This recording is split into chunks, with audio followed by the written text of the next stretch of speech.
All right.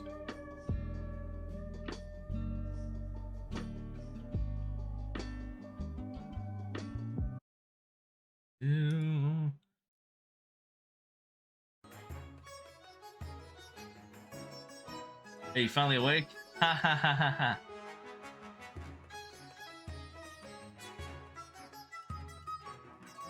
Very funny. Okay, I am gonna read this off. So there was an update called "Good to Be King." I'm gonna read off the changes for you guys. Well, actually, let me just go ahead and do this. New game. Continue a game. Let's see. Oh yeah, because I technically won.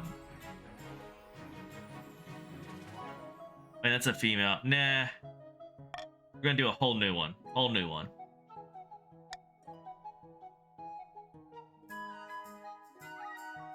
Walks right into the Imperial ambush, same as us and the thief over there. Oh my god. Just got an entirely new one. Okay. Alright. So which ones should we have this time? Looks like we have Barons of the March, Counts of the East, and Patricians of the Coast. So I think we need to get the Chiefs of the North and the Grandees of the South. Who will be the third one?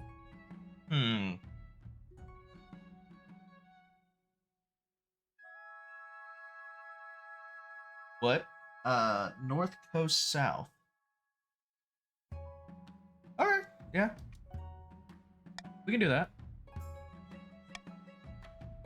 Alright. Now you guys can join. And because South has drip. Fair enough.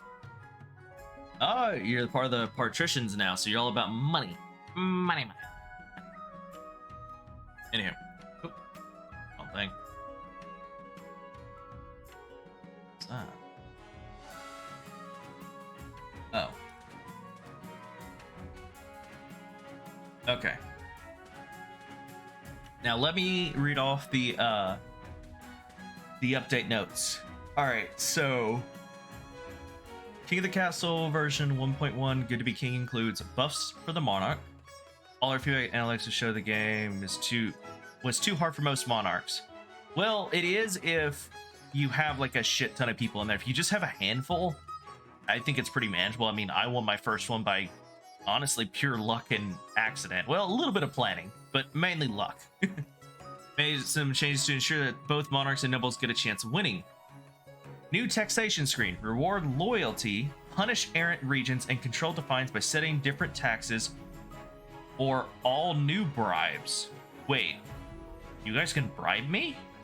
Interesting. And I can set individual taxes? Oh. Choose between cruel tax, common tax, and bribes for each region individually. Wait. So am I bribing you guys, or are you guys bribing me? That's the question. Laws of the land now appear at the end of the first season, giving monarchs early access to the tools that help them manipulate votes. We've shortened the ambition by one step, removing the redundant setup event that had no gameplay impact. This makes the overall game quicker and punchier, as well as helping monarchs to finish to the finish line. Okay, so we're gonna have one less step we have to go through. All right. Rebellions are now harder to push over the line, with 70% of active nobles in a region required to rebel. Okay, so you have to have 70% of the active rulers in that faction agreeing to rebel. If you do not have at least 70%, you cannot rebel. Rebellions are now harder to push. Oh, no, I read that. To help out beginners, we've added text that explains the next step for monarchs and ambition events. We've tweaked 4 to 6 player games and rebalanced scheme systems to further give out our royalty a helping hand. Improvements to 4 to 6 player games. Some of our players like navigating the uneasy power balance of 4 to 6 player games in 1.0, but others really don't enjoy it. We address this with new option that features for smaller party games. Balance solo noble votes.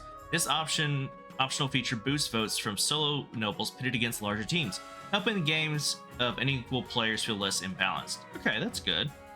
The Monarch's vote. We removed the Monarch's choice and replaced it with the Monarch's vote, which gives the Monarch a single vote. This gives the Monarch a buff in small gains and adds an extra element of strategy. Okay, so they got rid of the whole useless thing where it's like, hey, I want you guys to essentially vote for this one instead. Just saying which one I want with me actually being able to vote. Okay. Alright, stuff about save sharing system. Don't really care about that. New events and content variation. We've released and added new stories to the game, as well as both shortening and adding random variations to repeated events. Oh, nice. Claimants revamped in response to feedback. Claimants now have introductions and are related to nobles and content. Okay. Variations of the Honor Guard event. For subsequent playthroughs, decide your honor guard in a battle royale. Oh, so when I choose my honor guard, I can make all your guards fight to the death. Placate the High Inquisitor or deal with a palace intruder. Ooh, I like the idea of making all of the factions fight over who gets to guard me. Certain repetitive events will now be shortened when you're not playing the game for the first ever time. Before, they would only be shortened in Dynasty games. New event chain, gambling tournament. New rebellion events, pinch point and capture loyalist. Okay. New event, pillar of the community. Scheme event, rebalancing. Using our analytics, we monitor the schemes and events and will constantly tweak these in response to how they are played. New Wade scheme selection system. Blood Ritual, Ragnarok, Monopoly, and Witch Hunt appear 40% less often. And schemes that succeed on one playthrough now won't appear in the following Dynasty game. Oh! Okay, so say if we continued my original one, and you guys had, one, you could not use that same scheme to kill me again. You have to choose a new one. So that, but I'm guessing if, let's say, you guys won the second one as well, I'm guessing the first one would become viable again, but the second one would, because otherwise you'd run out of schemes. Anyway, Ragnarok nerfed, trade goal raised. Intermediate buff, first stage is now raised stability. Conspiracy buffed, timers altered. Excommunication buff, treasury and faith goals reduced. Avalanche now has an extra stability requirement and will appear less. What Lies Beneath has a lower requirement and will appear more. New Apprentices has a slightly higher stability requirement and will appear less. Change requirement for terrible accident. Various other minor requirements. Okay. Improvements to the Dynasty games. Do some great feedback. Blah blah. Revamp claymates. Hopefully blah blah. Reign winning schemes are no longer generated for the region in subsequent Dynasty reign. Okay, so basically I couldn't go for the same win again. I had to choose a different thing. Nerfed winning region stat gains on new Dynasty games. Okay. Foreign mercenaries no longer increase defiance but cost authority. Dynasty chain generation rebalance. Reign-based event locking to prevent continued errors and increase event variety. Tooltips for nobles and schemes. Over in the game showed us the monarchs often forget its schemes at stage. Not anymore. With new tooltips, you can not only view a region's schemes progress, but your nobles themselves. Oh, cool. So I can like hover over your guys' names and it will show like who's who. It'll like show an image and everything. Same thing for the schemes. Where I can see your progress. 30 new hats for nobles. Oh wait, hover tooltip. Okay, no, it's just something. Okay, anyway. You asked for hats? We got hats. 30 new available hats for premium players. From Ushakas for the barons to circlets for the counts. Hats. Oh, cool. Oh, if you're part of the vampire people or whatever the hell they're called, you can get a wizard's hat. Nice. That's cool. And then the rest is just bug fixes, quality of life. That's cool. Anyway. Yeah, the problem is we need to get more people. By spamming the split vote. Your bribe as it sounds. Fortnite joke here. Chat, feel free to jump in. Yeah. If you want to join in, just do !join. I think you will have to turn on the extension, or it'll ask you to.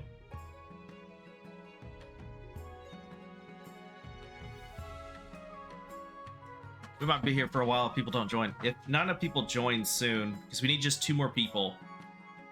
Join he or she or them. Yeah, did you has exclamation point join, and then put whatever your pronoun is. So he if you're male, she if you're she, or them if you know neither or both, whatever. But yeah, if I don't get enough people to join, fuck it, cowabunga it is. Salty Bread Fairy. That's a name. Salty Bread Fairy. So you're what? You're just a really salty bread fairy? I think it's the first for me. I don't think I've ever heard of a salty fairy. So he's part of the South. That's hilarious. Actually, that would have been better if they were part of the coast.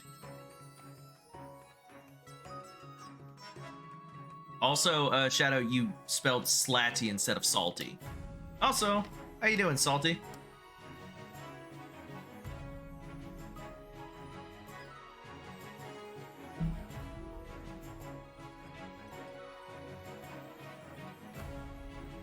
Good? Oh, that's good. For some reason, I'm always a grade. Can't edit it, and I saw that. Got a paper to write while we're waiting. Oh. Don't use this as an excuse. To, you know, to... If you gotta write a paper, focus on writing your paper. I mean, you got school, man. That's important. You don't want to fail. I've known people that failed a class and got held back a year. It's not pretty.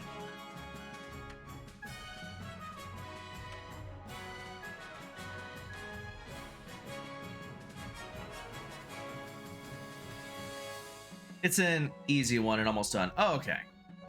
Yeah, just make sure it's good. Don't try and rush it, you know.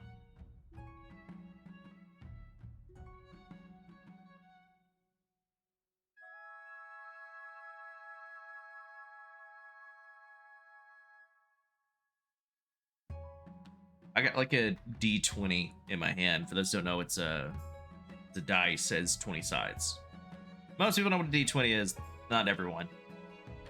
I'm just kind of like rolling to see what I get. Oh shit, that rolled off. Damn. This D20 does not like me. I keep getting like low rolls. Holy shit, I don't think I've got anything over 11. That's crazy. Either 11 or below. I'm also changing my chat name to match the faction I'm in. That's fair. You don't have to, but that's fair. Oh, ha! I finally got a high number on the D20. It's a 17, which happens to be my birthday, March 17th, which was a little while back. I only have a fistful of D6s. Oh my god. Dude, I want to play Dungeons and Dragons, but like, I don't know. I don't like. I mean, I can get along with strangers, but I would like it to be with like I know at least one other person. You know what I mean? Also, for some reason, D20s hate me. I don't know why. Well, I say that, and the one time that I did play Dungeons and Dragons, you know, the Dungeon Master, he gave me an extra pair of dice. It was nat 20, nice. BRB food, okay. He lent me one of his D20s, and for some reason I kept rolling almost nat 1s every time. And he just got sick of me. He's like, let me see if I got like another one around here or something. And oh, my follower girl's off. That's supposed to be 72. Anyway.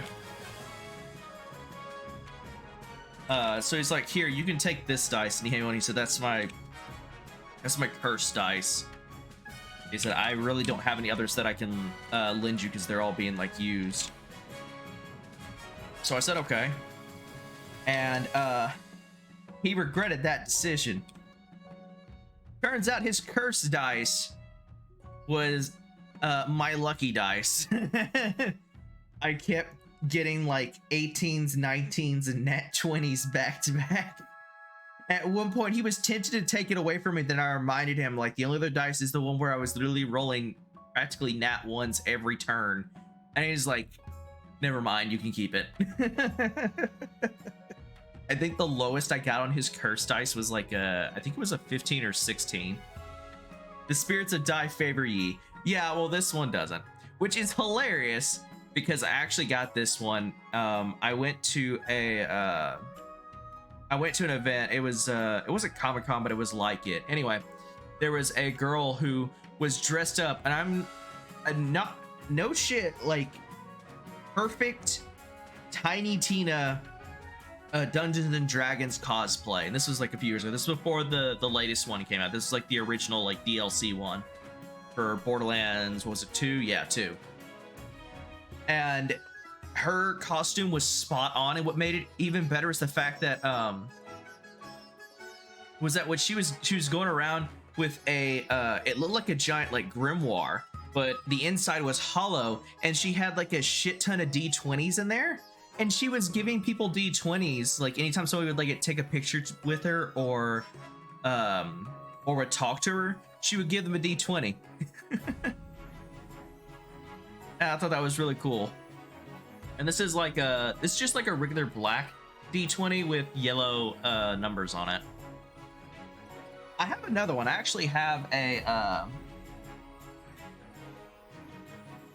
I have a set of dice I bought at a store, and it's like the sparkly. It's like sparkly green and black die with yellow numbers. Of the die, yes, die.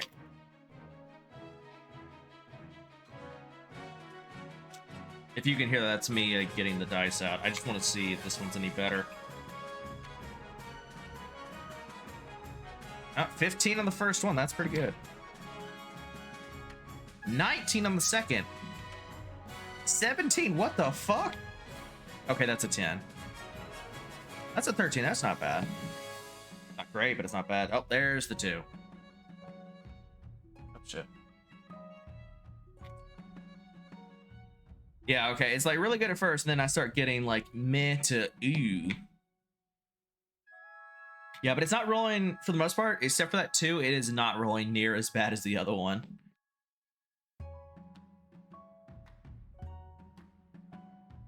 Oh, that one's almost a nat 20. Yeah, this one likes me a lot more than the other one.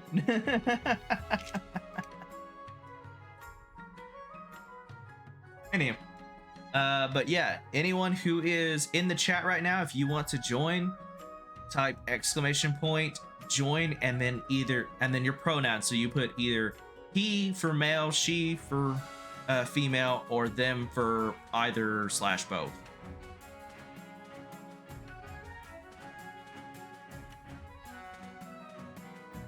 And they just had a recent update too, which I didn't look at it. I didn't look at or read it until I started the stream, so everyone could hear. I didn't realize they made new hats, and one of them is a wizard's hat. I need to look to those later and possibly give myself a hat or something.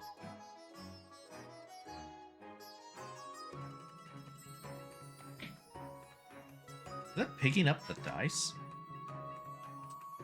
Oh, it is. Okay. Interesting. I didn't think it was that loud.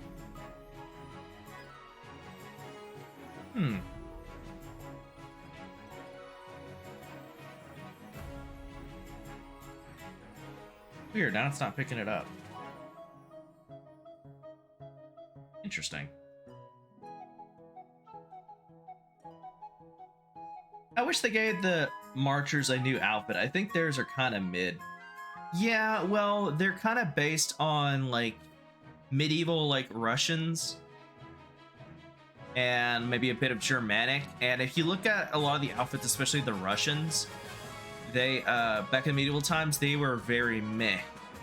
Like, they were very simple, very plain. The only people that had anything kind of ornate were usually like you know, the king slash emperor of Russia. Actually, now I think about, did Russia have an emperor? I know they had kings. I don't remember if they ever had an emperor. I think they had an emperor. I don't remember. I'm not fixing to look it up. They're boyars, basically. Yeah. Essentially what they are.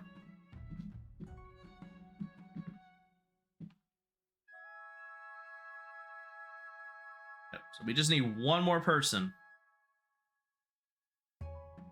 I know they had an empress. Catherine the Great.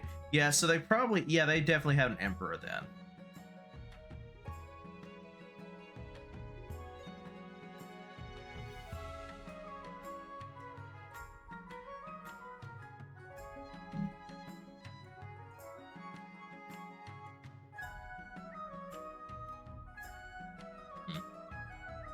Ooh.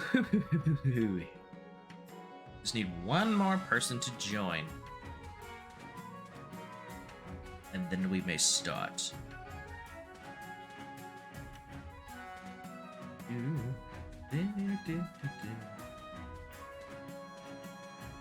Back. Hey, Shadow. You didn't really miss much. We were just talking about the marchers and like Russian history. Pretty much it. Still waiting on a third, no, well, not a third, technically a fourth person.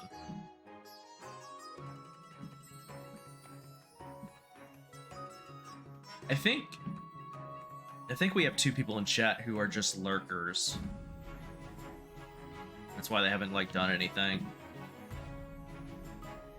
They should give the East Plague Doctor Mass. Hey, you got a wizard hat. You better be happy with that.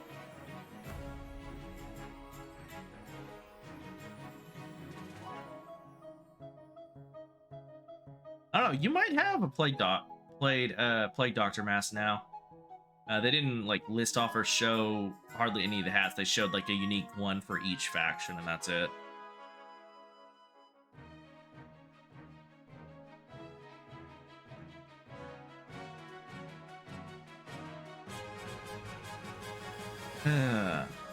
This is the problem with this game, is finding enough people to play, especially if you're not doing like a party. Oh, all right. Hey, Monkey Gaming. Thank you for the follow. How's it hanging? I'm not sure to say the last part of your name. Monkey Gaming Schoolty? I'm just gonna call you Monkey. Alright, we got the last person we need, so I guess we can start now. Alright.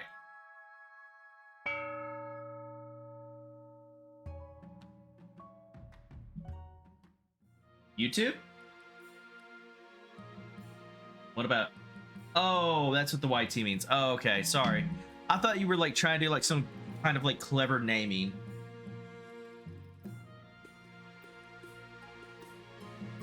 It just didn't click with me, because normally when I see people put the WT for YouTube, they usually put it like in all caps, so they do like just capital YT. That's why I didn't think about it. Welcome to Screw Over Dragon Simulator 2023. You say that, Shadow, and you guys lost last time. I became the holy emperor, essentially. Alright. Let's do the coronation. Okay, we've already seen this, so I'm just going to skip this, just go through real quick. Blah blah. Skip this.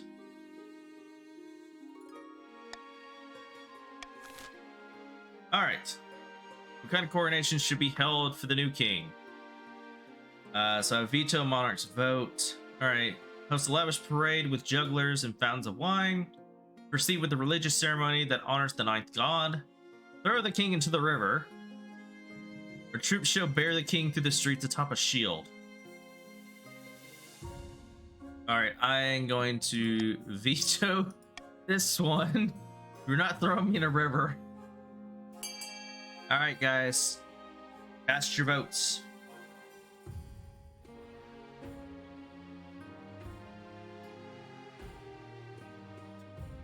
Oh god, not this again. I swear if one of them makes me fall again.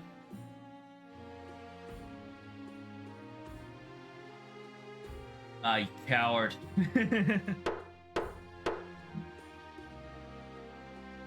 There's clothes. Okay, here we go. Soldiers from across the kingdom take part in the parade. They're even outfitted in impressive new equipment for the occasion. You climb onto the shield, hold your aloft. You realize it's not going to easy. Your arm quickly starts to hurt. Your soldiers stagger and groan under your weight. Sure enough, Zip loses the cobblestone, drops his face vertical, Paul, full view of the half the city. At least the only thing hurt is your pride. Yeah, I should have saw that coming. You guys can't have me. You can't let me have like one good coronation. You have to do something that ultimately fucks me over with the coronation. I mean, like, can't you wait till later? Lose weight if your knights drop you. Bitch! First of all, a full-grown man that's even fit is still like roughly, what is it, like roughly 190 to 200 pounds? Like, what do you expect? These knights don't lift like, you know, anything from 180 to 200 pounds most of the time. They lift like, what? Probably roughly around 100 at best. What you get for vetoing the river? It's tradition. Bullshit, it's tradition. Now that you're the king, your first duty is to meet with the Council of Nobles. Your nobles hail from across the kingdom, the wintry north, the wealthy coast, and of course the scorching south. Okay, let's meet the chiefs of the north. Oh, there's Monkey. Good luck in the days ahead, your highness. You'll need it dealing with us lot. Oh, well, at least you're honest. Okay, a pleasure, your august, august majesty. I hope to see our kingdom prosper and grow with wealth under your reign. Oh, Shadow, if we meet again. Okay, and here's Salty. May the ninth god bless your reign, your holiness. I trust you will conduct yourself with honor and faith. And with that, the introductions are done. Council Hall immediately fills the raised voices as the nobles argue with each other and demand your favor. Excuse me. Funny, the guy with cool in his name is part of the North.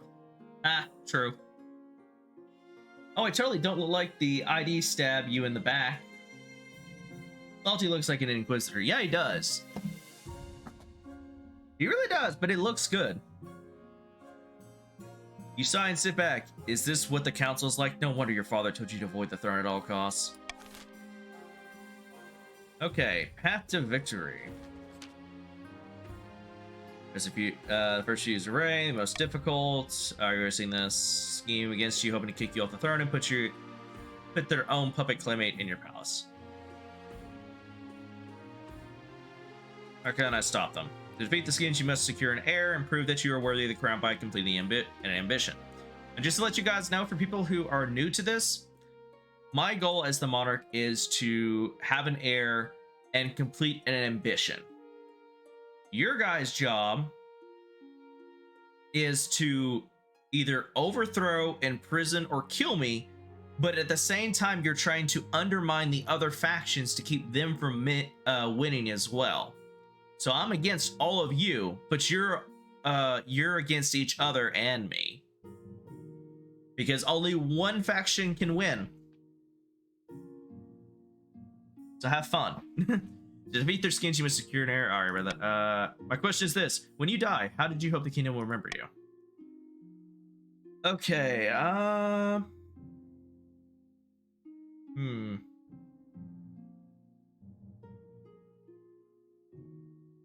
Let's go as the father of a nation. Go with farming this time. Last time I went with military and it somehow ended up with faith. So we'll go with farming this time and see what happens. Interesting. Are you concerned about the welfare of the commoners, or are you just hoping for a favorable passage in the history books? I suggest over the next few years you focus on improving the kingdom's overall farming as much as possible. What are you guys saying in chat? My fit is immaculate. Look at that side cape. By the way, I have a way of I have a way of life. Bribe or die. Fair enough. Lol. At least he's honest, yeah. Side caps are badass. Bribe or dough? What? I know, right? Die. Bribe or die.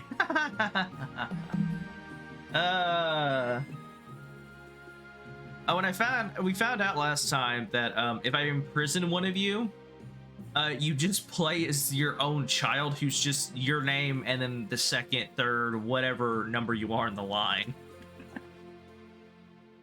which is kind of sad, because I was like, oh, that's cool. Like knock somebody out of the game. It's like, nope, you didn't. Okay, once you have an error, I will turn to discuss how many missions progress. Good luck, Your Majesty. Great. Okay, I think that's it. Oh my god. Yeah, you got these areas over here. It would be kind of cool to see, like, have more than 3 factions. So, like, have one maybe be over here, one down here. Not up here because it's frozen waste, but you know what I mean. That'd be kind of interesting. But then it would probably be too hard to win. Anyhow, in the season, the scheme chiefs, mag of the Monkey Gaming. Monkey Gaming is cool clan, eccentric northern hero, stands precariously on a longhouse crossbeam, groaning as if in a trance. Chiefs of the North, we all know I should be on the throne, not this imposter King Dragon. How do we make that happen? Okay, you guys get to vote. I don't have any say in this. You vote on what you want. You can do subterfuge, doppelganger, or intimidation, and this is only for people of that faction. So exclamation point and then either A, B, or C.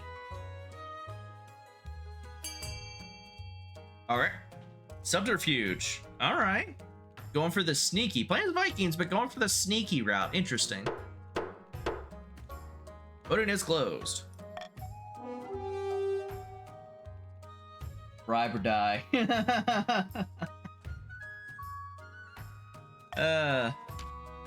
The chiefs plan to replace the king's closest advisors with their own agents. First, they must prove the current advisors are doing a bad job. To advance their scheme, the chiefs must lower stability to 4 or less in 3 seasons. Alright. Oh, time for schemes of the grandees, the South.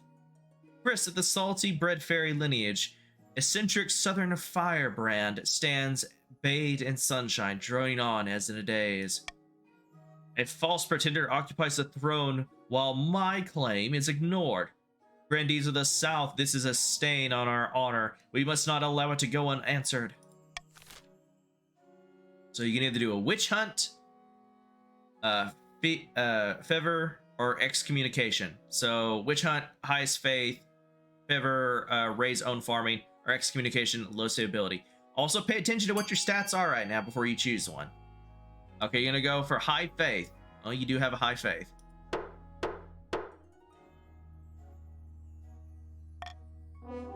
All right. There's all sorts of heresy in the capital, and the grandees intend to expose it. First, they must ensure the South is beyond reproach. To advance their scheme, the grandees must be the region with the highest faith in 3 seasons. Oh, you're already there, so... The coast. What the hell happened to you, Shadow? You have pink hair and tan skin now? What the hell? Nerva of the Shadow... Oh, it's not you. It's one of the people of your family. Okay, I thought that was your character for a second. I was like, what the hell?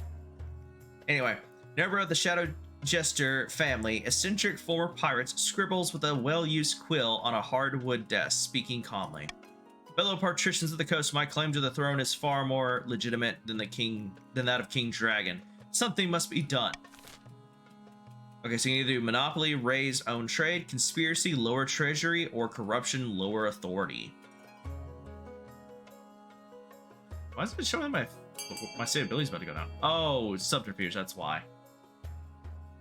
Oh, I'm gonna go for... Ah, because I already have 4 authority. Ah.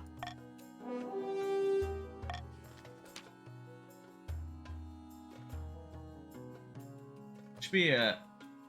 Cuss Rebellion, List Bribes. Okay. That's not me. That's the claimant. That's my cousin, Nerva. Are you saying Coast people all look alike? That's the goal. No. I was just saying that. I was like, wait. What happened to your hair and skin colors? Like, oh, wait, that's not you. The partitions plan to turn the throne into a commodity that can be bought and sold at will. First, they must ensure that the rule of law is crumbling. Also, I think it would have been cooler if the players, like one of them was chosen randomly in each faction to be the claimant. I think that would have been better than just a random what's their name, you know? The best skin pictures must lure authority to 4 or less than 3 seasons. Ah, so you already have. Oh, okay, so the only ones who are lacking right now are the chiefs. Warning, the monarch currently has no heir. Okay. Alright, by royal decree, we can tweak the laws governing how the council votes. We can pass more than 3 of these laws at once, and only 1 may be used per vote. Okay. The nobles vote, selected monarch can make preferred votes. Option chosen, they gain 1 authority. We go for the call for unity. Alright. The Honor Guard. Now that you are king, you need personal protection. Why, I could plunge my sword into your heart right now, could I not? Suppose so. You need an Honor Guard to keep you safe from such dangers, Your Majesty. Unfortunately, this is a political decision. What are my options? Each region offers select elite guards to chiefs with their most famous warrior heroes. The patricians with champion gladiators in the arena, and the grandees offer the fiercest battle nuns from the Sisterhood of Steel. Wait. So I can have literal battle nuns defend me. That actually sounds kind of badass. Not gonna lie. Question though, are they hot? Battle nuns.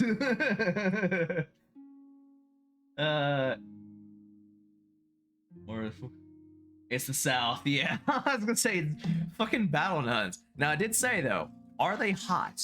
That does kind of skew the vote a little bit. I mean, honestly, who doesn't like hot battle nuns? You know who is hot? My gladiators. Look at those abs. Are the gladiators female? Or are they male? Because they're male, I don't give a shit.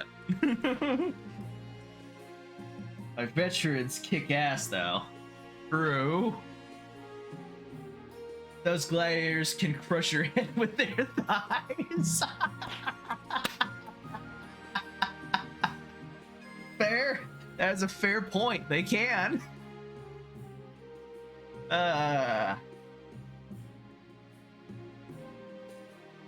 Think carefully, Your Majesty. These guards' loyalties will be divided between you and their region. Of course, you could just hire 4 mercenaries. They'd be loyal to the coin above all. Think carefully, Your Majesty. These guards' loyalties will be... I read that. Okay, tell me about the coastal gladiators. Gang of low-born crooks who turn themselves into celebrities with their skill in chopping other people to bits. They're vain and selfish. Their skills in battle is undeniable, but can you trust them? Tell me about the Northern Warriors. Bittered oaths with axes and no manners. They'll get drunk and cause trouble in the palace. No discipline at all. I can't guarantee they won't run off on some random quest, but they're honorable, and in a fight unbeatable. Okay, tell me about the nuns. Oh, they cover their faces. Well, I guess that makes sense, but it's still kind of badass, but Terrifying warriors. They are sworn to vow silence, so at least they won't spill state secrets. Oh, so I can't talk to them. That's kind of sad. And depressing. It's depressing? No, that's a different thing. Okay. But their faith and loyalty to the church, loyalty to the church above all, even your safety. Oh, so yeah, that's a big oof. What are the 4 mercenaries do you suggest? A band of fearsome fighters from the Tatterlands called the Battle-Bitten Brethren. They specialize in bodyguard work, but they're costly, and hiring foreigners will betray the lack of confidence in our kingdom's fighters. Okay, my decision. Reduce the verdict. Bated breath, Your Majesty.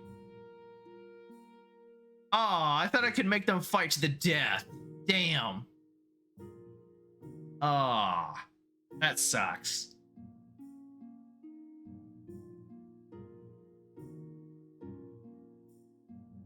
That I was waiting for this, like, are we? Because I saw that in the patch. I was like, oh shit, I can make them all fight to the death to who would be my honor guard. It's like, nope, can't do that.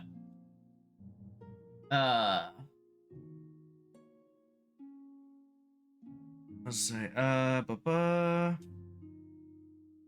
mix of equal employment for blood sport. Think about this: nuns for physical and divine protection. Well, we can roundhouse kick, KO you. That one has a top. It's female. Thought I was barons. Barons aren't here. Never mind. They will axe you to death. They're drip though. You can talk with the gladiators. You can even drink with them. Also, heirs. You're the blessed king, of course. We have no reason to go be against you. Bullshit, you don't. Northern warriors, kick ass. By the way, bribe or die. Are you just gonna keep saying bribe or die every like 5 seconds? Like, is that your catchphrase now? You're like a broken record.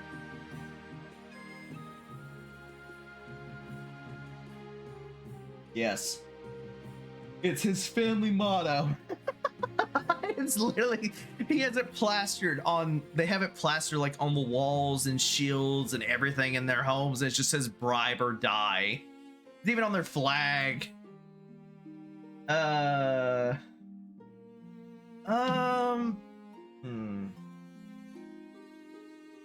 know what, actually?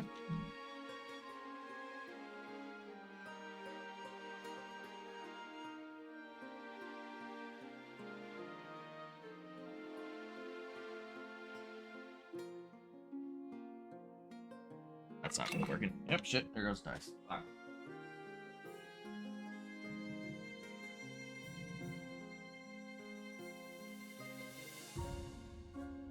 Alright, well, I got a D4. It's gonna be up to luck. So, 1 is the Northern Warriors, 2 is the Coastal Gladiators, 3 is the Southern Nuns, and 4 is the Foreign Mercenaries.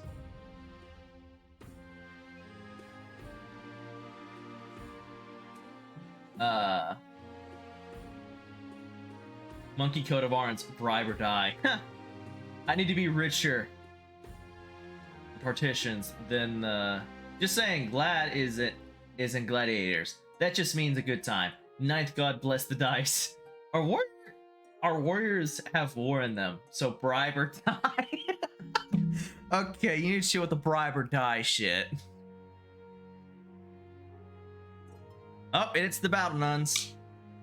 Got a 3.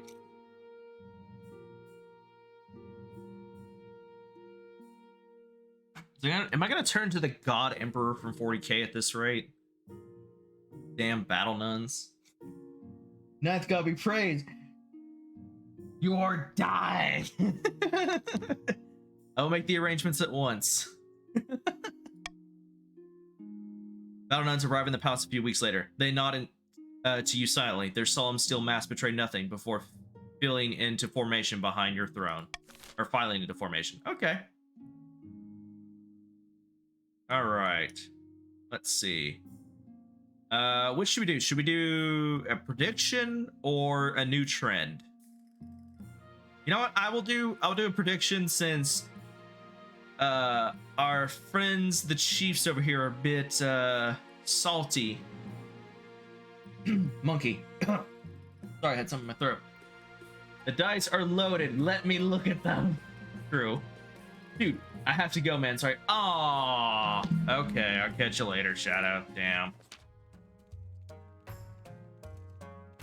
Your Majesty, excellent news from beyond the sky. As your greatness knows, I'm an amateur astronomer, but I've seen that a solar eclipse is on its way, visible from the north. We must encourage the kingdom to gather beneath the dark sun and experience this once-in-a-lifetime event.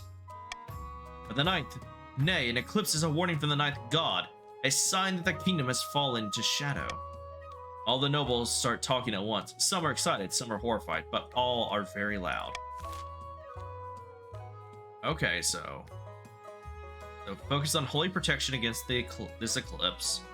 Increases faith and lowers defiance. Encourage visitors to the north to witness the event. Increases defiance, but also increases trade. These sun-obsessed fools should focus on their land, not the sky. Increase defiance, but increase farming. Okay.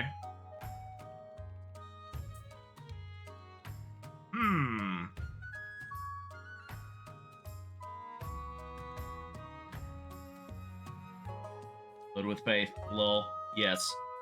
B does nothing for everyone. Yeah, so it's either has to be A or C.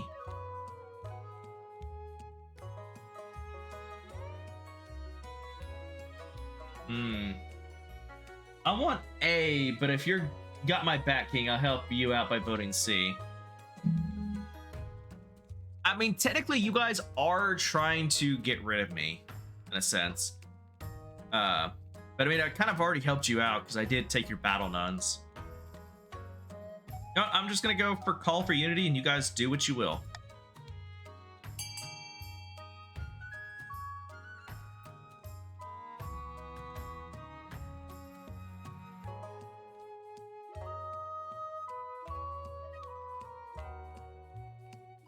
Okay, we're going for C. All right. I hate that Shadow had to bounce and he couldn't stick around. Maybe he'll be back before we finish. Who knows?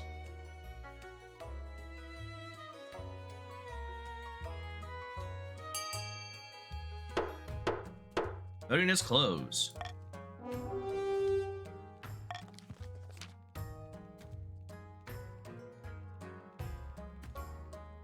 Team's ability is now civil. Defiance is now grumbling in the north, and farming is now sufficient. So I actually helped you guys out. I increased your farming. I know it doesn't help you for what you're trying to get, but at least your people won't starve. Some of the chiefs grumble that the council isn't taking the impending solar event seriously, but even the grumpiest have to admit that concentrating on their terrestrial assets yields a decent bounty. Alright, so now... Oh, and Shadow's not here. Damn. So he won't be able to vote. War Partition Shadow Jester is here to see you, Your Majesty. He wants to sell you a crab? Of course does. It's latest turn along the coast, Your Majesty. The Partitions have started keeping a species of jewel crab as a fashionable pet. Creatures are so rare that one can now sell for as much as a mansion.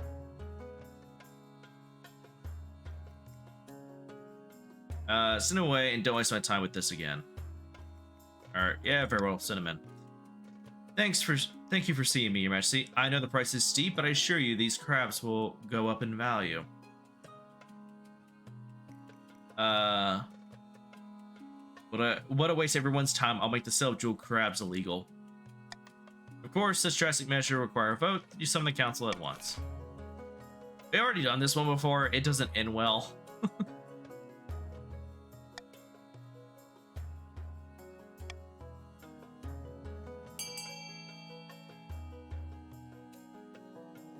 We rebel, lol.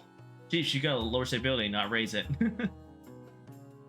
Make, bribe, or die sound. This is why he had to go. He's harvesting crabs. That sounds so wrong when I read it out.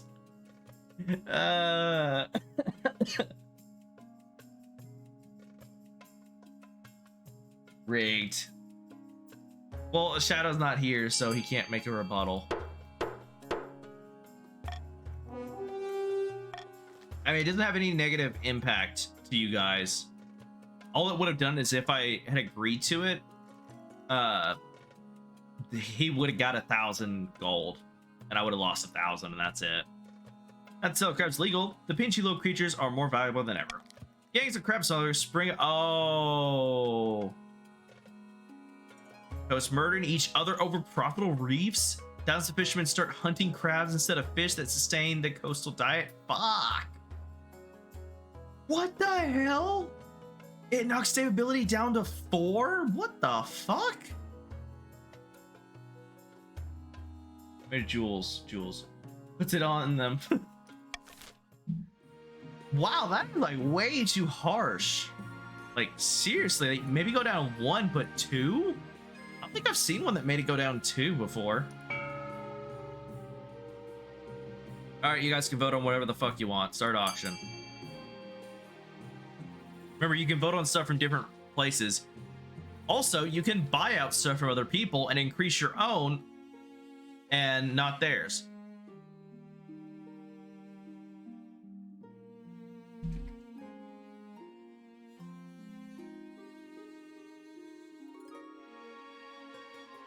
And see. Yeah, they added some outcome variety, I think. Yeah. So, yeah, that's probably why it took 2 away instead of 1. What are you guys voting on?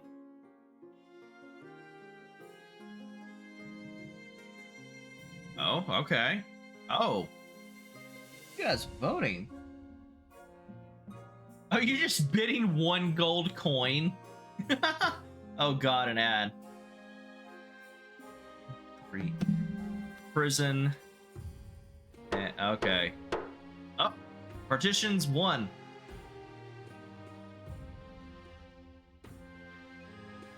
Not partitions, but the salty bread fairy.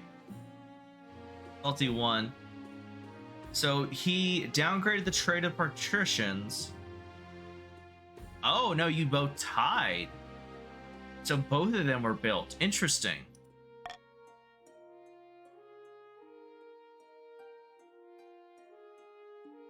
Let's find a spouse. In the twisty patch of the castle, you can avoid the visors, your visors, the nobles, even the spy master, but there's one person you can't avoid. Your mother. Oh, great. Haven't you found a spouse yet? It's been almost a year. I've been busy. You better find the time. Don't worry, I'll take liberty to find eligible candidates. What is your preference? Men, women, or do you not mind? Women. Excellent. I'll send out messengers to the most influential noble families in the kingdom. Let's see what they have to offer. Okay. Let's see. A magical request. Oh, great, monkey. A wizard calling himself Scrapton keeps sending these dreadful letters. They smell of rotting fish and dissolve into seawater as soon as they're read. He demands access to the north on the day of the eclipse. He will use the power of the darkened sun for some special magic. But wizards are trouble. Okay.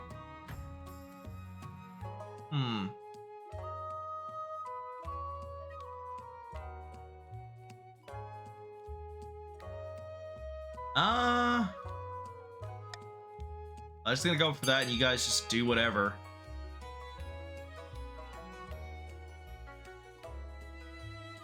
Honestly, I'm not sure on this one. This is a new one for me. But it's top 2 to go into effect no matter what. Okay, I thought it was 1, but I guess it's 2 top. I vote A. I mean, I'm not going for a treasury thing, so that doesn't really bother me.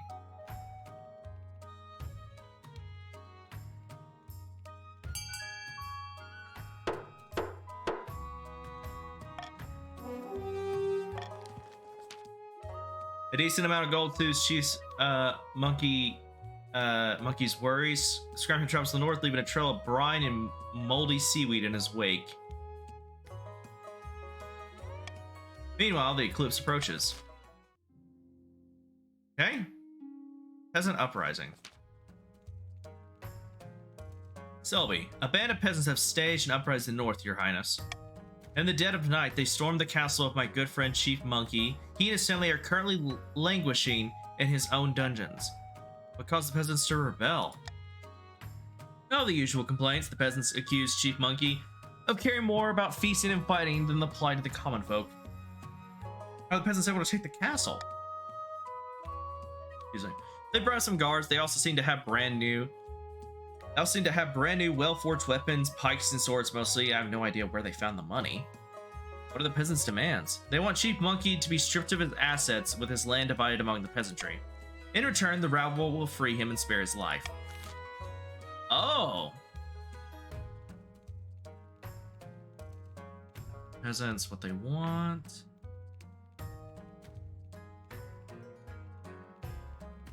And they kill them and leave the castle. You know what? Fuck it. You know what, Monkey? I'm gonna do you solid. I'm gonna vote on the army to siege the castle. We're getting you out of there, man. We're coming.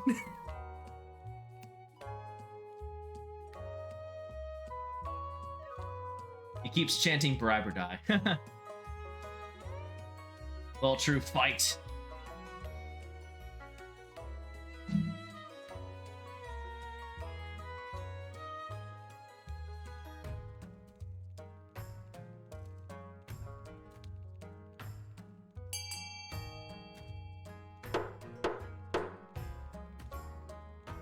Bribe or fight / die. War.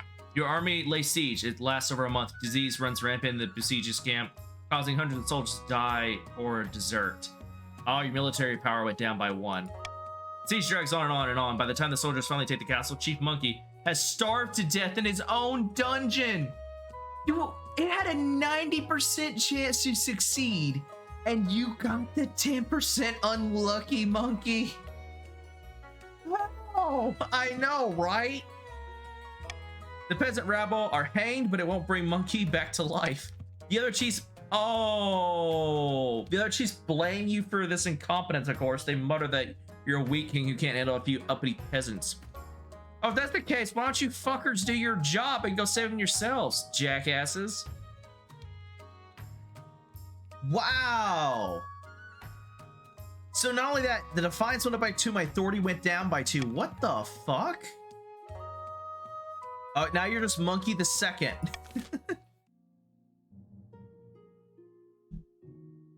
I told you should have done B. I want payment. God damn it. Okay. Yeah, I can see how much you guys got.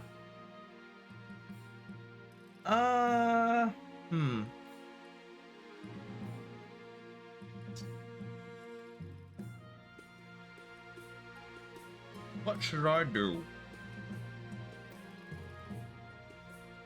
I'll just stick with the common tax for now. Because right now, the only people who really have any is a monkey. But the problem is if I let his defiance go up another point, or no, I think it's 2 points, he can rebel. I'll just go with the regular.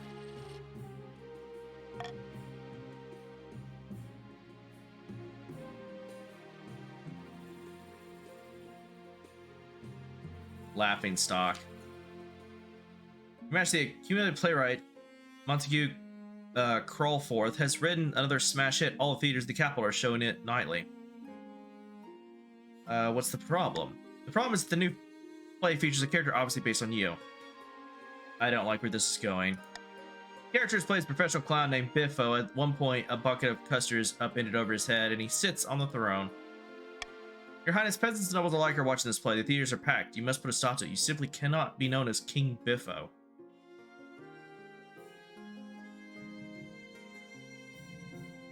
I think I'll attend the play myself. A shocked silence falls in the theater as heralds announce your arrival. You wave from the royal box as the actors stare up at you, clearly horrified. What are you waiting for? The play begins. Soon enough, the Clown King arrives on stage, comically tripping on his own robes, and somehow found an actor who looks just like you. Endless humiliations are heaped on this honking, squeaking parody. Finally, the play concludes with the custard-drenched king handing his crown to the deserving hero. All I turn to you. What's your reaction? Climb onto the stage. The actors shrink away from you. The audience are deadly silent. Everyone's terrified of what you'll do next. I'm just gonna congratulate him. I mean, you get the balls to do that. Like, literally to make a play like that. I mean, honestly, I would congratulate them. The audience break out into relieved cheers. The actors bow before you, weeping from gratitude. And now my authority has gone up to 3, my stability has gone up to 5. After that, the whole capital can talk about nothing but your good humor and mercy. Nice.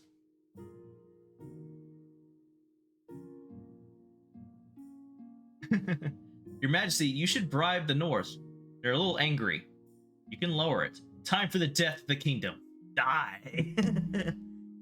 Legible options. Vine boom. I found 3 potential matches for you. One eligible young woman from each of the kingdom's 3 regions. Choose wisely. You'll be securing a powerful alliance. And a partner for life to have and hold, don't forget. I suppose so, but the alliance comes first. Your mother leads you to the Great Hall, where she's arranged 3 portraits on easels. For now, each is covered by a cloth. Alright then, let's see the illegible bachelorettes. Blah, blah. Can't talk. You whisk away the cloth from the first portrait. This is Frida, firstborn daughter of the Northern Monkey clan. She's a typical northern lass, big, brawny, and honest, in the same way an axe to the face is honest. I don't know. A little bit too tomboyish for my liking. Not to say I don't like tomboys, just I don't know. She doesn't seem that appealing. Despite that, she's clearly got some brains. She's an avid reader with a vast library. People say she nurses a grudge, though. Oh, so she's really smart, but she does nurse a grudge. I can see the appeal, I suppose. From the coast, we have Dominica, the wealthy heiress to Lord Patrician Shadow Jester estate. I mean, just look at her. She's gorgeous, and apparently she's got a silver tongue, too. It's kind of hard to tell she's gorgeous when her face is covered and her clothes literally cover everything. I can't even tell it's a woman for the most part. If you hadn't told me by the looks of her. And what little I can see of her face. Her interests are the typical of the coast: money, money, money, and making more of it. The common folk call her skin flint, though, and worse things. Could be worse, but could be a lot better.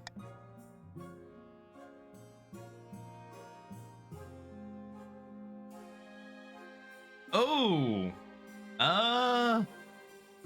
ready for ye old Tinder?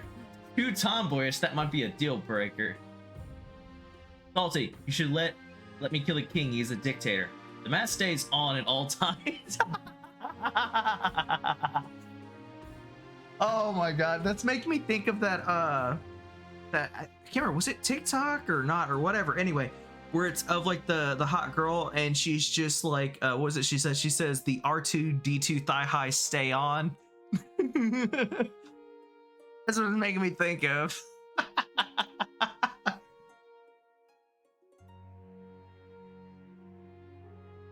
Make sure you have no taxes.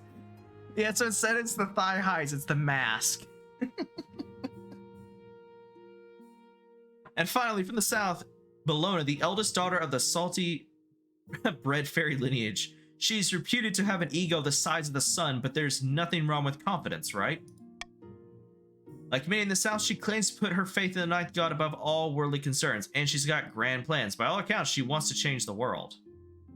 Question is, though, how? Not bad, not bad at all. What do you think? Of course, by picking a candidate, you'll anger the other regions, but you'll gain a lifelong alliance.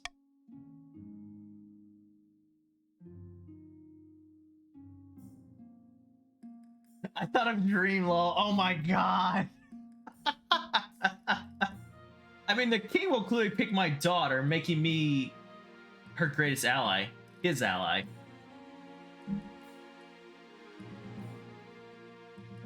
Yeah, but the problem is with your daughter is that she wants to make big changes, but she doesn't say how. I'm not going to pick the patricians. I'm going to say that now. So it's between the chiefs and the grandees. They're both kind of even. Excuse me, kind of even right now.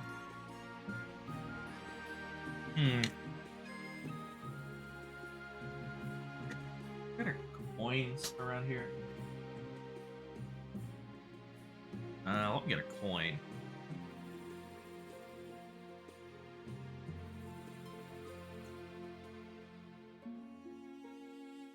I like sometimes leaving these things up to Lady Luck.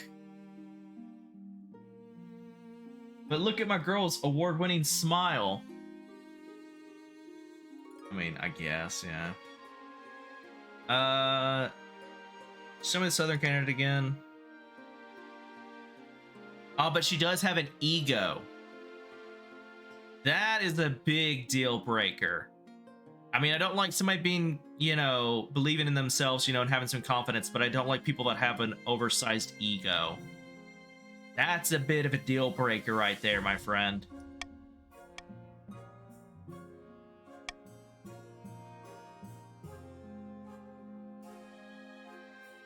Hmm.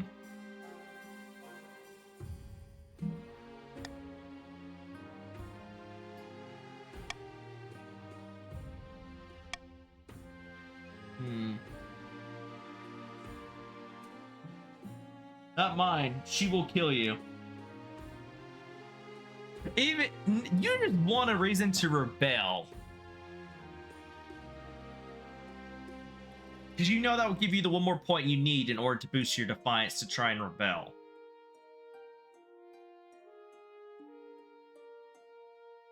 Don't give it to him. Marry her. Bribe or die. Monkey. Heads or tails? I need 2. 2? Do what? Oh, you need 2 more points. Oh, yeah, no, you need 6. That's right. It's not 5, it's 6. Okay. But anyway, heads or tails? Rebel, yeah.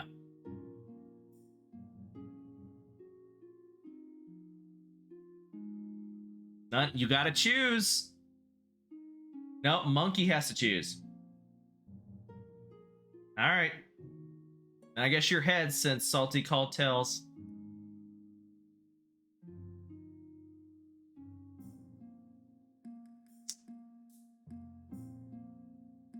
Monkey.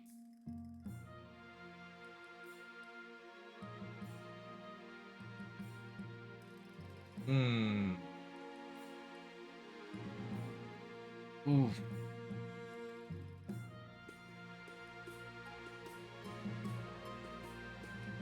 You lost, Monkey. I was thinking about saying that you won, but no, you lost. Yep, it's the South. I just wanted to mess with you.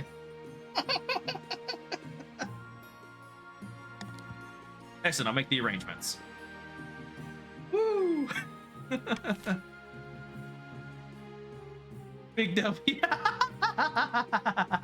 You just want a reason to rebel. Crab smuggling. Green Majesty, ever since the safe sale of jewel crabs was outlawed, crab smugglers are damn near taking over the coast. To make matters worse, the local sheriffs are so deep in smuggler pockets, they might as well be lint. Tell me more. Rival smugglers are murdering each other on the beaches. It's carnage out there. Hmm.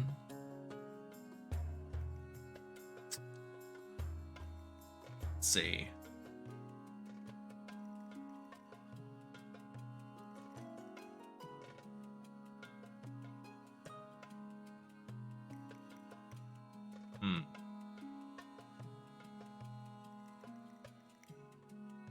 So we can either send a strongly worded reprimand to local sheriffs. Banning crabs isn't working. Legalize it. Appoint a new group of trustworthy sheriffs focused solely on crab-related crime. That's hilarious. Hire a sea wizard to wipe the crabs from the land. Okay, I'm gonna have to veto this one because it's gonna hurt me, especially financially. All right, guys, you may vote. You've got my undying support, your king. C will give us a patting from Northern Rebellion. I vote C. Yeah, I need more people in here, but sadly, seems like not very many people want to join.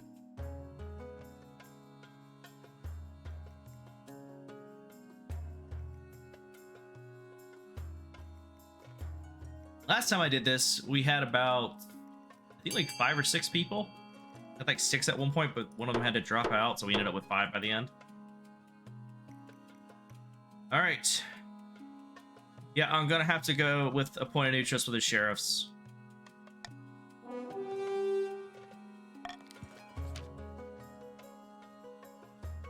The new crab squad proves a great success, arresting dozens of crab smugglers within the first their first month. They invite you to personally inspect their confiscated goods. Proudly showing off a heap of sparkling crabs, tall as a house, you watch solemnly as they were set on fire. The smell is delicious. Sweet, we eating crabs. Alright, end the season. Up in the north, the chief Monkey Monkey the Second is hosting a grand feast at his clan hall. The kingdom's fine. No one's calling for the king's advisors to resign. We need to step it up. More chaos, more panic. Then we can swoop in and take the king under our arm like a wee duckling. Aye, and if you don't like it, we'll squeeze. The chief's aim is to lower stability to 4 or less. Is eating them legal? Asking for a friend. Well, as long as you're not selling them, technically you could just catch and eat them, you know, and give them to people for free. You just can't sell them.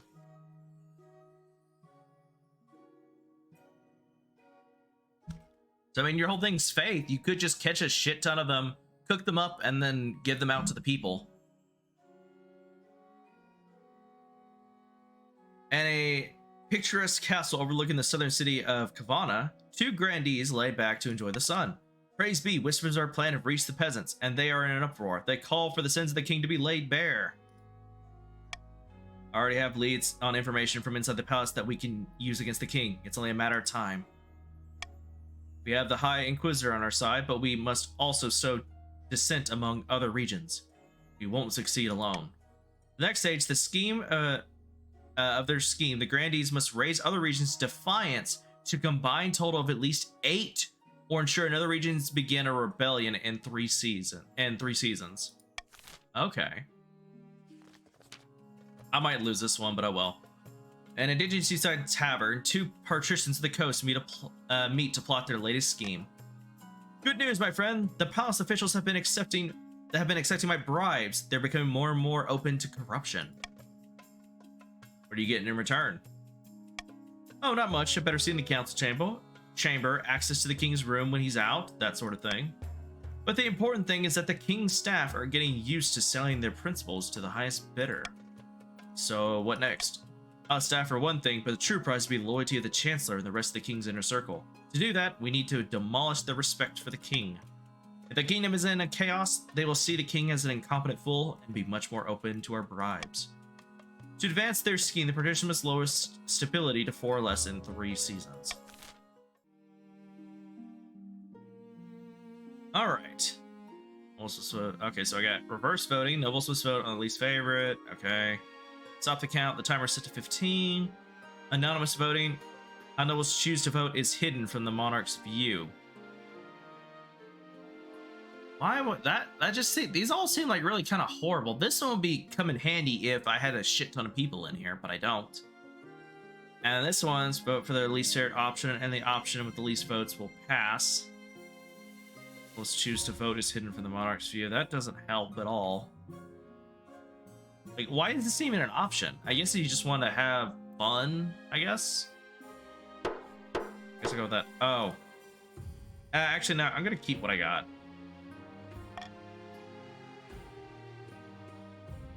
Alright. The royal wedding. Royal wedding to Bologna is naturally the talk of the kingdom. Nobles and peasants alike travel from across the realm to attend. For a week and a day, the capital is one giant party. Glittering crab alms, essentially. Your wedding, let's see. No, I already said that. Okay. It feels like you're the only one not taking part. Instead, you're getting ready for the ceremony. Soon enough, you're staying in St. Bernard's Cathedral with Bologna at your side. You take this woman as your lawful wedding wife. Wedded wife. Blah, blah, blah. I can't talk. I do. And I pronounce you king and wife. After the wedding, of course, there's a feast. And after the feast, a dance. At the feast, the new wife, Bologna, delivers a long, rambling speech that puts everyone to sleep. Ah. Damn it. By the time you find yourself alone with Bologna, it's past midnight and you've never felt more tired. Wonderful, wonderful occasion that was. A shame that the tradition demanded we marry at St. Bernard's Cathedral. I assume the temples of down in the south are much grander. I can assure you. Let's focus on the positive, shall we? Oh, don't worry. I always make the best of things. It can be tough being as gracious as I am.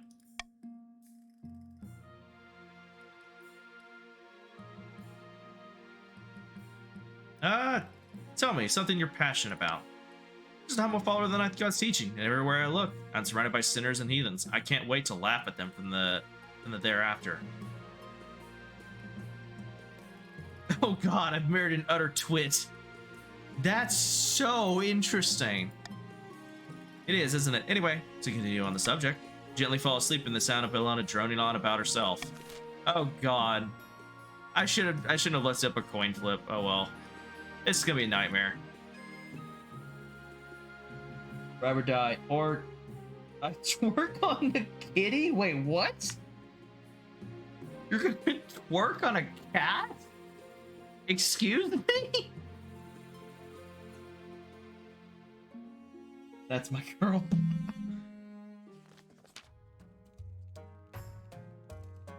King. Oh, you twerk on the king. Oh no, you put kitty. It's not. I just glanced over and I thought it said kitty. You meant to say king. What in the night god did I just read? I don't know. Emotional damage.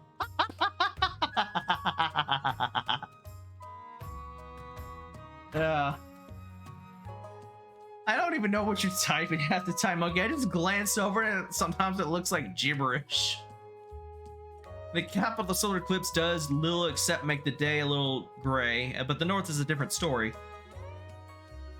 Your Highness, it is glorious. The Scampton stood beneath the dark sun. When he stretched out his arms, he was engulfed in a tornado of salt water, but just stood there and laughed. In the end, the water vanished, and more shells and coral erupted from his flesh, but he drew oyster pelts from the earth, with a mere nod and handed them over as a reward. Oh, your wealth increased. Nice. Then everybody wins, right? That's not all. Scampton has set up a Sarah Nonan's tallest church, saying it's his new tower for his experiments. It's sacrilege. Oh. Interesting. Your Majesty, we should handle this carefully. Scampton will cause even more trouble if he's in a bad mood. I suggest we trick him into leaving, perhaps with a juicy rumor about the magic city of Saracon. God, we don't even know if that would work. I just want some of that treasure those chiefs got from the damn wizard. Wow, so you don't even care about the religion. You just want the money. Okay.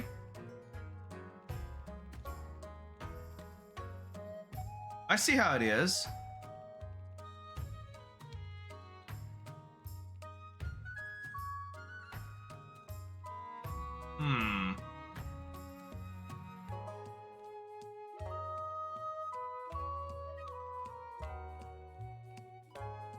That one dealt me emotional damage. It's a tithe.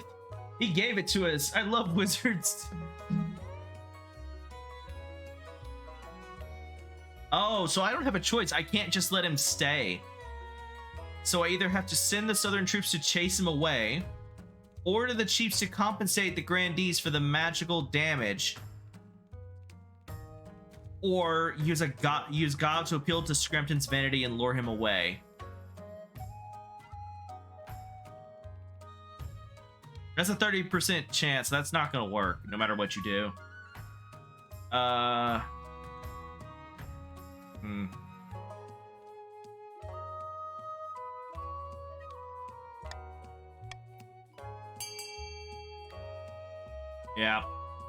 I mean, that's the only, like, halfway good one. And that means you get to keep the wizard, too, so that might be interesting. I'm curious to see what the wizard will do. I want to rebel. I support your choice.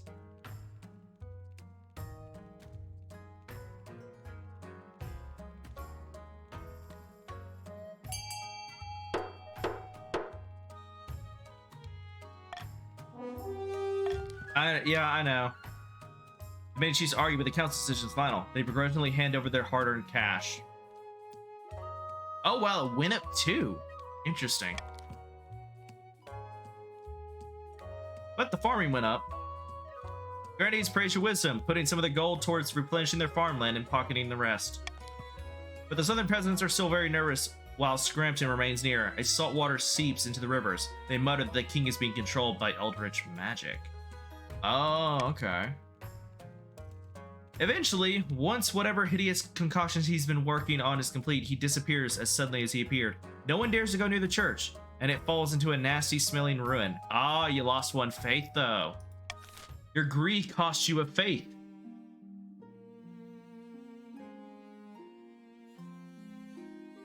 Okay. Crystal pox? Your Highness, I bring dreadful tidings. An outbreak of crystal pox is ravaging the south. Crystal pox? What's that? It was a terrible disease, Your Highness. It begins with a rash of boils, which slowly and painfully crystallize until the poor victim is sparkling like a diamond. Eventually, they suffering becomes a crystalline statue, a painful but admittedly glamorous way to go. How many dead? Whole villages have succumbed. The disease is terrible. Is a terrible, virulent, or how do you say that? Or virulent. Your Majesty, if I may make a suggestion. Victims of the crystal pox are only infectious at the boil stage. Once they are fully covered in crystals, they are no longer spread the disease. Indeed, the pox crystals can be harvested and used in jewelry. If we allow the pox to spread, we could make money in the south. By the ninth woman, that is heartless, even for you. The only way to fight the pox is to close the roads and shut down all trade until the wave subsides. Is that what you want? For the south to lose money? Okay, so we can either spread the crystal pox and harvest the gems, which is really bad all around. And I don't get the money. You guys, well, actually, no, I get the money. You guys don't get any of the money. Don't do anything one way or another, which is really bad for pretty much everyone.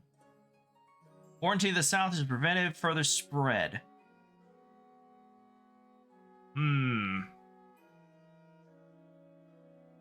It's like with this, I pretty much lose no matter what.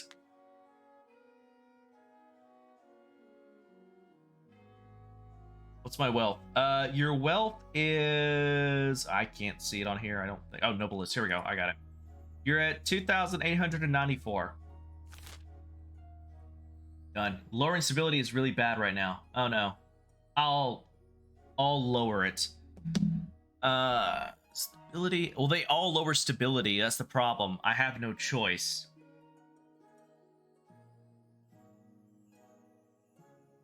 Honestly, it seems like the only one that could really help me is probably quarantine the south. Honestly. That's the only thing, but yeah.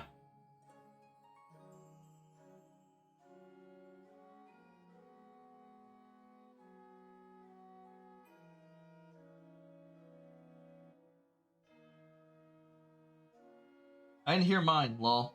Vote yes. Vote A. That gives me a shit ton of money, but it makes everything go down for everyone. And that defiance doesn't affect you, Monkey. That just affects the South.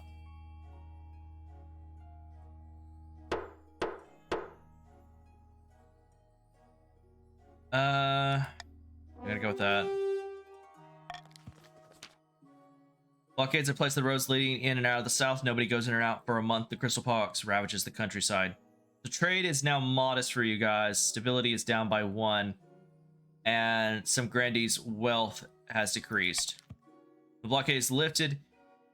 Many fields lie follow with no farmers left to tend them. Southern villagers dotted with the gleaming statues of the afflicted.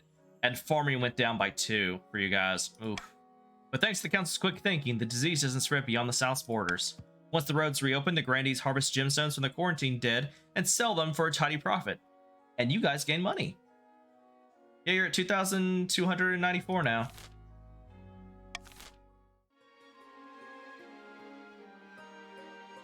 What's the money again? It's just south. Yeah, you already did yours. Your money is at 2,894. I think that's it, yeah.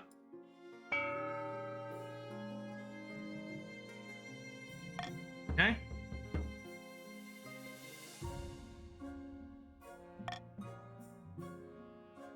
Ah, so now the North can vote to rebel. Interesting.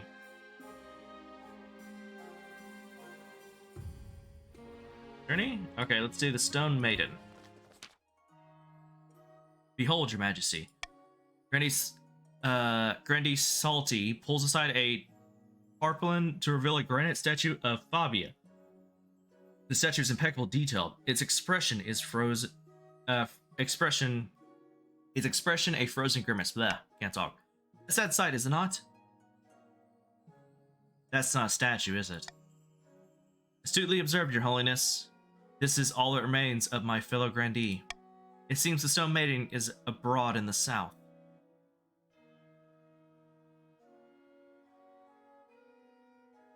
Now well, now we know she's abroad. She's called the Stone Maiden. Isn't there a fairy tale about the Stone Maiden? Old women scare their children with tales of her, verily. She's a walking statue with burning yellow eyes. All who meet her gaze are turned to stone. She sleeps for years at a time before awakening and terrorizing the kingdom. She must have ambushed Fabia on her latest vineyard inspection. Please, Your Majesty, we must do something. Treasure's too low, so I can't hire a wizard. The only one I can say is probably consult fairy tales for a solution. It's a 55% chance, but I'm a gambling man.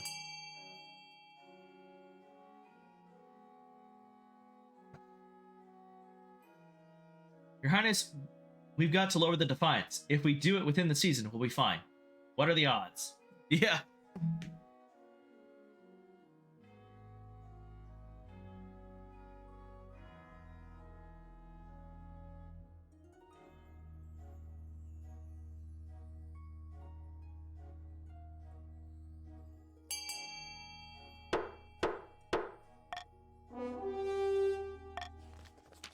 He's an expert folklorist from Quilia, however the fuck you say that, university. According to legend, the Stone Maiden always stays far inland, away from the shore. Perhaps there's something there. Oh, nice, we succeeded. That's the solution. A saline solution. She must react badly to seawater. You sent a squad of knights, each armed with a blindfold and a bucket of seawater. To your great surprise, it worked. How the hell did they find it if they're blindfolded? As soon as she's drenched, the Stone Maiden shrieks and flees back into her underground lair, where she falls into an immortal slumber. Okay. Interesting. Alright, a petitioner from afar. Your Majesty, there is a petitioner here to see you today. We're not exactly sure where she's from. I assume you have good reason for letting her in? You'll see soon enough, Your Majesty. Greetings, Your Majesty. My name is Orid. I have a proposition for you. Orid, where are you from? Distant shores, Your Majesty. I prefer to keep my exact origins a secret. Who exactly are you? I'm but a humble ship's captain, once a great renown, but that was a different time. Not a pirate, then? No, Your Majesty. Never would I countenance the thought? I've never heard that word before, but okay. I've heard a lot of weird words, but not that one. Tell me about this proposition. 3 ships are docked at the harbor of the west. Their holds are packed with gills of muskets and gunpowder, and they each boast a full battery of cannons. They're all yours in return for a small favor. And what is that favor? I only wish to stay in this kingdom with your blessing and protection. I can show your soldiers how to use weapons, of course, to avoid any accidents. Alright, what did you do? I don't know what you mean, Your Majesty. I simply wish to keep my dealings private. You'll forgive me, I hope. Ah.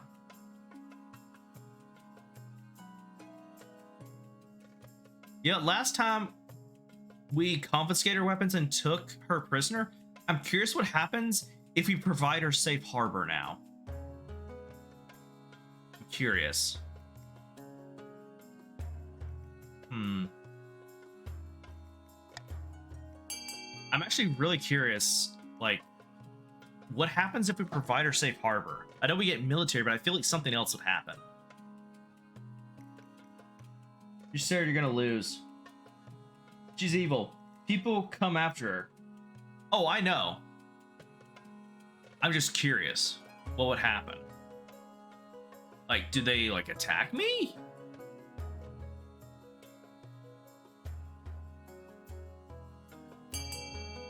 Oh, I can see. What happened to Salty? He's still here. Do I gamble or not? Having. If you don't hand her over, I think. Oops, too late, yeah. You send her to the coast where the foreign ships are impounded and the weapon seized, or goes quietly as you show her into a cell. Through the contempt of her face is clear as day. You confiscate the muskets or distribute to your soldiers. Without training, however, there are more than a few exploded wagons and missing limbs. Okay, well, it's a good thing I pulled that Unity one, so I did gain one, but I didn't lose it. But in the end, I didn't really lose any ability. It's still 6. Okay. There's stargazing. This simply can't go on, Your Majesty. These arch boffins think they know everything, but they know nothing of the Night God's wrath. Please, Your Majesty, we found a perfect site for an observatory high in the southern hills, but it's on Grandy Salty's lands, and he refused to let us build there.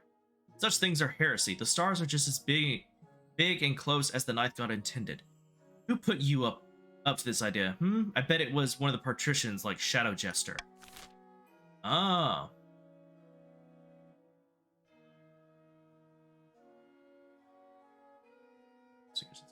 Thing.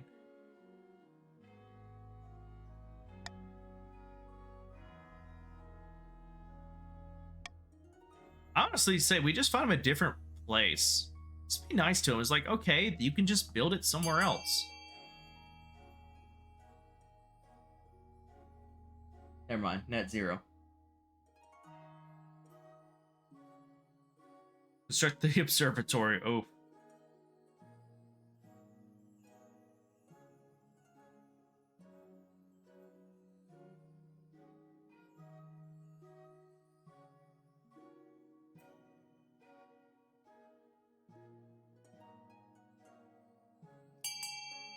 Okay.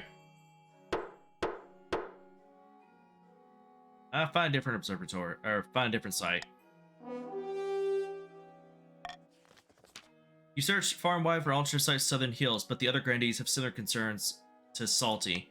Eventually, the scholars originally build their observatory on the coast, but the lack of elevation for rain from the sea mean that they make little progress in their stargazing.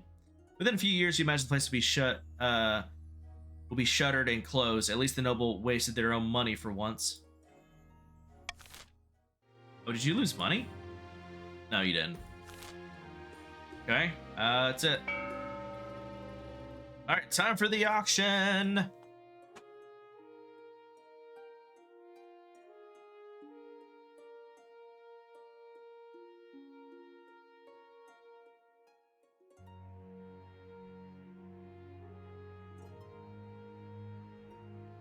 Who's ready? Go. Go, go, go, go!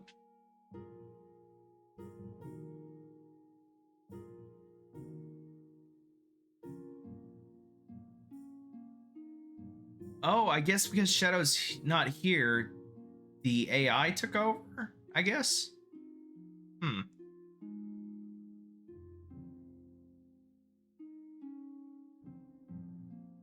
Oh, you're going to military down. Interesting. It's at least nice that the AI can take over.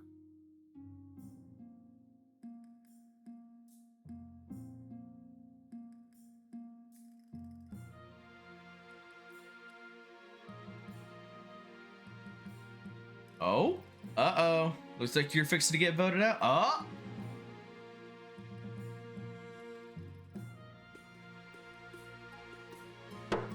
Time's up.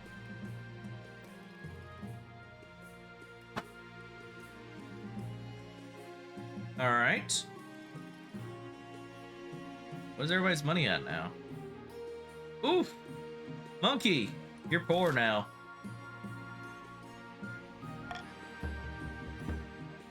On the verge of rebellion.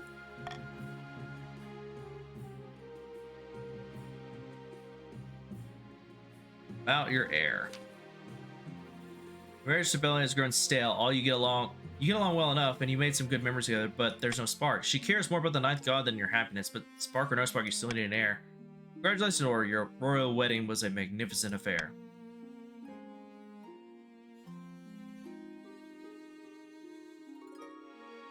Well, when it's It went about as well as could be expected. You're still in power, aren't you? Still got a crown on your head? That's what matters. You've done well so far, but something's still missing, an heir.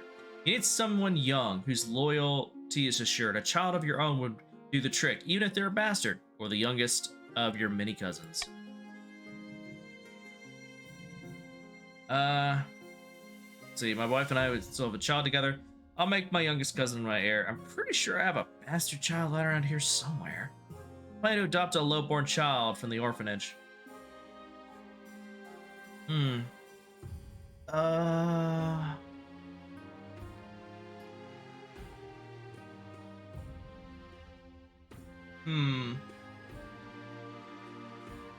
gonna try to be sneaky. You know, I'll still try. I'll try. The traditional method. No one will object to that. I'll arrange for you to take a month off from ruling so you can get down to business. We can't risk raising defiance, making hair. Yeah. The bounty hunters. Your Majesty, these good folk are bounty hunters representing the Republic of Kurth, they say. King Dragon, we greet you humbly. May I help you? We are searching for someone, a fugitive, you might say. Last we heard, she went by the name Orid. What kind of fugitive is she? The ship's under her command of property of the Republic of Kurth, as is their cargo. She's in my dungeons. That's excellent news. We asked permission to purchase her from you so she may stand trial and face justice back in Kurth. Oh, and the weapons she stole, they still belong to the Republic, you understand. We kindly ask you to return them. Let's see. Turn the stolen weapons and transfer custody of Orid. Or give Orid to the bounty hunters but keep the stolen weapons. Oh, it gains defiance if I do return the stolen weapons. So, you know that.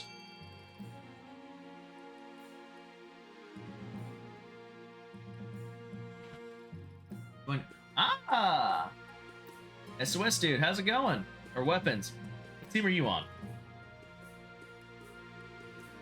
He's part of the Grandees.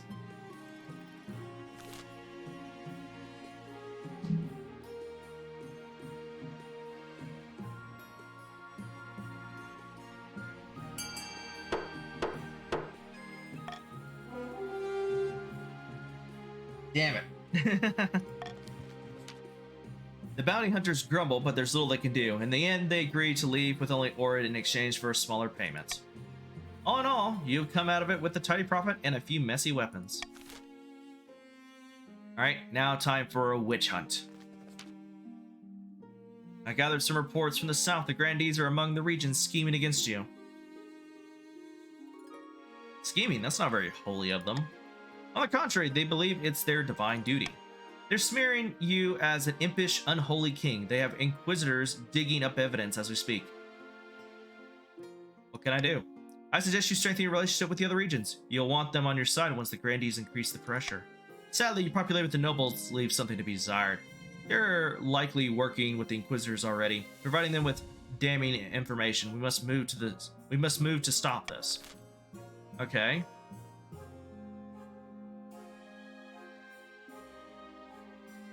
Ooh.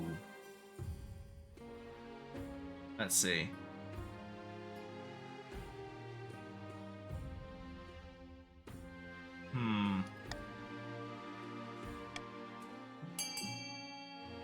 Alright, guys.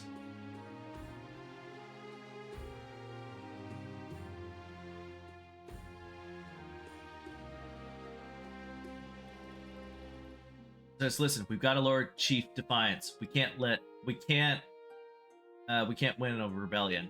We're gonna stop our own scheme for the rebellion? Yes. Then why didn't you vote A?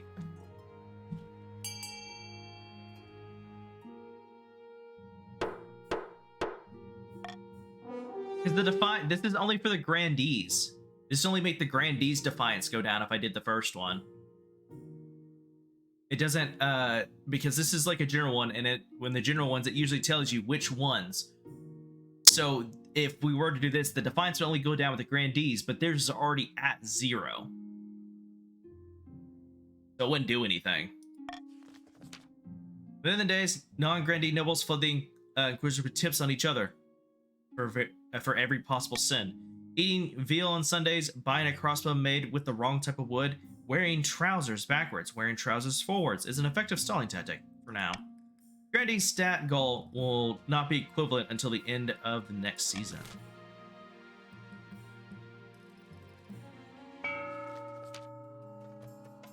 Sitting on a bench outside the sun-bleached villa, two patricians of the coast meet to plot their latest scheme.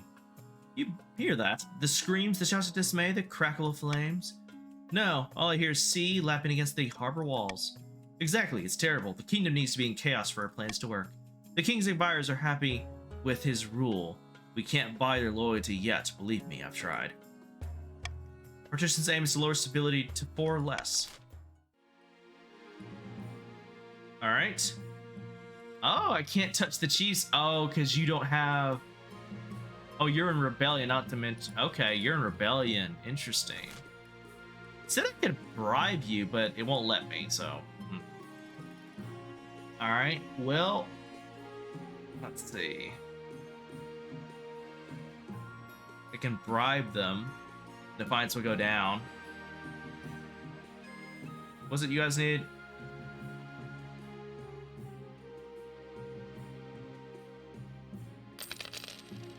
Let's go with that.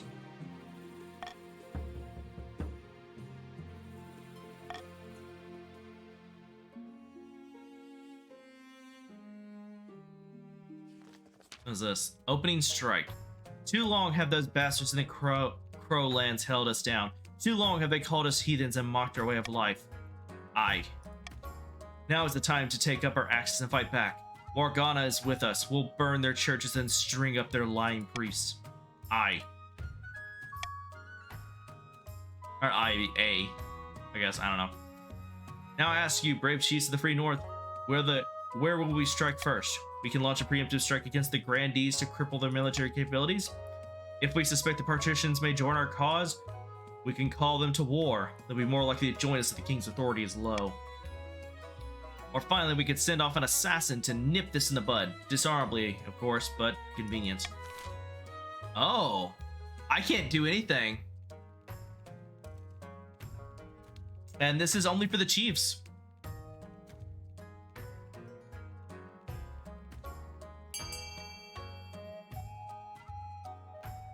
Stability and defiance would net us a loss.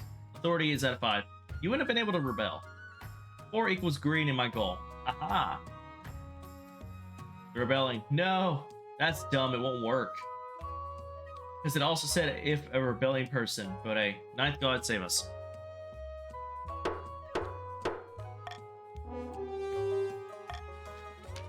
Chiefs launched a surprise attack in the south, slashing and burning their way across fields and farmlands. Oof! They catch a regiment of the Southern Army unaware and spring an ambush, slaughtering them to a man. Common folk whisper that the battleground will be stained red for a generation. Oh, they succeeded. Oof. Thank the gods, down with the king. Northern soldiers return home in triumph, leaving the south devastated in their wake. Yeah, sickness. Majesty, the terrible sickness is spreading among my troops in the south. Kind of sickness. It's done a lot of digging, a lot of latrines, and a lot of graves. What can we do about it? Let the disease run its course. We'll have lost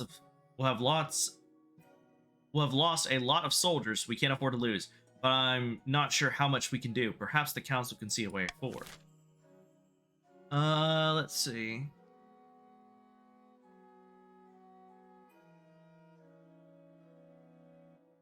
I would honestly say probably send a medical doctor.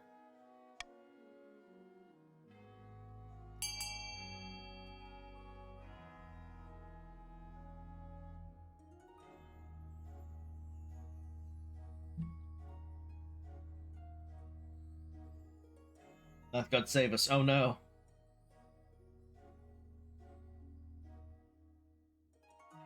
I can't vote, but it's funny.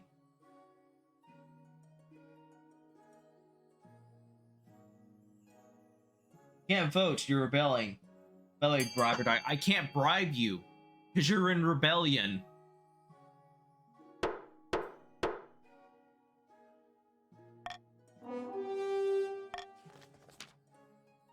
I know how to treat this sickness, Your Majesty. It's simply remedy. Garlic, wormwood, and spleen of goat. Oh, we mustn't forget leeches. Lots of leeches. Of course, gathering enough ingredients to treat a whole army doesn't come cheap. Great expenses. You send the best doctors from the Quillen University out to the south to cure your troops. Hopefully they're worth the money. Doctors get to work. It succeeded! Get to work in their leeches and bizarre concoctions. Some of your soldiers die, some survive. All in all, though, it appears to be working. Oh, but the military still went down. You still lose plenty of troops, of course, and at a time when you can at least afford it. But after a few weeks, the sickness is defeated. Damn. Okay, rebellion. I didn't have an heir. Long last, the chiefs have reached their boiling point. You are confronted in your throne room by the chief Frida. Her tattoos seem to be shift in the light of the braziers. The chiefs of the north will rip the false crown from your head and stomp it in the mud. We will be fighting for glory, for honor, and for Mag, the true queen. Ooh.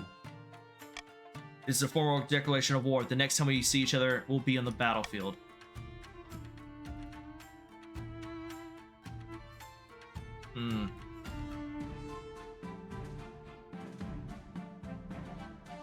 So anyway, the defiance goes up no matter what.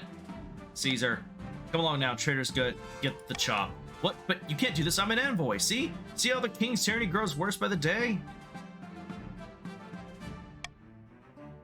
The watchman wastes no time. Chief Frida is dragged out into the courtyard and her head is struck from her shoulders. I didn't expect them to move so boldly, Your Majesty. What are our chances against the rebels? Let me put it this way, Majesty. Everyone in the palace who understands the situation has wet themselves. How did things get this bad? Leader of the rebellion, Chief Monkey II, as reason for the uprising. He's citing your history of petty transgressions against the chiefs. Ugh, to murder, rising. Yes, Your Majesty, hold on to that feeling, you'll need it. So this is it, civil war. That's right, Your Majesty, the kingdom is divided. There'll be a lot of death and suffering before all this is over.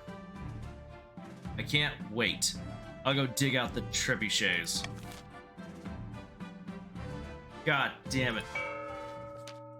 I know no bribes. The kingdom is burning as the chiefs march their troops across the country and the king struggles to put out the fires. A secret meeting is being held. Deep in the south, in the back garden of a sun-bleached villa, a number of grandees crowd around a figure, raising their arms in a toast. Here's to the future monarch Chris, the golden age on the horizon.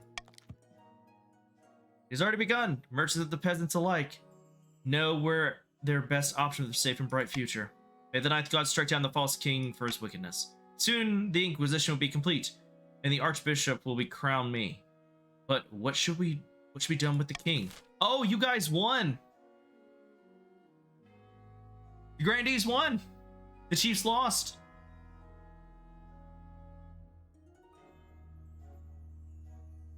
So you need to burn him at the stake, or you can show mercy in exchange for abdication.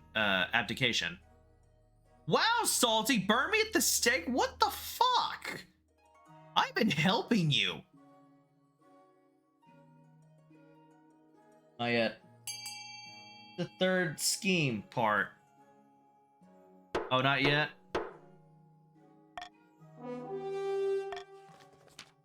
Worst way to usher a new monarch. The ninth god will surely be pleased. First, the current king's group of the kingdom must... Oh, no, you're right. Okay, yeah. It's not over yet, but it's not looking good. All time low, we shouldn't want to face any backlash from our little fireworks show, would we? The final stage of the scheme, the grandees must lower this ability to 1 or less. They have at least 1 region is enter the final stage of their scheme. If they pass it, they'll win the game. There are some exceptions. If 2 or more regions pass a final scheme stage, the winner will be decided at random. If stability, authority, or treasury hit 0 and the final scheme stage passes the same time, the scheme takes priority. If rebellion ends with a rebellion win and a final scheme stage passes at the same time, the scheme takes priority. The monarch can only win in ambition events, which will appear after they acquire an heir. I still haven't had an heir. Fuck. Sitting on a bench outside the sun-bleached villa, 2 partitions of the coast meet to plot their latest scheme, along with some other faces that the king might recognize. Greetings, Lord Partition. I'd like to introduce you to some friends of mine. Good afternoon, noble partitions. A pleasure as always. Oh my god, the treasurer. Hello, is this the place? Ugh, smells like fish. Oh great, it's the marshal now. Wow, I take it you found my colleague's arguments most persuasive then. Indeed, Lord Petition. Shadow Jester made some excellent points about the king's incompetence. The most persuasive part is the giant bag of gold. Fortunately, the Spymaster and the Chancellor still remain beyond our grasp, but with these two in our pocket, we can do great things. We just need to decide our approach. They can't vote.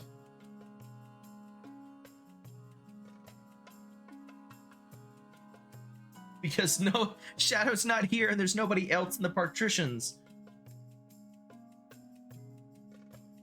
So I guess it just decides at random. I'm sorry, also metagaming.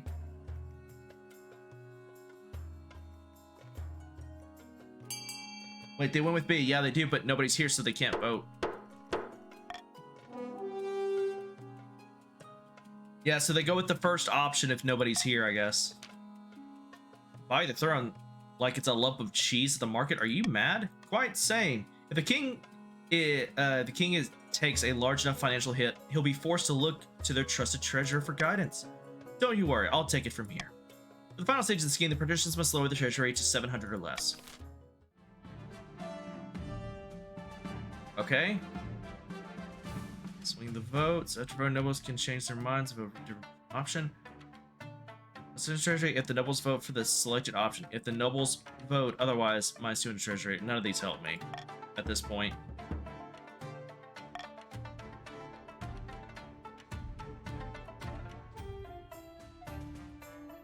Okay, gunpowder instance.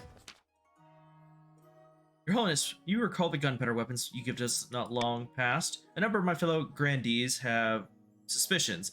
There were a few accidents with the black powder, and well, they're saying the weapons are the work of the seventh god, demonic tools that will only do us harm. They're afraid of them? I was hoping you could dispel the rumors, Your Highness. Perhaps the Archbishop might help. Okay. Let's see.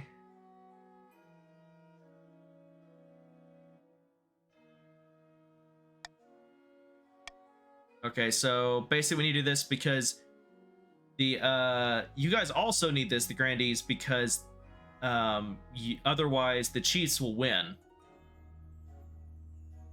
So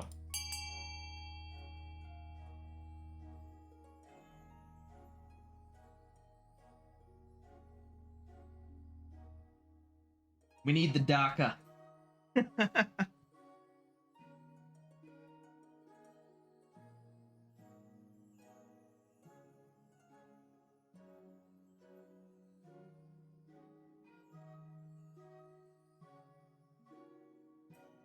Oh, it's almost up. 2, 1.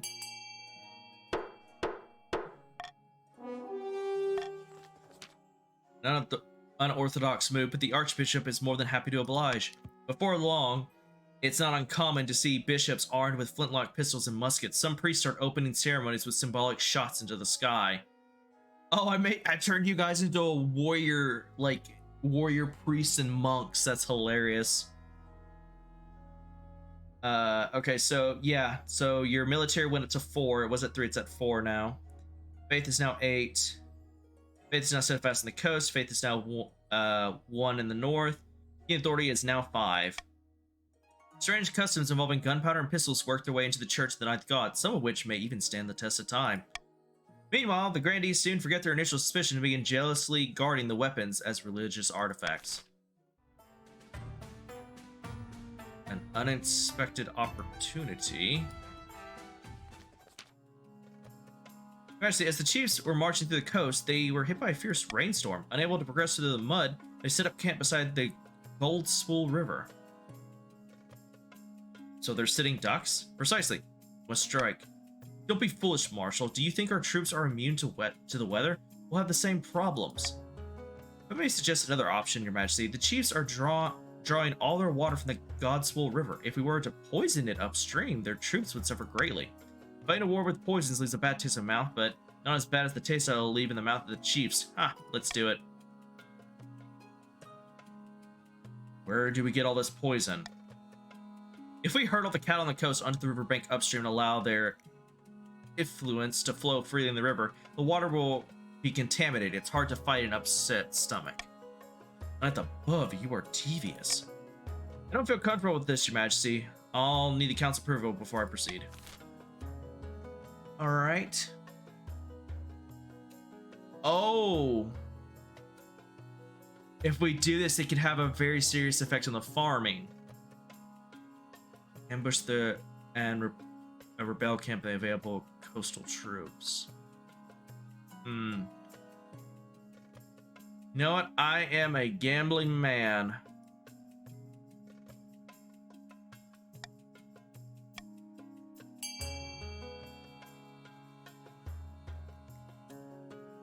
Find about, can we do the other events first? Next round. What are the odds? 30% present each.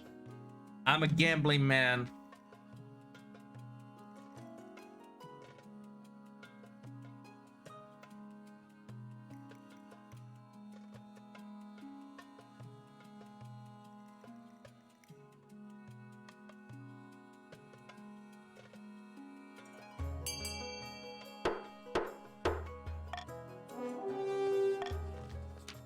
You won't regret this, Your Majesty. Leave everything to me.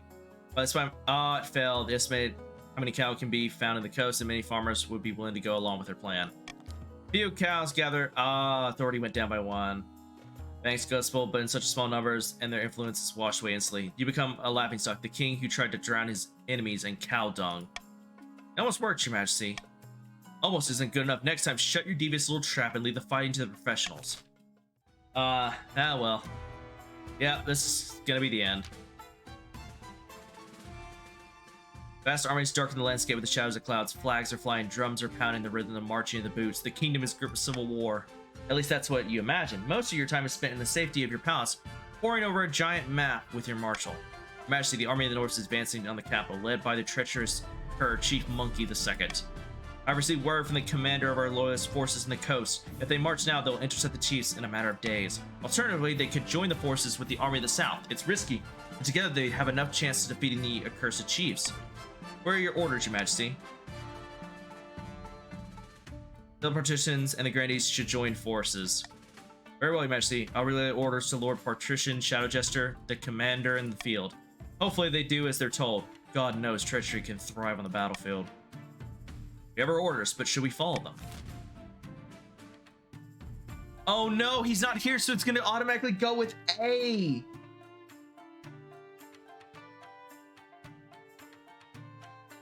Oh no. Oh no, it's random. Well, I'm fucked. I got a 1 in 3 chance. Oh, come on. Please follow orders. Please follow orders. Please follow orders.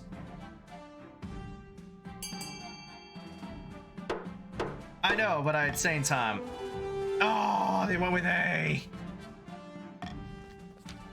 The whole city holds its breath. You stew in your palace waiting for the marshal's return. Finally, she bursts into your throne room, drenched in blood and sweat of battle.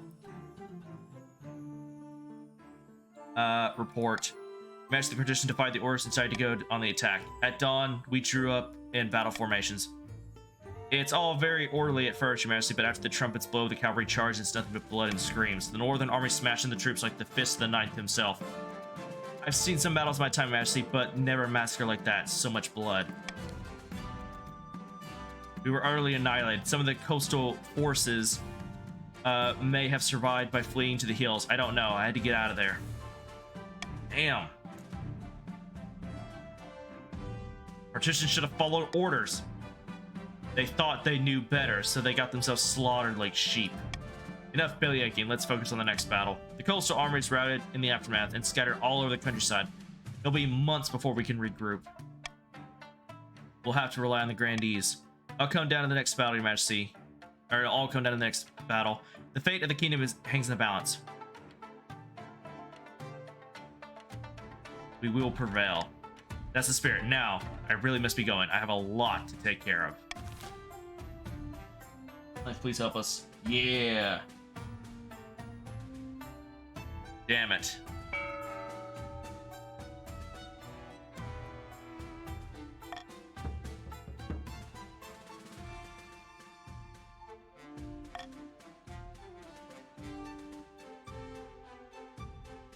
Oh, I had an heir! Finally!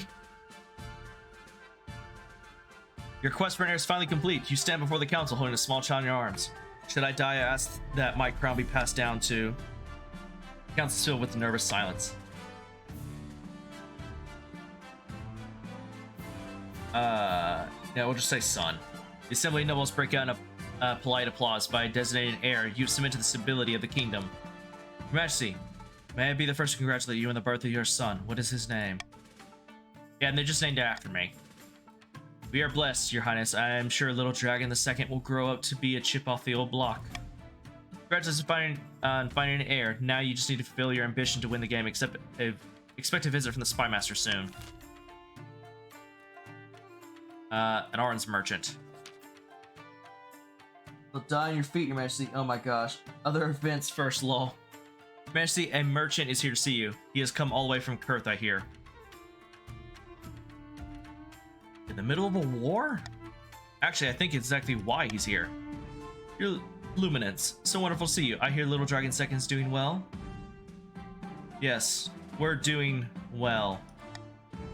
You'll be pleased to know that Kurth's Senate have deliberated for many weeks and ultimately agreed to extend you an offer of an arms contract. Not just a contract, mind you. The Republic has offered to sell gunpowder weapons, muskets, cannons, blunderbusses, bombards, you name it, I have it.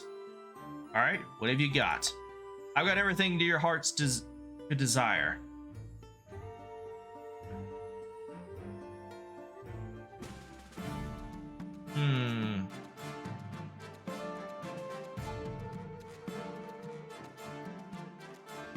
Hello. Oh, hi. Which side did they join? They joined the Patricians. So now we finally have somebody in the Patricians. Because Shadow left earlier, so now I finally have somebody in the Patricians. Yeah, so right now I'm kind of struggling with the rebellion. So cannons would be helpful, I imagine. Of course, mount them on ships or wheel them into battle. They're versatile and as they are deadly. It's 1,000 for those. Oh, they give me 700 or less. Muskets are always useful. Say outfitted, 9,000. Okay. Orders. Ooh, no. Bards. Think bards. Total. So I'll add that to your total.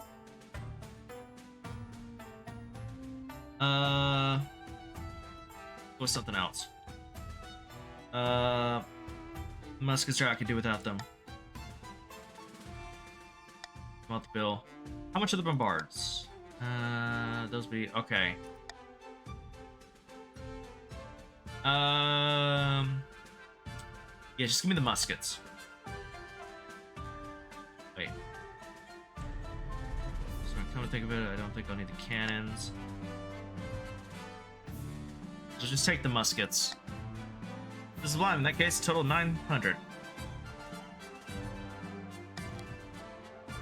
Most wonderful indeed. I thank you for your patronage. Once the merchant is left, it's up to you to distribute your newfound armaments to your loyalists. Alright, Grandees, here you go. Muskets are the bread and butter of any modern military. Your troops will have a significant edge with them on your side. You can now only hope the new weapons will be enough to turn the tide of war. Anyway, how you doing, Slap? Or Slappiness? Things I got handed the Patricians. You're the only one. We're trying to survive a rebellion. You will lose if you buy. Take everything out but the muskets. They're the only thing we can afford. We'll do our best, yeah. Alright, here comes the final battle. After a humiliating defeat of the Patricians, our last hope is the Grandees. They're all that stands between the capital and the Northern Army. Victory will be ours. I'll send word to the Grandees that it's time to strike. We can only hope that they listen to our orders, Your Majesty. Alright. Oh, it's on you guys. Oh god, it's only 20%. Oh god, we're fucked.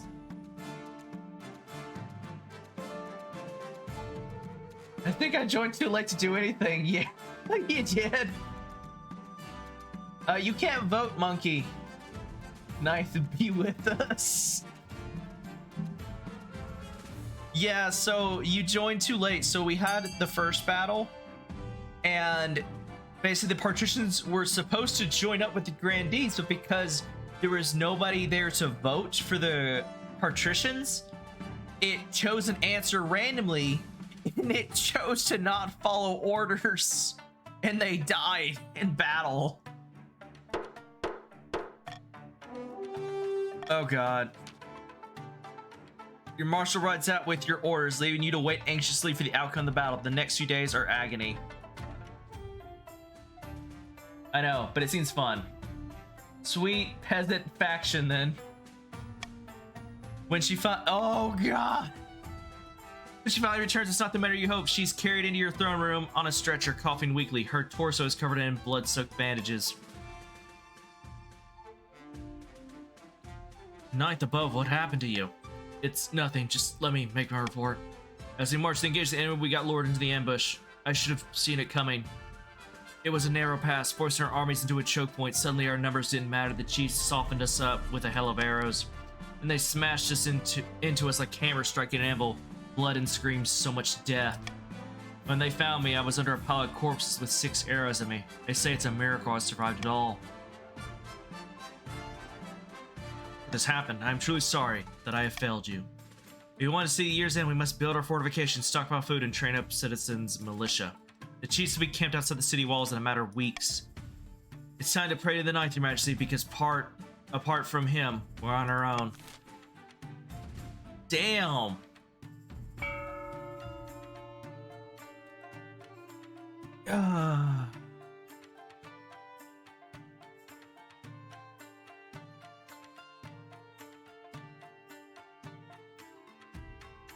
Alright, here comes the votes.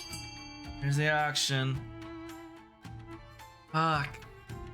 And I'm nowhere near close to what I want my my ambition, which was to be the farming one.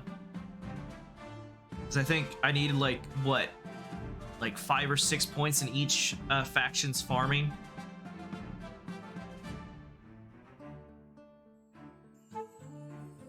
Hey, Jack, how's it going? Going right then. Noble list. Oh, welcome to the winning team. Oh, are they on? Is he on your team? Yeah, he is. Fuck. You know, it's only fair the first time I played this, I managed to somehow win. I had an heir, and I found, like, was it like the legendary, like, staff of some religious figure? It's only fair that I lose the second time.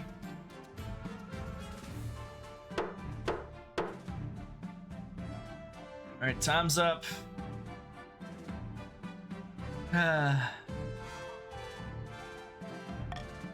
Thank you for at least boosting my stability, but I don't think that helps at this point, but thank you.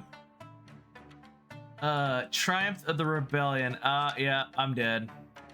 The sun rises in city turmoil. The chiefs began their assault last night, and since then, you've heard nothing outside but screams in the howls, the clash of blades. Half the capital is in flames. Soldiers rush back and forth, shouting panicked orders. You haven't seen your marshal since the night before. Perhaps she's already dead.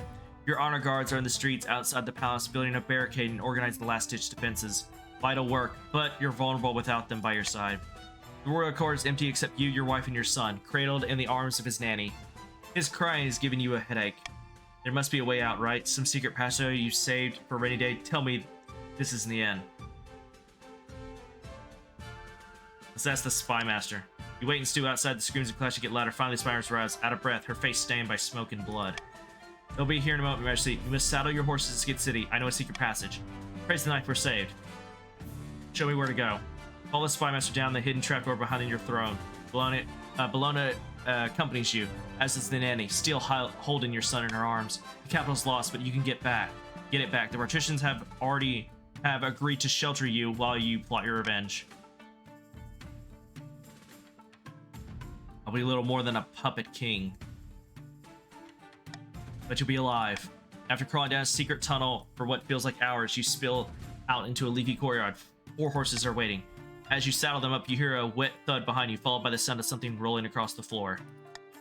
Your spy master is lying down on the ground. Her head is missing. Chief Monkey II stands over the body, flanked by a dozen soldiers, his battle axe stained red. Never liked her. Ideas above her station. Your nanny runs off clutching your son in arms. At least there's a ray of hope. Even if you die now, your heir still lives. Chief Monkey II, I wondered when you'd show your miserable face. Why, you have nothing to fear. I'm not here for you. So, you knew about the escape route. You're not the only one with spies. The triumphant smirk, Chief Monkey II makes a sharp gesture. The northern warriors step forward, battle axes at the ready. You can pray to your false god, but it will do you no good. Morgana has spun the fates against you. Now, might as well fight. Empty hands can do little against the armor of swords. You're given a vicious beating, and the fight drains out of you. Instead of killing you, the soldiers seize you and drag you back towards the palace. Your ordeal is over. Your wife is dragged off too, kicking and screaming. You never see her again. You only hope that Chief Monkey II kept his promise and no harm came to her. After a week of running your own dungeon, you're marched out onto the public platform, jeered by thousands of peasants. You cringe under a barrage of rotten fruit and fresh dung. Chief Monkey II sits in front, now grinning. Rebels have won. The capital has been taken. You are a former king. The executioner waits silently, holding up an axe bigger than you. If you have any last words, now's the time.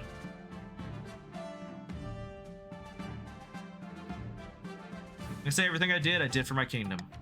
You place your hand in the block, and the executioner lifts the massive axe. Wait, you suddenly thought a much better last words. You turn the executioner to tell him, but the axe is already falling. Thunk, your head bounces into Chief Monkey II's lap, and your reign comes to a gruesome end. Viva la Revolution! Achievement unlocked. Having lost the rebellious chiefs, King Dragon was dragged out of the palace and decapitated in the city square.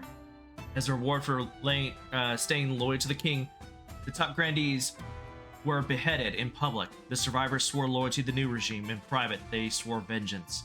After losing civil war, the partitions retreated to within their borders and immediately began plotting against the usurper. The chiefs launched a rebellion that toppled the king and devastated the kingdom.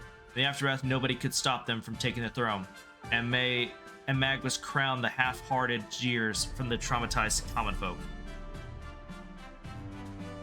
In-game ledger. Game length 2 years, 6 months. Spouse belong to the south. Successor Queen Mag. Damn. Yeah, die. I told you, bribe or die. Under the Chief Monkey the First. Oh, I beheaded him. Or no, I beheaded his daughter. He got killed by accident. So basically, he had been captured by a bunch of peasants, and we had a 90% chance to beat them with the army and save him, and he got unlucky and got the 10%, and he starved to death before we could get to him. On your feet. For my father. Clap, GG. Oof, Grandees too. I told you to bribe or die. You didn't save me. I tried to save you, asshole. You got unlucky because the other chiefs decided that you weren't worth a damn and didn't help me. They just sat on the sidelines and watched while eating popcorn. Ultimately, they didn't give a shit about you. King, you're evil. Hey, at least I tried to save your sorry ass. That's suspicious.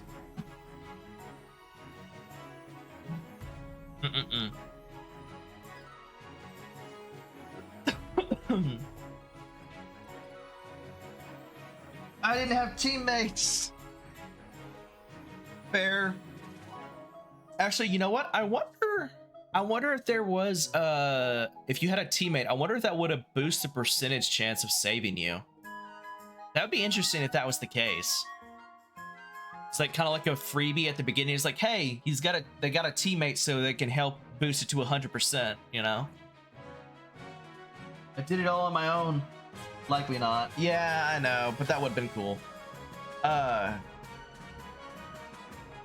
guys give me let me take a short break so I can go to the bathroom, because I really need to go to the bathroom because I've been holding it for the last like 2.5 hours.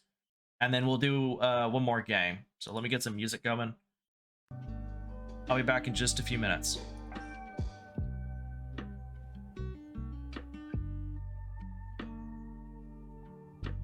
Also, behave yourselves in chat.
Did you get up today?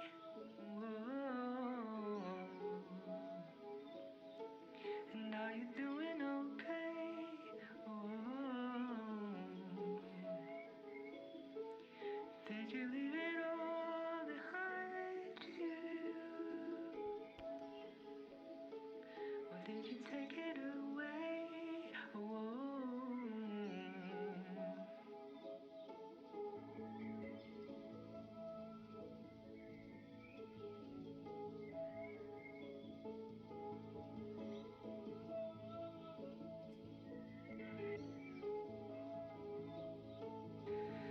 Life will lead you in the right direction if you let it.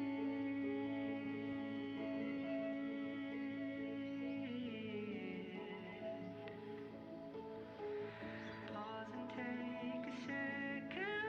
I promise that you won't regret it. 'Cause all we have is here and now. All we have is here and now. All we have is here and now. All we have is here and now. All we have is here and now. All we have is here and now. All we have is here. Oh, All we have is here. he left. Yep. All we have is here. Yep. That happened. Oh, hey, Monkey, at least you stuck around.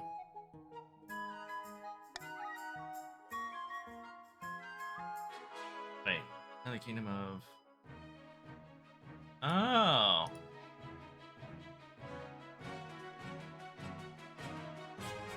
So, okay, so I can have multiple. Interesting. Well, there's the one where I succeeded, and there's the one where I lost. Oh, no. There's people. Okay.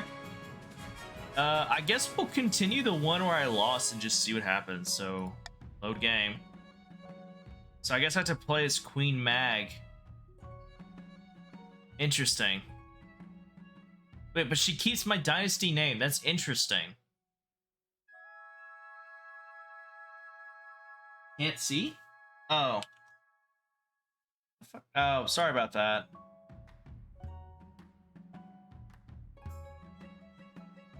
So, I don't know why, but sometimes Streamlabs OBS will, like, I'll go to switch a scene or I'll go to mute or unmute something, and I'll look away for a moment and not realize that it, like, undid what I just did. It's very weird. It happens randomly, too.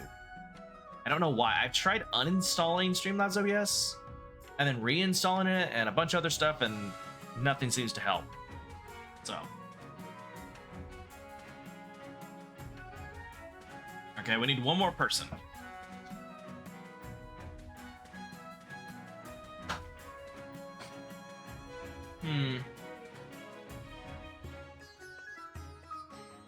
What the? Okay, I was just gonna say, I was like, wait, why did put somebody in the Chiefs, somebody else in the Chiefs, and there's nobody in the Patricians? And then I saw, Slappiness. Also, that's an interesting name, Slappiness. It's funny to say. Same teams. Game Remember is your last choice. Yeah. Oh, okay. So it doesn't... Oh, that kind of sucks. That'd be interesting if it like took you guys and like mixed you around. That would be interesting, but okay. All right, I guess we'll begin the game.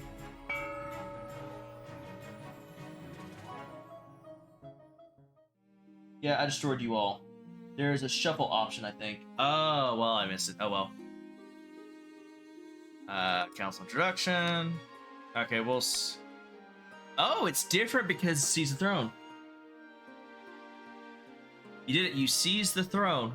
We showed them what the chiefs could do, didn't we? Now just remember which side of your bread is buttered. You answer to us. Got it? Oh. So, basically, you guys just backed a random person that claimed to have a claim to the throne, and now you expect them to be your puppet. Interesting. Answer to us. Got it?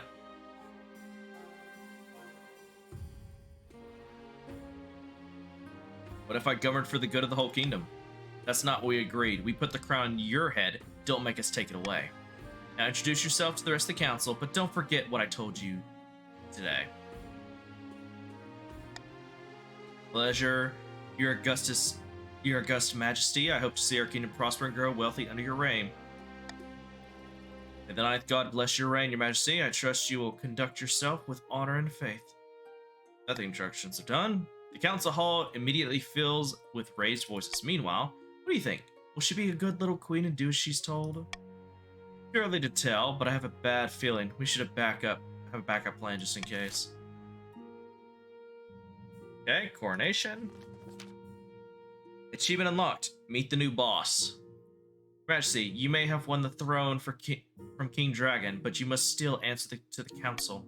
As is tradition, you will decide what happens at your coronation.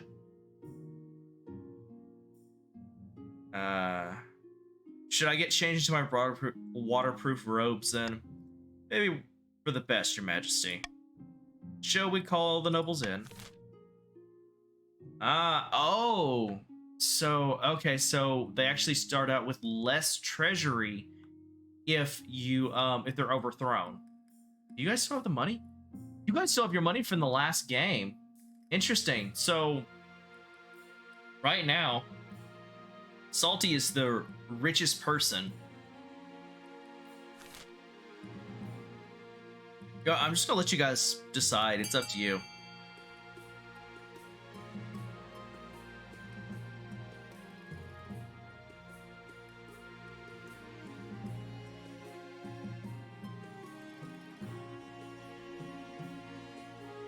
You gotta give us money every time, or die. We will protect you. Bullshit, you will. Throw the queen into the river.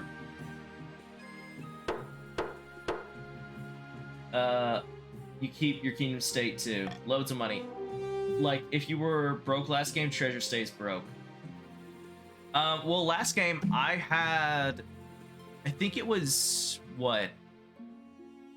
I think it was like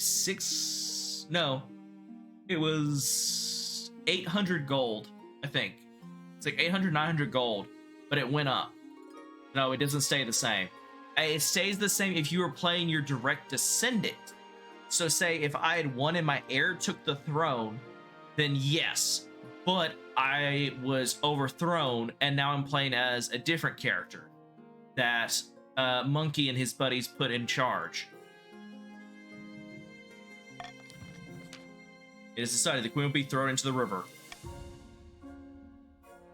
And so it begins. The nobles pick you up and carry you out to the Treadwater River, hurling you into the shallow water with a cheer. When you climb back up the bank soaking wet, the Chancellor steps forward and places the crown on your head. Is it your imagination or some of the nobles' stifling giggles?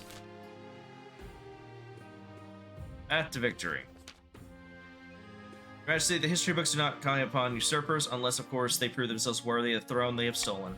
When you die, how do you hope the kingdom will remember you? Okay, so I went... What do I got now? Okay. You know what? Let's go with faith. Why not? Church will love you, I suspect, but will anyone else? I suggest you, over the next few years, focus on improving the kingdom's overall faith as much as possible. Once you have an heir, I will return to discuss how your ambitions is progressing. Good luck, Your Majesty. Also, the character I'm gonna play as looks ugly, and I hate it, but oh well.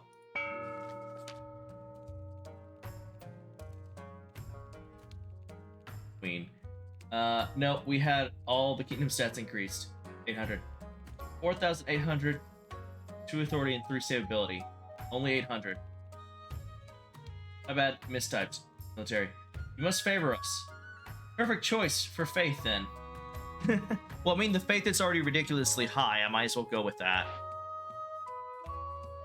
Hegvir of the Monkey clan, well-known northern rascal, stands precariously in the longhouse crossing, spitting as he speaks. Chiefs of the north, Queen Mag has abandoned the ways of our people. Put me on the throne, and we will stay true to our traditions.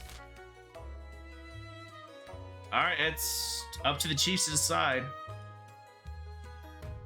It's like you literally just put me on the throne, and you're already planning on dethroning me to put some other random asshole on the throne who's you're probably going to rebel against within like the coming month. It's like a repeating cycle of insanity.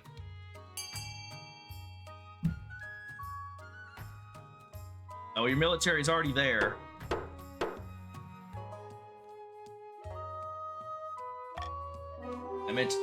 I meant ugly character. She plans to make an alliance with the Ice Giants to take over the kingdom. Oh my god, they're going for Ragnarok. I haven't gotten that one yet. This is interesting. Same shitty circle jerk through the ages. Isn't that politics in general? Fair. Bribe or die. Or military. First they must not be weak, or the Giants won't take their proposal seriously. To advance their scheme, the Chiefs must raise their military to 5 or more in 4 seasons.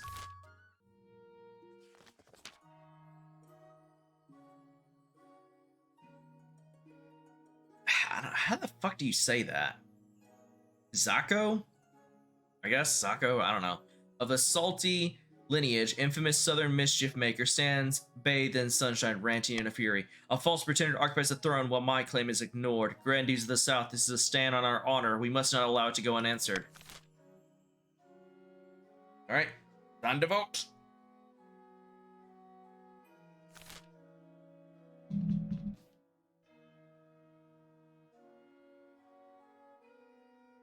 Our son, and we will not overthrow you. The Haka? What?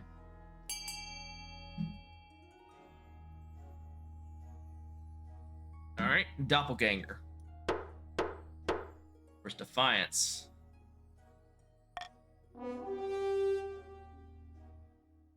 Oh, so you have the lowest Defiance. Granny's plans to swap the real queen for a perfect Doppelganger. First, they must gain the trust of the Spy Master. To advance their scheme, the Grandies must be the region with the lowest Defiance in 2 seasons. Interesting. Aquila of the Slapinist family, sinister coastal entrepreneur, scribbles with a well-used quill on a hardwood desk, speaking calmly. Fellow patricians of the coast, my claim to the throne is far more legitimate than that of Queen Mag. Something must be done. You know, it actually brings up a question. So technically my heir lived. So is it possible that my heir could come back and try and kill the character I'm playing now? That would be interesting. Anyway, patricians, you must vote. Who's the patricians? Oh, Slatinus, yeah, that's right. Okay. What'd you go with? I didn't pay attention. Lower the treasury. Okay. Patricians plan to sink the queen under an ocean of debt. To advance their scheme, the patricians must lower the treasury to 15,000 or less in 3 seasons. Wow, you're already there because I start out with 500 less than the first go. Okay.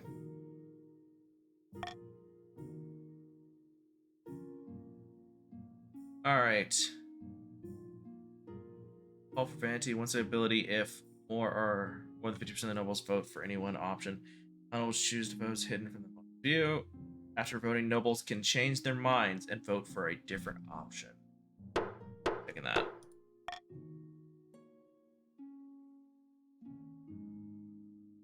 All right, honor guard. One day, you're walking through the palace gardens when you're confronted by an unusual sight. One of your palace watch is standing guard, but instead of a pike, he's holding a mop.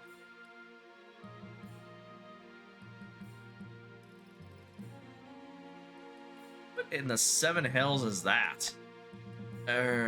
Improvised polearm? Last week, a grubby little urchin kicked me in the shins and stole my proper pike. I grabbed the first replacement I could find. Get a new pike right now. I tried, but the quartermaster was too drunk. I can only apologize to Your Majesty. The Palace Watch have been more competent than usual recently. It's obvious you need a proper honor guard to protect you. But first, how can we improve the watch? Okay, so spend a fortune and fancy new equipment. Hell no. Invite soldiers to provide training. Oh, but that would make your military go down, defiance go down, but authority would go up. Enforce harsher discipline. Authority goes up, but stability goes down. There's no need to do anything, or authority goes down. Okay. I'm going to veto this one, and you guys decide. Eric Vikings. What is our honor guard? Bodyguards for noble. Yeah, that's what honor guards are. They're like the personal guards of the noble.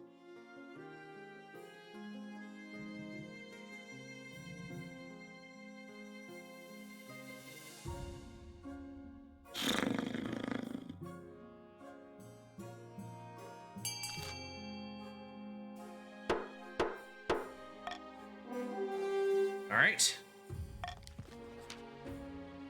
The chiefs are honored that their martial prowess is acknowledged. A squad of hardy northern warriors soon whip your watch into shape. Though, by all accounts, some of your watch's incompetence rubs back off on them. Oof. If one thing's clear with this mess, it's that you need an honor guard who can actually keep you safe, not like these kittens. Think carefully, Your Majesty. These guards' loyalties will be divided between you and their region. Of course, you could just hire foreign mercenaries. They'd be loyal to coin above all. You'll choose our northern warriors, won't she? Your Grace, don't tell me you've got soft and southern already.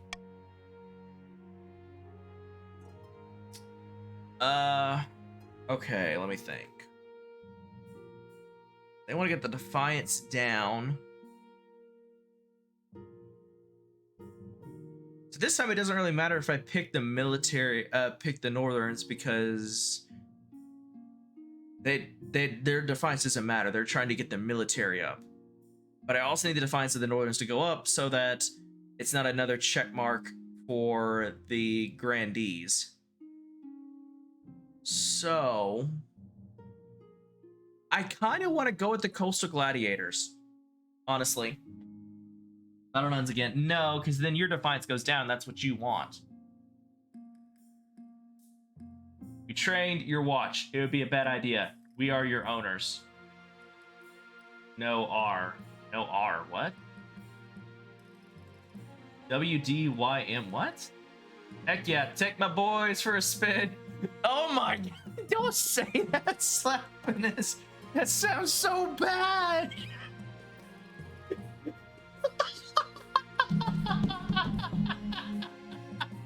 What makes it worse is that right now I'm playing a female character. That makes it 10 times worse. Because you said that.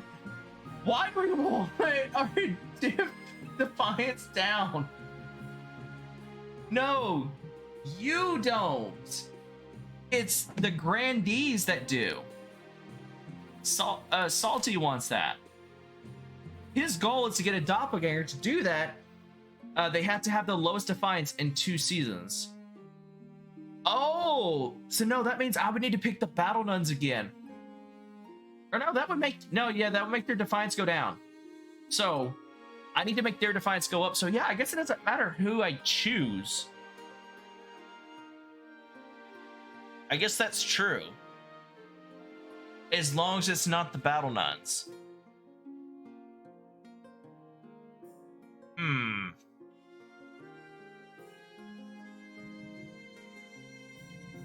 so confused. Just pick us. See, you're dumb. Shut the fuck up, monkey. Yep, take my boys. They're greasy as fuck. Oh, no. What is this? Meet the Spartans all of a sudden? How many of you actually even know what that movie is? Vikings.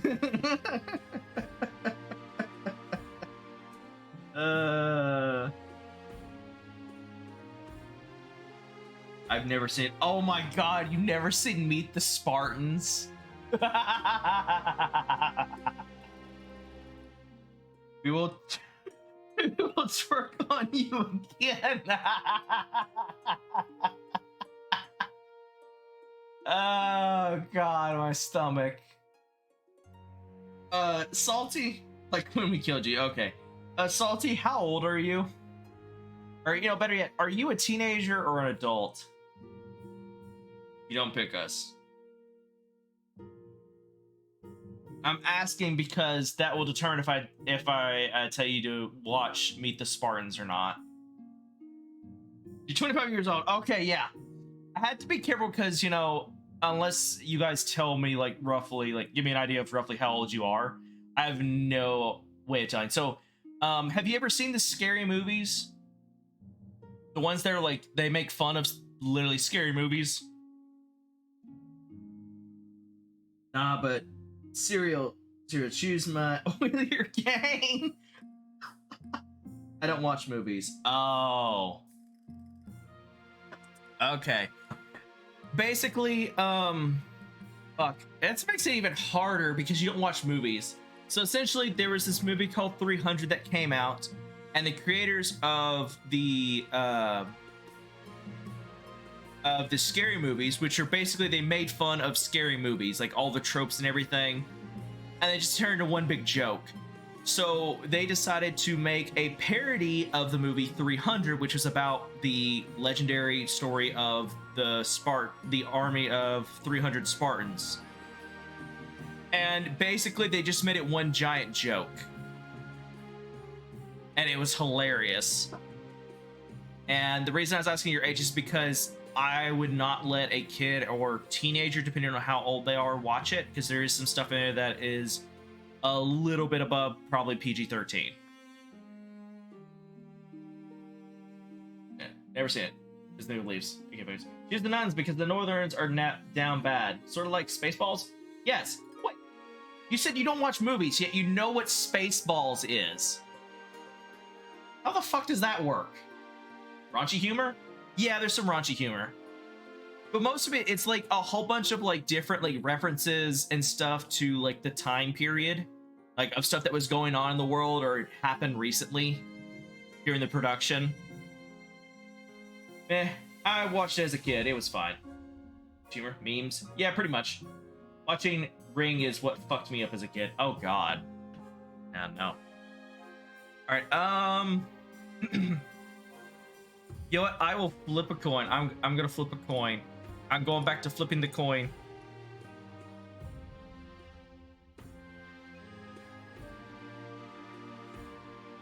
Vikings. All right. No, yep. Monkey, call heads or tails. Bribe or dough. Okay, bribe or die. Okay. You gotta call it, monkey. You gotta call it. You gotta make a call, or I'm gonna automatically choose the other. Make a call. Heads. Okay. Oh, that is a hard word for you, isn't it? Sorry to say, monkey, but you lost the call.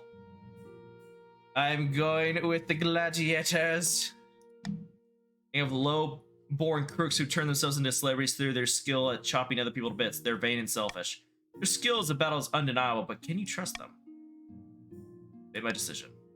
What's your verdict, your breath, your majesty? Bring in the gladiators. By the star player, your greatness, how could you choose them? I'll make the arrangements at once. The gladiators arrive a few weeks later. The men are bare-chested and the women underdressed, eager to show off their bodies as much as their weaponry. They gather behind your throne and begin oiling themselves up. Oh my God, they actually oil themselves up.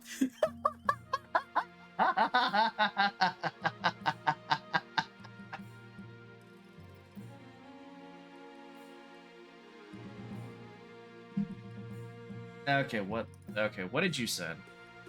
Yeah, I'll allow that.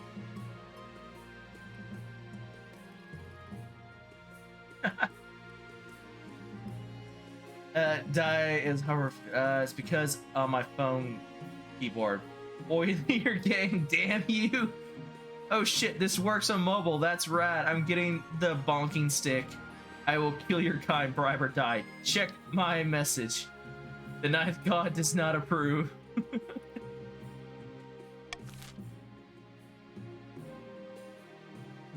I mean, it did say that some underdressed women that were muscular and oiling up. I mean, kind of hard to turn down. Hordling attack.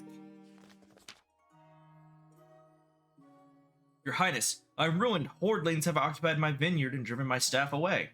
It's a hordling. Every little creature's like a fat green baby's with claws. Hard to kill. Fire's the only way to get rid of them permanently. Whatever you do, we should do it soon. They're eating all of my grapes. Why can't your fellow grandees help out? My plight is of no interest to them. I'll assemble the council. I bless you, your highness. Alright. So we can burn the vineyard with the hordlings inside. It'll make their trade and farming go down, but their defiance will go up. We can strong arm the other grandees into sending military help. Is there any? No, there's not, so that doesn't really work.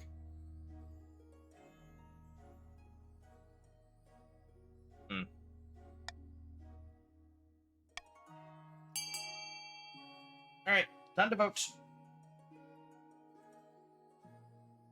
Wait, I'll get some grapes for immersion. Okay. What's the vote add? Oh, the vote is basically to decide how we help him because his vineyard is being taken over by basically gremlins.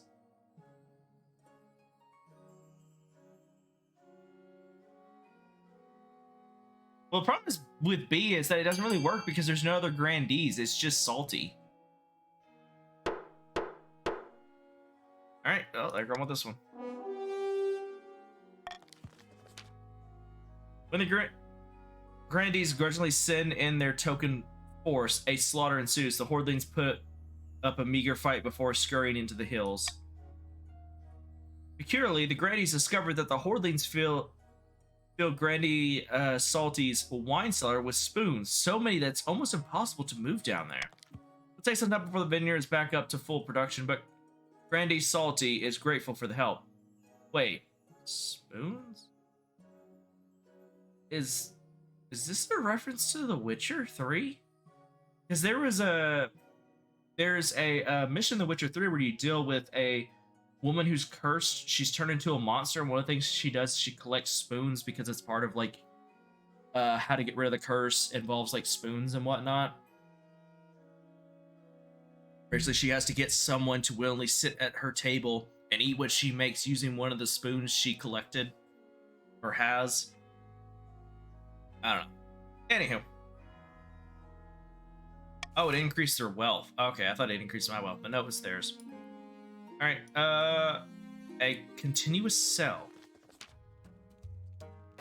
Your Majesty, this is an outrage. Grandee Salty is trying to steal my bear from under my nose. Did you say bear? It's not her bear. I was about to buy this beast from an adventurer in the Tattered Lands when Chief, Jayaka turned up shouting and raving about Skurinorn. Tell me about this bear. She's a magnificent specimen. She'd be a great addition to my menagerie. He was Skurinorn, northern goddess of medicine acknowledged. The bear wears her mark upon her brow, clear as day. This is a matter for the council. Mark my words, the bear is not brought to the north where she belongs. There will be trouble. Okay. So, if it's sacred, Chief, Jakayaki, how do you say that? I guess I gotta be Jack. Jack should have the bear. Finders Keepers, Granny Salty can have the bear. Encourage a bidding war between the two nobles.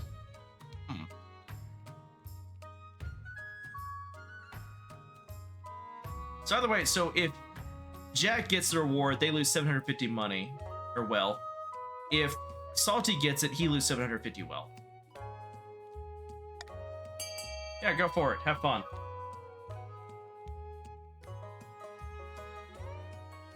Strika. I don't recall any spoons involved. Yeah. Oh yeah, no, there was. It was in the DLC. It was in the Blood and Wine DLC. It was an optional quest. That's how you get your cook for your villa. You have to do that quest to get a cook. All right, looks like Sacred Bear is Chief Jax and should have the bear. What should be done with this potential Sacred Bear? We should give it to Jack. The Chiefs gratefully purchased the bear for an extortionate amount from the Tatterlands adventurer who can't believe her luck. Naturally, the Gurdies aren't happy and have lost their potential zoo exhibit, but there's little they can do. The bear turns out to be a fearsome creature with bright white fur and I think it's supposed to be intense green eyes, and she's vast. Even on all fours, she stands taller than a wagon. She's transported north slowly and carefully, sedated by special herbs and followed by a stream of worshipping villagers. Chief Jack is delighted that Skirnorn's will has been done.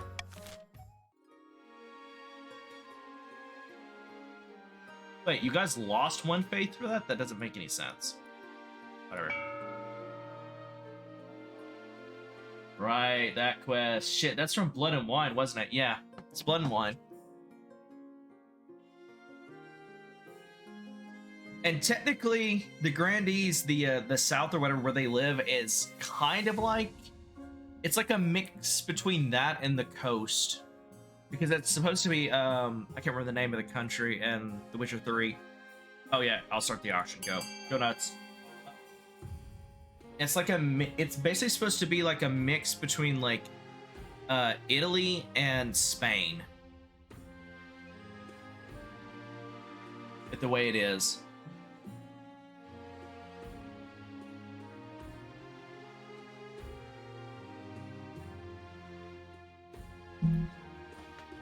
Oh, who's gonna win? Oh. Cheers, man. Oh, looks like the patricians are gonna win. Oh no, Saltis wants to buy some for the patricians. Interesting.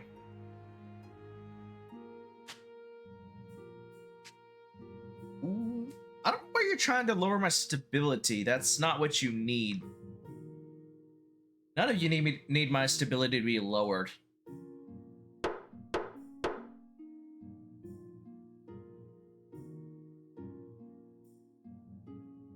Too late, monkey. I mean, like, literally, the chiefs need their military the highest. The Grandee needs their defiance to be the absolute lowest. And the patricians just need me to lose money. Well, actually, it's already checked because you just need me at 1,500. Anywho. Alright, finding a spouse. Here we go. Your Majesty, it's important to find a spouse sooner rather than later. I'll take the liberty of finding eligible candidates. What is your preference? Men, women, or do you not mind? And I'm female, so I guess men, whatever. Thank you, Your Majesty. I'll send the messengers to the most influential noble families in the kingdom. Let's see what they have to offer. Easy enough decision. You'll marry into the chiefs, as we agreed before you took the throne. Right? Right? Okay. Okay. Blood money.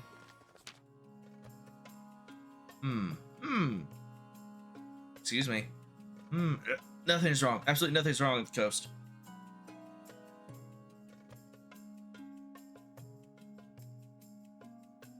Really? Because you're looking like you've swallowed a wasp. It's definitely not an old witch who lives in the border of my lands, and definitely haven't been having money troubles. Oh, I've seen this one before. And most importantly, she didn't offer me a fortune in exchange for just a drop of my blood.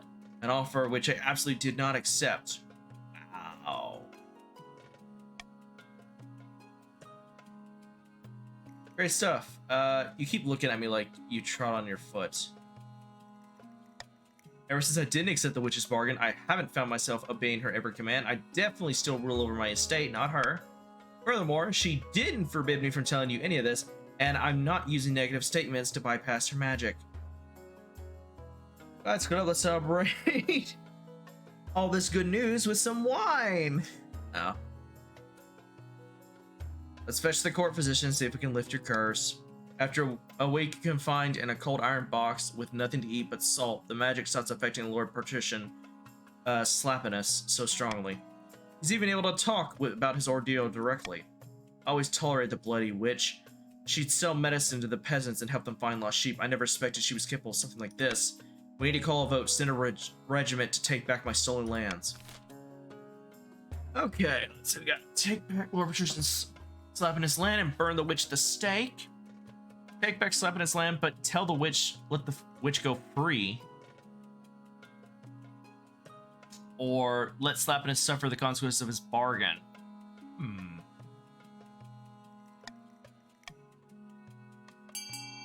The rest is for you to decide, chat.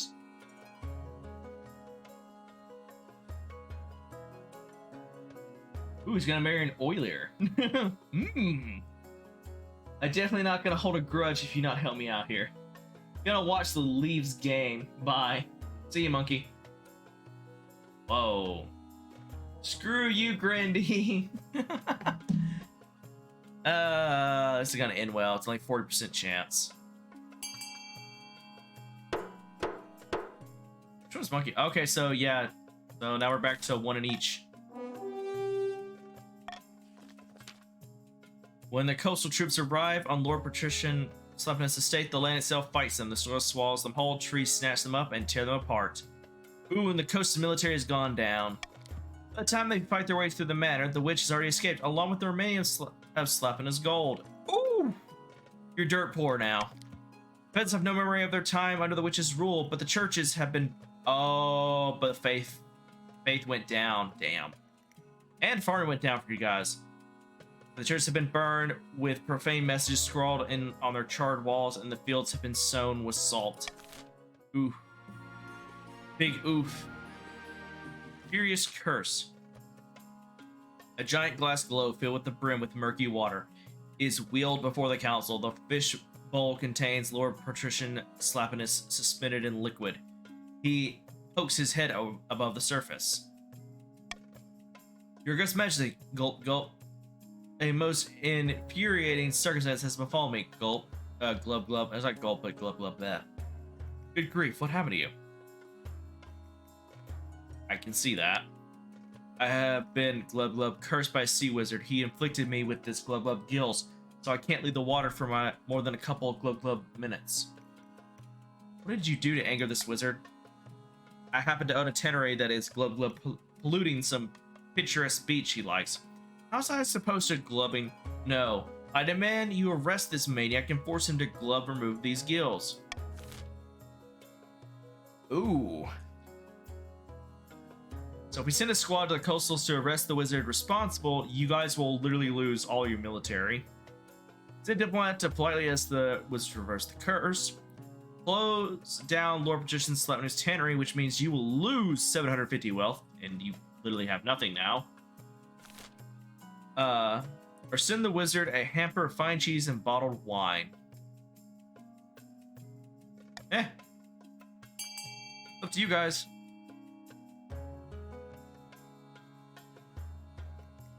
The gold. Oops. That's what you get. Fuck, I need to hire a witcher so bad right now. What is a slap plus curses? With what? Broke bitch? 7 hells. How many curses did I get? Come on, it'll be funny. Well, I mean, he can't lose any more money. I don't think he can go into the negative.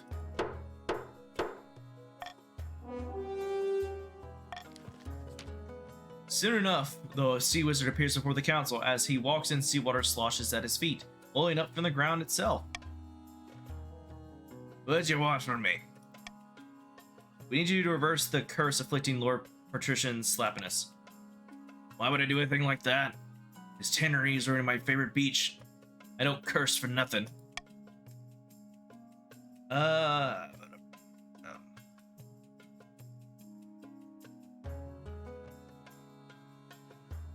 Ooh, I could just leave you cursed. I could also order you to shut down your tannery. I mean, you don't have any money, so it wouldn't hurt anything. You would just be at 0.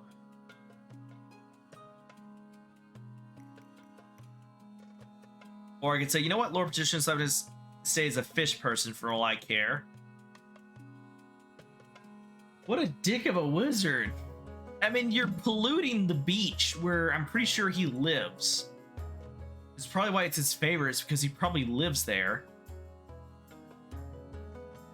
Oh my gosh, no. 2 or 3. Dilemmas, dilemmas, dilemmas.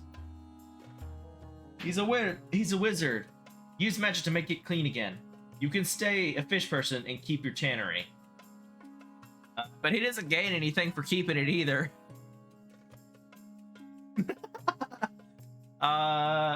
Okay.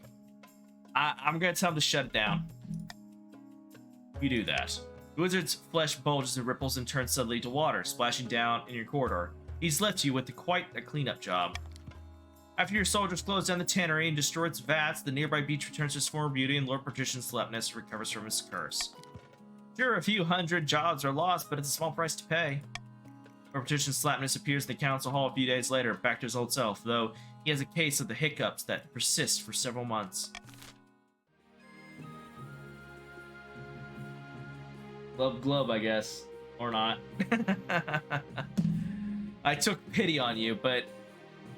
yeah, no, you can't go into the negative. You just have no money. In season. And in the south, beneath the scorching sun, Grandy Salty is strolling through his vineyard in the company of a few close friends.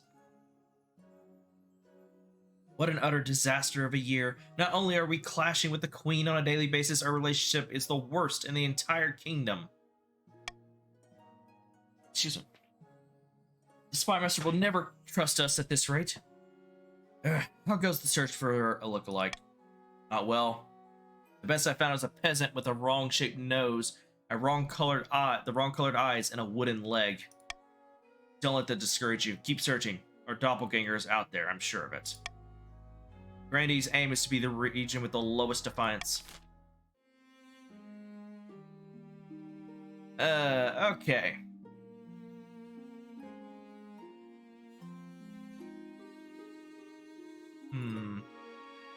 What's money?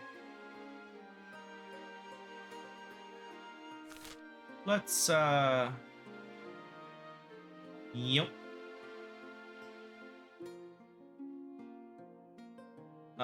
Let's see. Common tax. What you guys got? Is that common?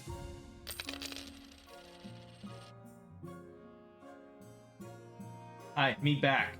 Bribe or die. Text me. I got nothing to lose, LMAO. Yes, but this is a second game and a campaign. The gimmicks are just a suggestion. Why, Your Highness?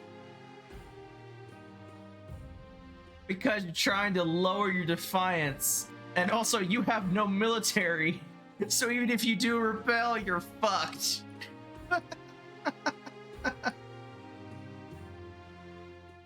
Eligible options. You were mean as fuck to me, that's why. That too, a little bit.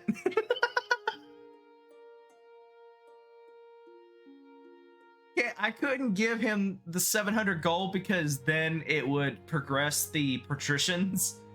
But I could tax the hell out of you, and also too, it'd increase your defiance, and you guys have basically no military. What happened when I left? So Slappin' is here as the worst luck. He got cursed twice in a row. He first got cursed by a witch in order to get 750 gold. Then they voted to try and kill the witch when he voted against it because there was only like a 30% chance that he'd succeed. Of course they failed. He lost all of his money in the process. Oh, you got 100 because it's the next season. That's right. So you're not completely broke, but you are just about broke now. Anyway. So the witch got away, stole all his money, brought their trade down 1 point, brought their farming down to 1, and the faith down by 1. Then he got apparently cursed by a sea wizard because apparently he built a tannery and he was dumping all the pollution on the sea wizard's home, which was a beach nearby that he really liked because, you know, he lived there. And he had no money, so it was either I chose an option where basically he would, you know, lose 750 money, which he can't, or let him stay cursed. So I chose the option where he couldn't lose any more money, and in doing so, it brought the trade down again. So now they're at 3, and he's broke. Well, he got 100 because of the new season, but ultimately he's broke. Slap got cursed twice, yeah. I got a bunch of witches living in my land taking a piss at my rule. It's a bloody loony land here. Okay. Yeah, he needs a witcher, but sadly there are no witchers in this game. He's kind of fucked. I found 3 potential matches for you. One eligible young man from each of the kingdom's 3 regions. Choose wisely. Will be securing a powerful alliance. Yes, yes, and no. And a partner for life and hall. Don't forget. Yada yada yada. Leads to Great Hall where you arrange 3 portraits. All right, let's see the eligible bachelors. They whisk away the cloth from the portrait. This is Odfin, firstborn son of the Northern Monkey clan. Apparently, the other Northerners have nicknamed him Windspeaker. Can't imagine why. He's made himself quite wealthy with a series of shrewd investments. He's a bit of a controversy a while back with his clan hall burned down. Apparently, his peasants were to blame. On the coast, we have Merce, the wealthy heir to Lord Patrician Slapness estate. He's got a reputation for honesty and fair-mindedness. That's rare along the coast. He's also an obsessive collector of rare books. He'll splash out thousands for the right edition. He's an absolute fountain of energy. No one can keep up with him. That sounds fun. And finally, from the south, Sabino, the oldest son of Salty's lineage.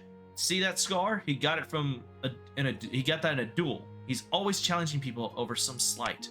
The only thing that he cares for is his faith, which he places above all worldly concerns. Unfortunately, he lacks common touch. Peasants have such terrible nicknames for him. Okay. What do you think? Of course, picking a candidate, you'll anger the other regions, but you'll gain a lifelong alliance. Yeah, I'm gonna throw Slappiness a bone here. Was it the Coastals? Yeah. I'm throwing a bone because he seems like the best option except for him wanting to buy books, but he seems like the best option out of all of them.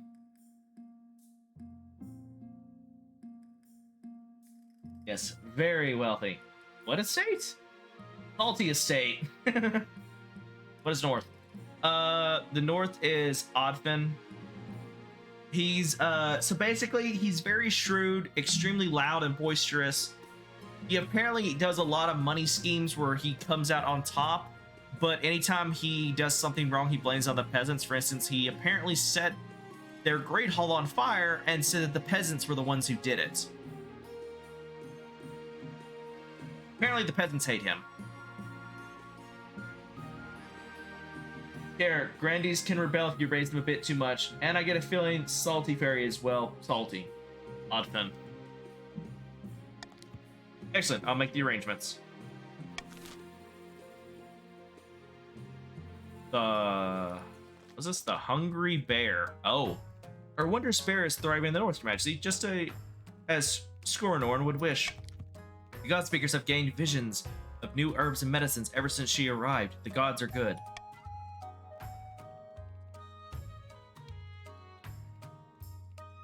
Time for the real question. Is she adorable and fluffy?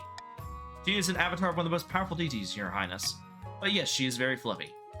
The only thing is that she's eating a lot. Our hunters have to push into the frozen waste to find enough food to go around.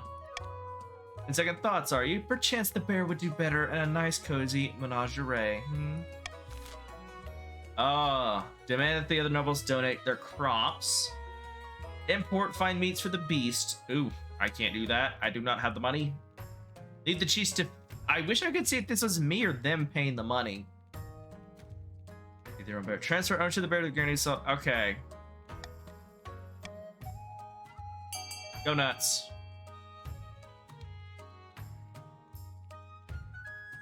Rebel. Is she fluffy? You get 1 defiance, you donk. Bribe or die. Treasury is kingdom money. Wealth is noble's money. Ah.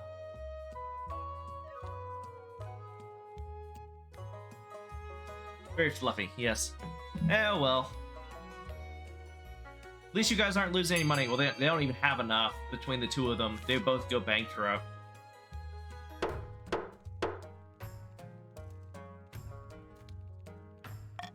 Just back me up. Okay, so when I'm doing these kinds right here, the money that's spent is the... When I'm solving disputes or whatever for the nobles, the money is from the nobles and not me. But if I'm doing something that's for the kingdom, that is my money. Okay. Grumbling, the nobles gather their crops and send them to the chiefs to help them support the sacred bear. She grows sleeker and happier by the day. As do the chiefs, who take the choicest cuts of meat and ripest vegetables for themselves. But all across the land, peasants start to wonder openly why a bear is being given a special treatment over the people.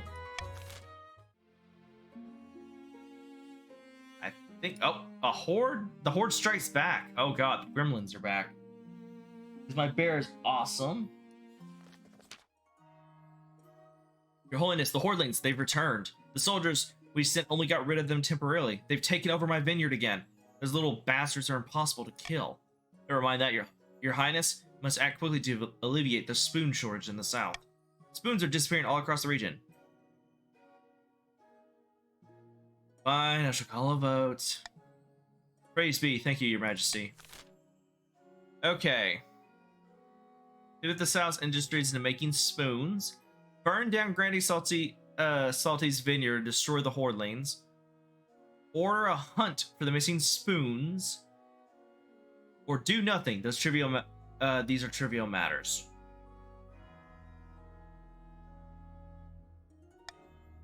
I say order a hunt for the missing spoons, just because I think it'd be funny.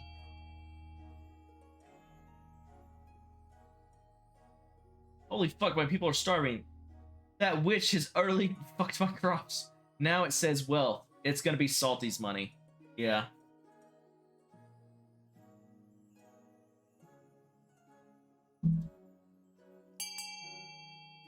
I like how everyone voted C.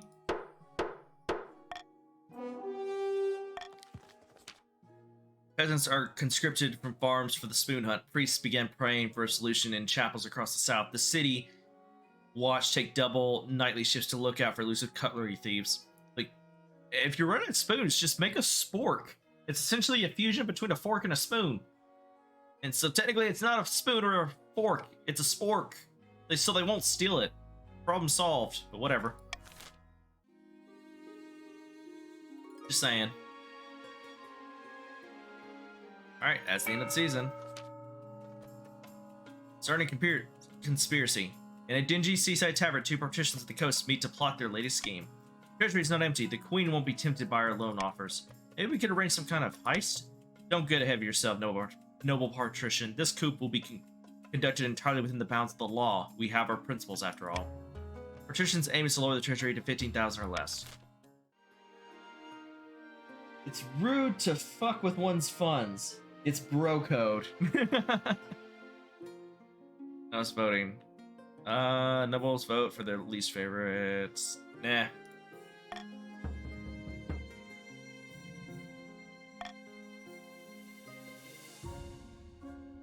Ooh, so you can vote to rebel, but you've only got 2 military and no food almost. Let's see. The royal wedding.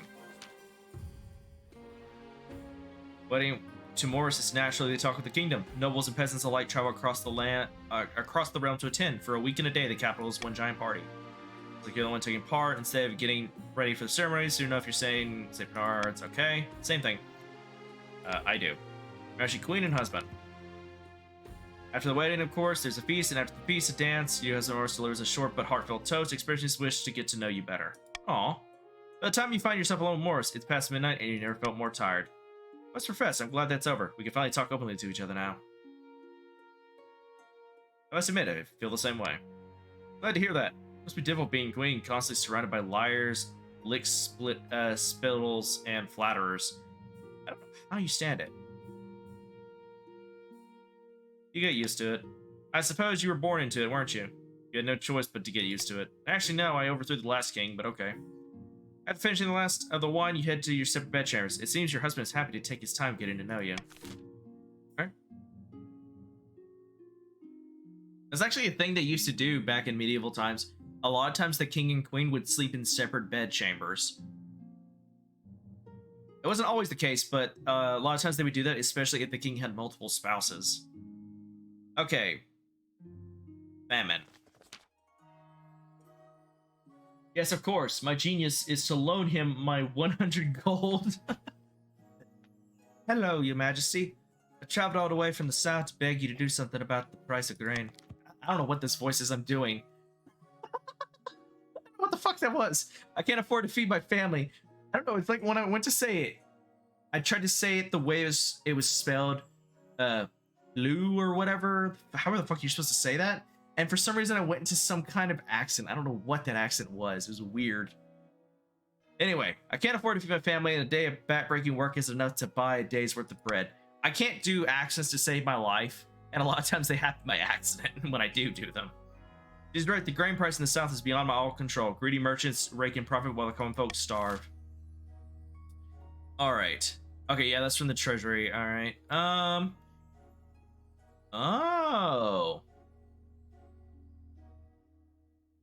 Wait, but that's from the treasury as well. Wait, I can't tell. Is that from the treasury or is that from them? I think it's from me.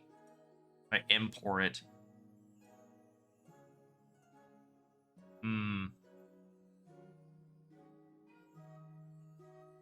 I could put a cap on the price of grain, which has 70% chance to basically do what I need to do. Or, you know what? Gonna veto this.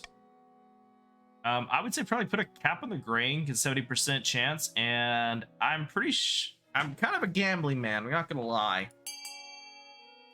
Yeah, okay, but yeah.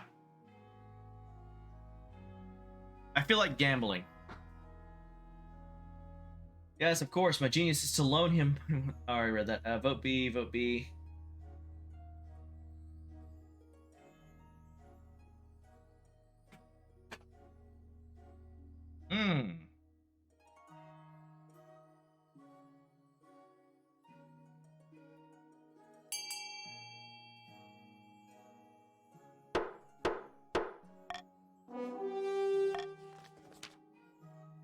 Besides in your debt, your majesty. The kingdom's coffers open. The tide of gold floods into the pockets of southern merchants. Grain prices plunge. Excuse me. And stocks of grain run low. Supply no longer meets demand. Some peasants can feed their families now, but others are starving worse than ever. Ooh, simply went way down with that one. Spoon thief revealed. Your Highness, we've tracked the disappearing spoons all the way back to the Grandee Salty's vineyard. Surely you understand I had nothing to do with this. It was those hoardlings, no doubt, the ones who've taken over my vineyard. Show mercy, my queen. Nay, you should be punished, if only for your incompetence. Half the South is eating stew with their hands because of your hoardling problem. Arrest Grandee Salty... Oh. Ooh. I say we arrest him.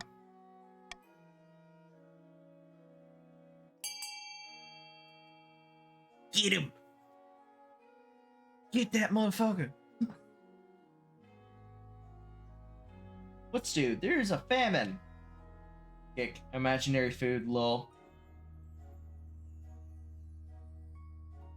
Why? Because lols.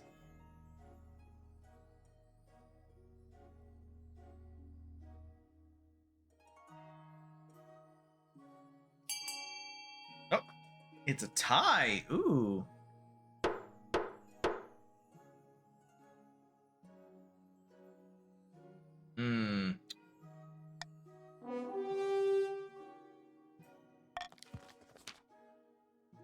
During Salty, Southern Manacles later, a group of militia attack the vineyard and recover the stolen spoons, but it doesn't go well. The Horlanes prove smarter than expected, laying a deadly trap for Southerners involving a swinging wall made of thousands of sharpened spoons. They retreat in disarray? Holy shit, those smart little gremlins. Also, this lowers your military power to 1, so basically if you rebel, you can't win. In prison, Salty the Second has joined the council.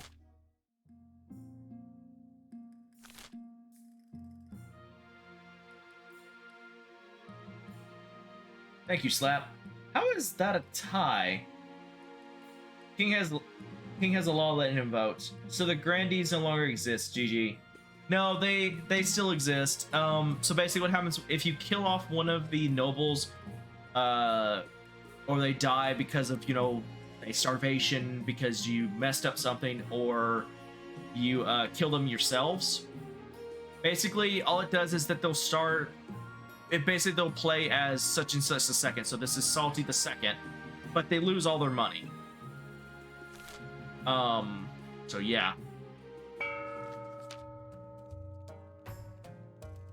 Welcome to Peasant Club. We can barely afford food over here. Far as the north, where snow blankets the landscape and wolves howl in the night, the chiefs plot to bring about the end of the world. Ragnarok. Why the fuck do they want to end the world? Praise Morgana. Initial talks with the Ice Giants are going so well that they get us a new patch of fertile land in the northern valleys. The gods are good. With luck, this will be a foundation of an alliance strong enough to rock the world. Aye, the Ice Giants are a formidable ally, tall as a building, limbs like tree trunks. And those southerners don't know how to fight them like we do. First, you must offer something the giants desire. A whole kingdom's worth of pillage? Just what I was thinking. If we fill the kingdom with bountiful goods and plunder, the giants won't be able to resist. The next stage, the chief's scheme must raise other regions' trades to a combined total of 12 or more in 2 seasons. Let's see what, that's 9. Oh shit, you already got it. Fuck. Well, I'm fucked. Oh, no, you have to, oh, so it doesn't count yours, it just counts theirs. So that means you need to raise one of these by at least 4. I believe, yeah, 4 to get the 12. So yours doesn't count, it has to be the other 2. The bear brings us good luck. See, it was worth it. Oh, rip. Other regions not included, Chief. We don't. Yeah, no, I just realized that. Treasury's practically empty and the Queen's struggling to fund her ambitions. We're perfectly placed to offer her a loan. So helpful of us. Indeed, these loan agreements will be friendly as a bear trap, absolutely loaded with hidden catches and small print. Now, watch me work my magic. Good evening, Lord Patrician. What exactly is the purpose of this meeting? I heard about the Queen's recent money troubles, and I thought we could both benefit. Sign here and here. This agreement does seem fair, very well, I'll sign. The Queen will be pleased. Good night, Lord Patrician, and may the night bless you. See, easy to spy, but it's not enough to bankroll the Queen. The rest of the kingdom must be in debt to us as well. To advance the scheme, the Patricians must have the highest trade of all regions in 3 seasons. Interesting. So now they need their trade to be the highest. Alright, let's see. Avatar of Skirnorn.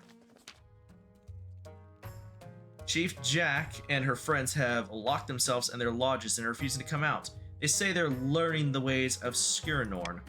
Meanwhile, our trade routes are drying up because of their negligence. By all that is holy, I swear it's that damn bear's fault. Dangerous thing indeed, Your Majesty. I know we tolerate these heathen practices in the north, but this is too much. What does it mean to, what does learning the ways of Skirnorn mean? Eating poisonous moss and making horrible concoctions so they can have visions of their pagan god. Apparently Skirnorn is a deity of wisdom and medicine. Ha. What do we do, Majesty? Our trades will lose their livelihoods if they can't sell grain to the northerners. Temperature between the grannies and the patricians instead. Ask the chiefs to share their knowledge once they emerge. Send a church missionaries to debunk the heathen myths. or have the bear quietly assassinated? Okay, first off, vetoed. Alright, it's your turn, guys. Have fun.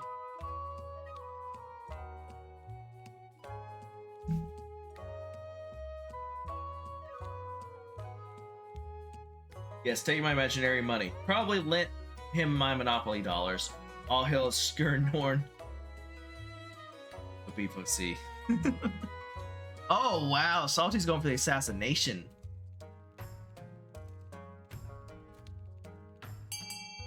Oh. Uh-oh.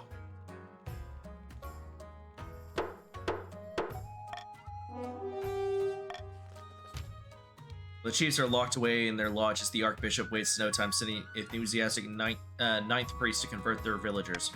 As it turns out, the northern peasants weren't too happy about the chiefs neglecting them to spend all their time with the sacred bear, and they eagerly convert to a new religion with less furry symbols. The wily southern merchants also take advantage of the chiefs' absence to negotiate new, more favorable deals. Ooh. When the chiefs eventually emerge, they're outraged, but it's plain to see that the Ninthism has gained traction despite their rituals. Meanwhile, Bear herself remains happy and pampered, blissfully unaware of the fuss she's caused.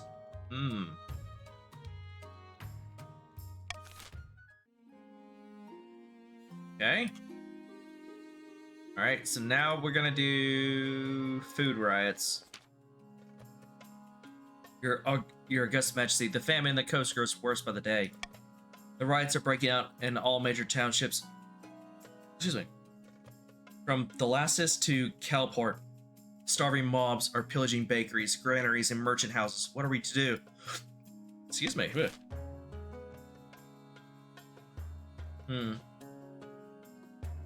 Sending RA to control the riots, import mass amounts of food. Order grain supplies to be diverted from the north.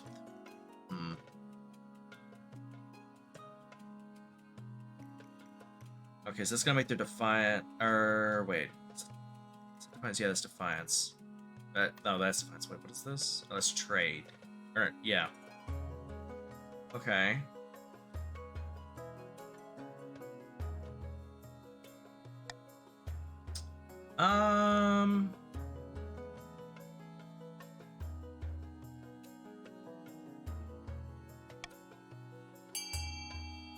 Start voting. Don't be rude to my bear.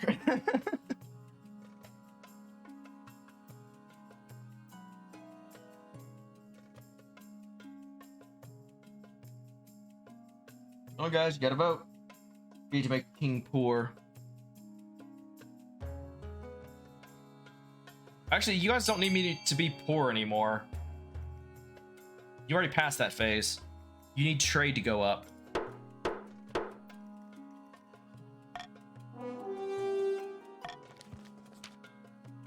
How dare you take our goods from us without compensation? We had a very valuable trade deal in place. We planned to sell that grain to Saul for a steep profit. Now it's fallen through, and I've already paid for the cargo space. So defiance went up to 4. Trade is now poor.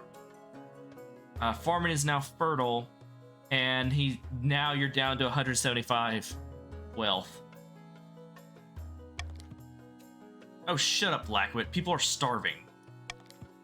Immense quantities of surplus grain diverged to the north, from the north to the coast, and once the peasants have bread again, the riots cease. There's enough to tide them over until the next harvest.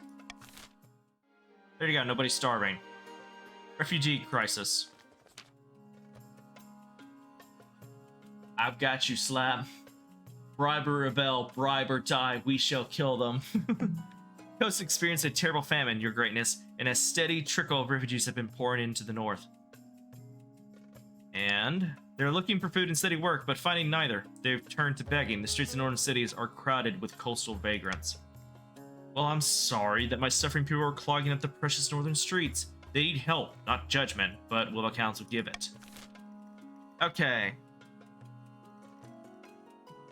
Distribute the grain among the starving peasants on the coast. Fund the local clan warriors to deal with the beggars.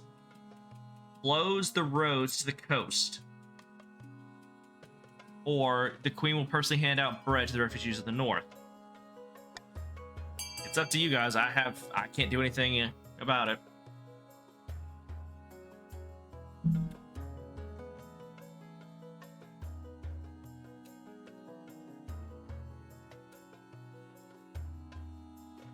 Close the roads to the coast.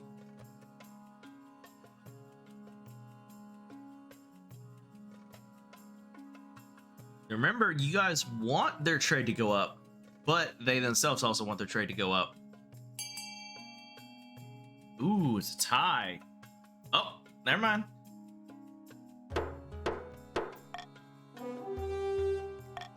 That's fine. The stability went up, so that's fine.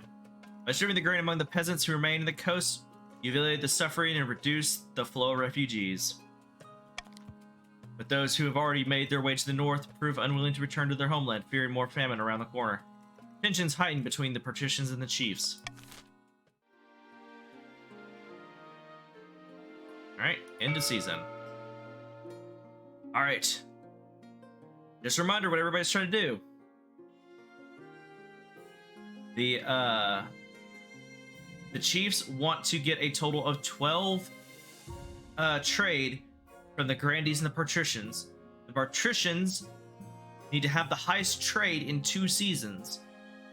And the grandees need to have the lowest defiance. So, start the auction in 3, 2, 1, go.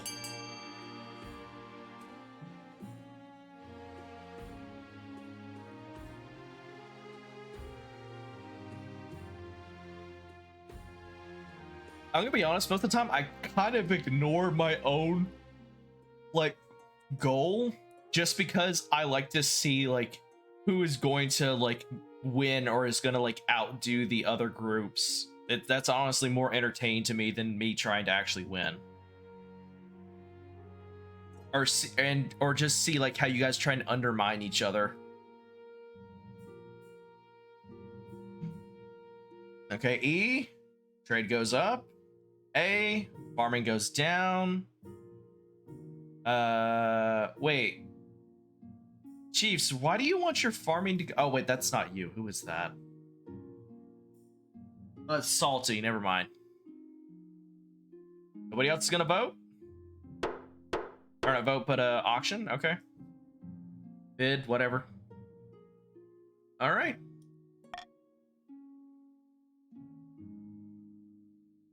Alright, about your heir. Marriage to Morris is grown stale. Oh, you get along well enough and you made some good memories together, but there's no spark. He cares more about his stupid books than your happiness, but spark or no spark, you still need an heir. Congratulations on your in order. The royal wedding was a magnificent affair, but something's still missing. You need an heir. You need someone young whose loyalty is assured. A child of your own would do the trick, even if they're a bastard or the youngest of your many cousins. I'll try for a child. Yeah, traditional method. Alright. Moving on. Let's see. Okay. Let's do a wild beast attacks. Your Highness, I'll bring ill tidings from the north. Wildlife has gone berserk in rural areas. They're attacking villages and travelers all across the region. Tell me more about these beasts, or these creatures. They're hulking beasts, clearly twisted by magic. Some say they walk and talk like people. Northern warriors are afraid. Say the creatures are dark omen, a sign of the end. For the ninth, what's gone to these chiefs that they can't handle a few wild animals? The other regions have plenty of their own problems, Your Highness. No one wants to march up to the frozen north for something like this. You're all as useful as nipples on a breastplate. Yeah, I'm gonna say that. Point of order, Your Highness. Through the church's presence in the north is minimal, we can provide shelter to those who need it. All will be welcome, whether they are adherents to the true God or not. It's the least we can do. Or, if we can afford it, send a detachment of mercenaries who aren't afraid of a few wild bears. I should put an end to this crisis. Alright, tell the Norse that they must fend for themselves. Defiance goes up, authority goes down, farming goes down. Hire mercenaries to bolster the northern forces. Oh god, yeah, that was gonna go. Or instruct the Northerners to seek refuge to the Ninth God. Okay. Vetoing this one right here. Because I will be broke if I do that. Alright, it's up to you guys.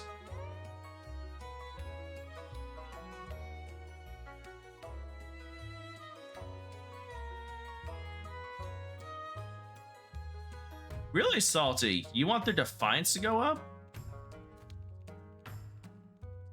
Oh.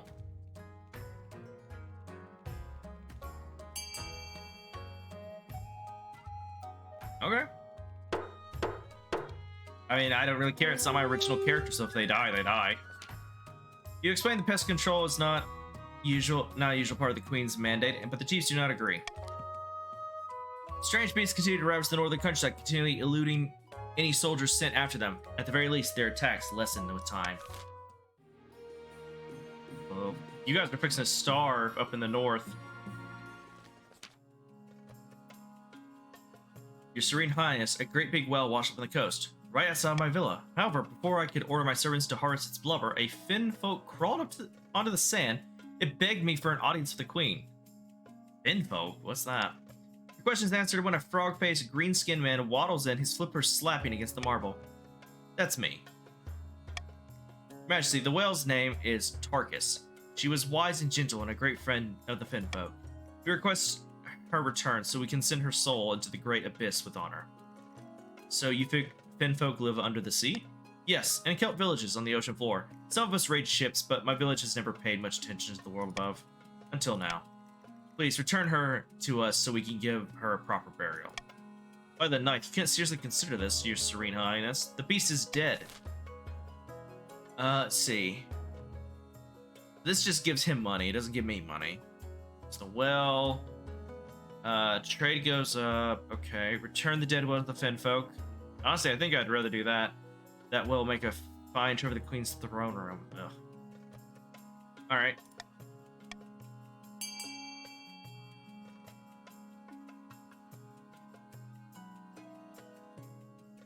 North is angry. Chiefs, you know what we should do? Oh god, no, another plague. Rebel. Seriously, what is up with you, monkey? You're always about rebellion. I see money. Oh, and now it's up to me. Or actually, no, because I voted for that one. So yeah, no. I see in storm. I can't believe this. The animal was already dead.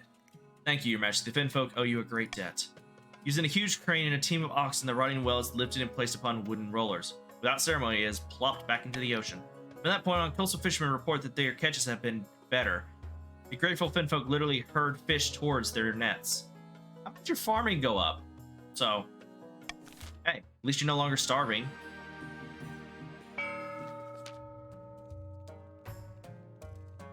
There's a light at the end of the tunnel at last. Well, we have you, the kingdom, and you have not favored us once.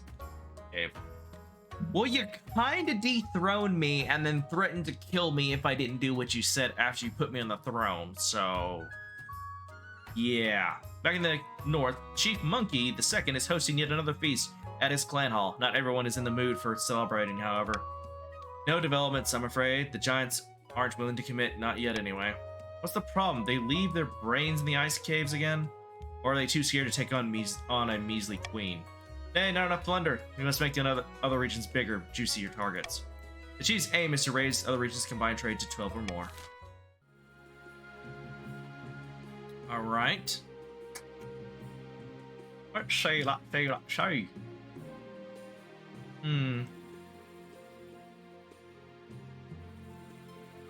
Well, you're gonna rebel anyway, so... taking your money?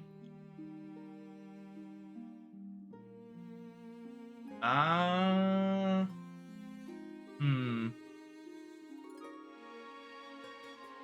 leave the rest of you alone.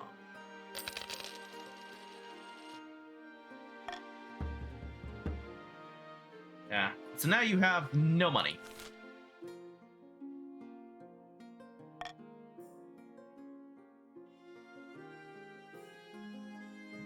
Okay. More beast attacks. You must do something about this wild animal problem. Your August Majesty, it's getting out of control. What wild animal problem? Great beasts have migrated from the north and are ravaging our crops. Odin ruled the possibility of a ploy by the chiefs. Those heathens have no respect for their neighbors. I tried to warn you. You can't blame us for this. Settle down, both of you. We shall have a vote on the issue. Pay mercenaries. Deal with this once and for all.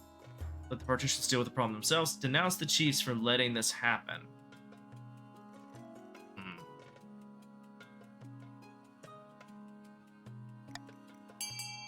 Up to you.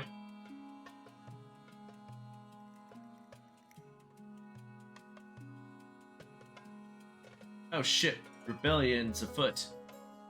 Join us. Oh boy, what happens if Salty is left to rebel on his own?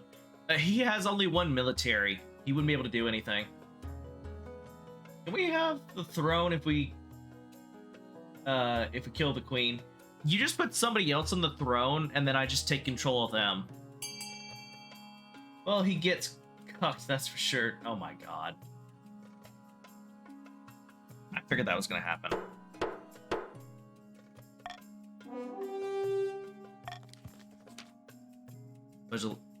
Pledge a significant sum to pay for an army to aid the coast, overseen by an officer of your own watch.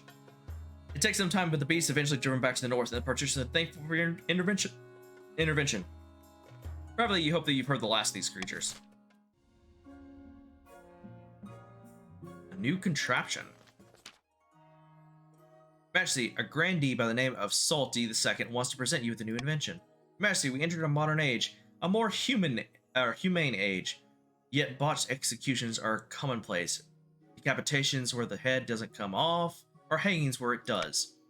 No more. Behold, a merciful machine for removing heads quickly and painlessly. I call it the Salty Bread Fairy.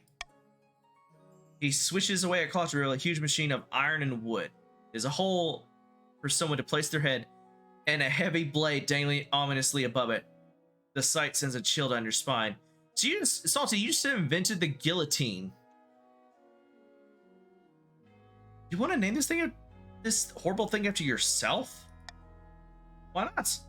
This machine is a mercy. Oh no, this is a machine of mercy. With a little funding, Your Majesty, I can distribute this Salty Bread Fairy across the kingdom. This is an abomination. Get out. Very well, Your Majesty, but there's a rebellion and it takes 4 chops to sever your own neck. Don't come crying to me. Fuck that. This gives you money, doesn't give me money. Why, he was nice to my bear. You invents guillotine and then rebels with one army. Ha! What the hell? Okay, Verdad is a bald woman, alright. A band of peasants stage an uprising in the south, Your Highness. In the dead of night, they stormed the castle of my good friend Grandee Salty II. He and his family are currently languishing in his own dungeons. Cause the peasants to rebel. Oh, the usual complaints. Peasants accuse Grandee of Salty II to restrict enforcing the Ninth God's doctrine and such, as if such thing is possible. How are the peasants able to take the castle? Price of the guards, they also seem to have brand new, well-forged weapons, pikes and swords mostly. I have no idea where they found the money. What are the peasants demanding? He'd be stripped of his assets and lands. Okay, we're done this before. Alright, it's an armored castle. Give the peasants what they want.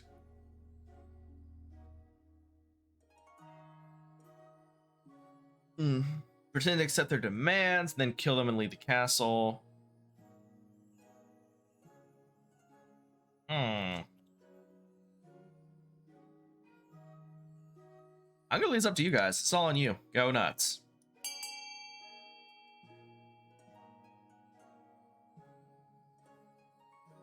That's an ominous. Wait, no. That was ominous to say. He didn't marry your son. Hey, hate your people's faith. I don't like my son. It's okay. I will give you money. And he just cruel taxed us. And I heard him say he wanted to kill your bear. I never said I wanted to kill your bear. That was Salty who voted to kill the bear.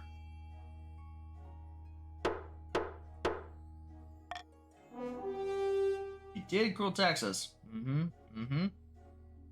Well, lies. You do know that I can literally pull up the VOD right now and show exactly where you specifically voted to kill the bear, Salty. There are no bribes. Army lay siege, last over a month. Jesus was repping the. Okay. Military went down to 0. It failed. He starved to death. Business rabbled or hanged. Bring Salty back to life. Blame you for his incompetence. Oof. Yeah. They mutter that the weak king can't handle uppity peasants. And now you're playing as Salty the Third. Fake news. AI generated. Would you accept my starving citizens as a bribe? End season. Seen on a bench outside Sunbleach Villa, 2 partitions. The coast meet to plot their latest scheme. Our profits are down. Our companies are being competed by the damn grandees of all people. How could this happen? Petition's aim is to have the highest trade.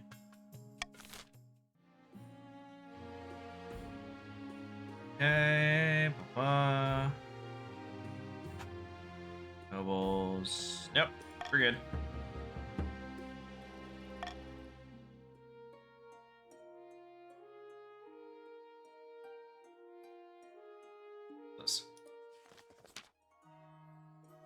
This kingdom is blackened by faithless and dishonored. The ninth god is weeping for what we have become, and whose fault is that? Queen Mag, the mad tyrant. Alas, you are right. We have no choice but to raise our banners, march on the capital, and install a better ruler. Someone like me, noble Zacco. I think as I said, or I don't know, how the fuck you say that guy's name. But first, we must work on our opening move. Pray to the ninth. Let him help us decide. Our army is too weak to attempt any military action, unfortunately. If we suspect the chiefs may join our cause, we can call them to war. More likely to join us if the queen's authority is low. We could also call upon the church to condemn the queen, or finally, we could send off an assassin to nip it in the bud. Alright, Salty.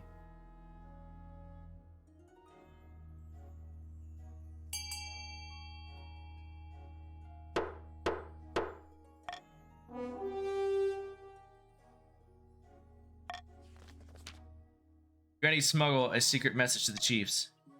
Brave chiefs in the north, too long have we suffered under the yoke of the crown's tyranny. The queen refused to acknowledge your faith. Come join us in war.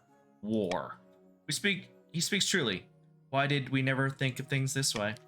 The chiefs have emboldened the call of rebellion. Of course, they can only act on it if their defiance is high enough. Voices in the night.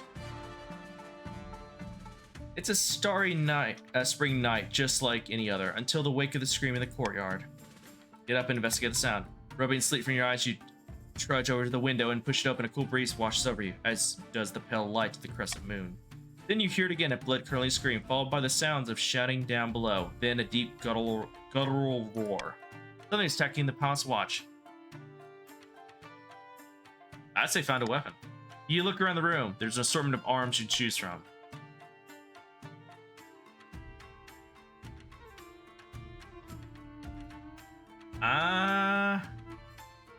Say hoist the spear standing against the wall. Branching the weapon in your hand, you get a feel for its weight before slowly pushing open the chamber door. Your honor guard nowhere to be found. Careful, whatever's out there, it's not friendly. Move silently. Stepping bravely in darkness, you begin to search for the source of the horrible noise.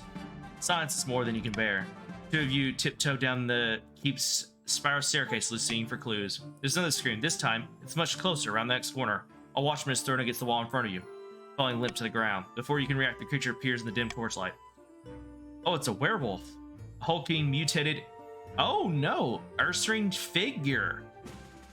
Oh, stands before you in 2 legs, its maw dripping with blood. You don't have time to think before it roars. The sound is deafening. Morris raises his own weapon and charges with a roar, but the bear creature barges a shoulder into him with incredible speed, sending him sprawling to the floor. Wait for it to attack. You wait for the beast to make a move, looking it straight in the black pits of its eyes. When the bear swings at you, you're ready. You dive out in the way and prepare a counterattack. The spear finds its mark, digging deep into the bear's exposed neck. It roars in defiance, but soon gasps for air as blood pools in its lungs. The giant corpse collapses and you dive out of the way just in time. Then everything goes still. Moments later, your marshal and honor guard come rushing into the room.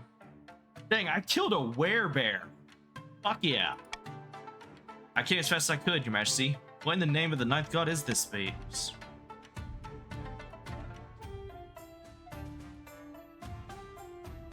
I'm gonna say, you know, Morris, are you alright? Marshall goes to help him up. His collarbone is broken and he's moaning softly, but he'll live. The creature's body is dragged away and eventually donated to the University of how do you say this? Quali, or how the fuck you say that for this further study. Stories spread of your bravery and martial prowess. Commoners and nobles alike find new respect for the queen, who has slain a bear in her nightgown. Give us Otox. Join. You just Dark Souls the motherfucker. Congrats, my liege. This queen probably can single-handedly take out the Grandees Rebellion. More than likely. At long last, the Grandees have reached their boiling point. You are confronted in your throne room by the Grandee Torquata, her eyes alight with righteous fury. The ninth god is judged you unworthy. Pretender to the throne, and the Grandee South has listened, will rise up and fight Zacho, the true king. Zacho, however the fuck you say his name. This is the formal declaration of war. The next time we see each other, we'll be on the battlefield. One day, your head will sit. I will see your head on a pike. Ooh.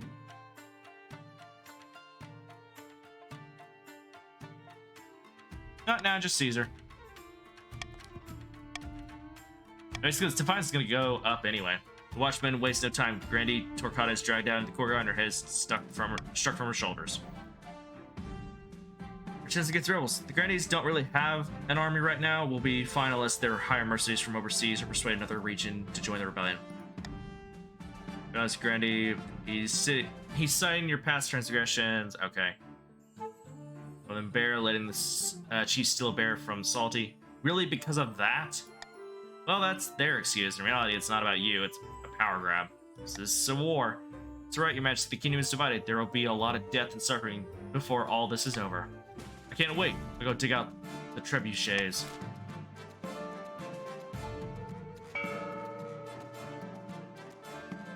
This queen knows her spears. Grandees beware. Dexter walking out of the amphitheater. The fuck did I miss? So basically, the first game, Monkey rebelled. He killed me, replaced me with a new character, and then I decided not to really side with them. Now the Grandees are rebelling against me, and as they rebel against me, apparently a werebear broke into my castle, and I killed it with a spear single-handedly. And now Monkey is trying to convince Jack here to also rebel, but the fact is that I liked his bear and I left it alone, so he's not rebelling. So right now I'm just dealing with the Grandees, who literally have 0 military. New game. I've had 0 assets the entire run. This is my Giga Brain move. Oh, I have an error.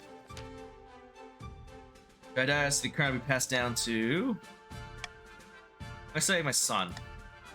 First one didn't make it. Oh, look, this one does. You're on the birth of your son. What is his name? Mac the second. I just find an error. Now you just feel your ambition to win. It's my message. Okay. In the name of knowledge. For reasons we cannot fathom, a cloth-covered cart is wheeled into your court. It stinks all the way to the thereafter. Your Highness, I bring troubling news. Who are you exactly? I'm Professor Dryden, Your Majesty, from Quiliv University. It's the body of one of the Palace Watch, at least it was. He was slain a few months ago in your castle after trying to kill you. Do you recall? The bear? Just so, Your Majesty. Ah, okay. This is he, transformed by some terrible curse. With your permission, I'd like to study him further to determine the curse's origins. The university would pay handsomely for the privilege, Your Highness.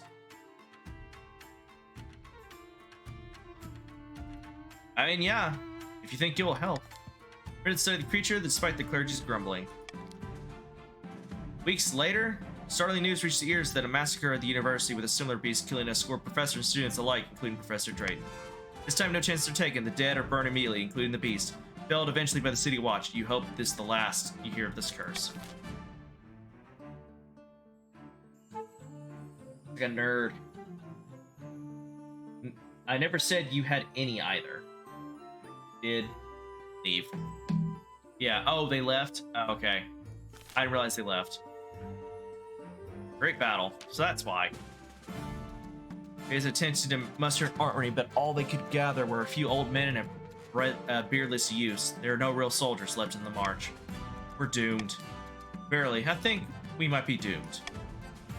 No army to speak of, the grandees cannot march in rebellion. They mill around their camp waiting for the queen's force to come and smash them to pieces.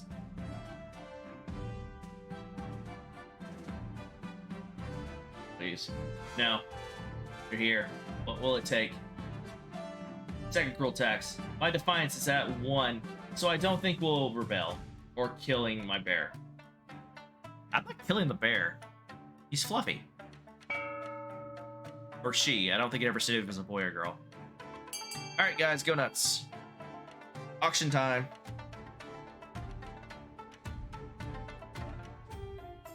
And also, I wouldn't do another cruel tax. You guys literally have no money. The only ones who have any money are the patricians and the grandees.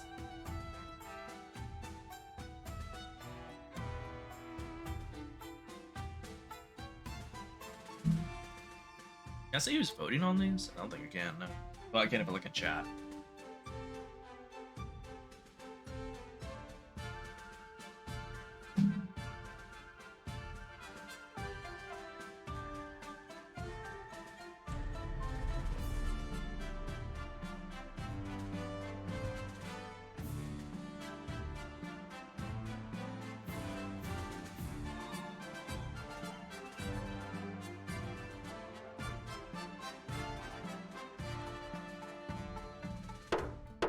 Time's up. Bazaar looks like a circus tent. I need it. Holy cow, where did this money bags come from? My house suddenly rich. Woo woo.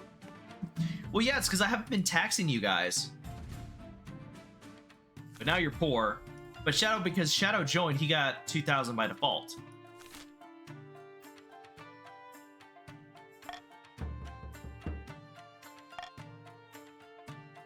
I came from ye old amphitheater. Alright, the wars end. Grandees are mustering their troops, Your Majesty, and their guard is down. It's the perfect time to strike. I've discovered a hidden mountain pass that allows us to slip our troops into the south undetected. We can end this rebellion before it starts. Be sure you can do this. As sure as I can be. Marshal rides out with your orders, leaving you to wait anxiously for the outcome of the battle. The next few days are agony. When she finally returns, she strides into your throne room with a triumphant gleam in her eyes. Marshal report. Just as we expected, the Grandee's army was a disorganized mess. They didn't stand a chance. We ambushed their troops and drove them into a river, leaving them to face a dismal choice, death by spear or death by drowning.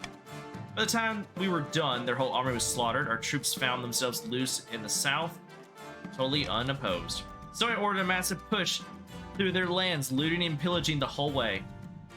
As we speak, Your Majesty, our armies are laying siege to Grandy Salty's III's fortress. So now your trade has gone down to 4. The coast trade has now gone up to 6, and the north trade has gone up to 3.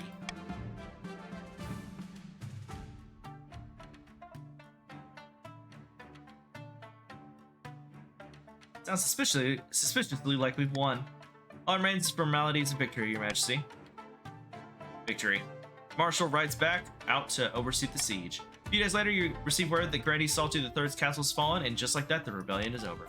Soon the armies of the partition and the chiefs are parading through the city, waving their banners and showing off their loot.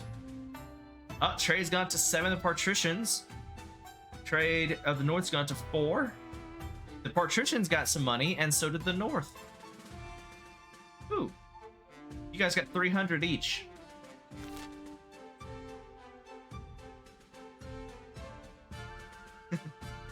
And let's see. Hell yeah, brother. watched the latest play, Super Mario Brothers. It was good. Oh, Army of Zero. Well, looks like this is gonna be Salty the Fourth. Yeah. Meanwhile, the Granny Salty the Third, leader of the rebellion, is brought to you in chains. Common folk crowd into the palace to watch the trial. Kill me if you like, but the Ninth God knows what I did was righteous. Let's see. Dungeon. Let him go with a warning.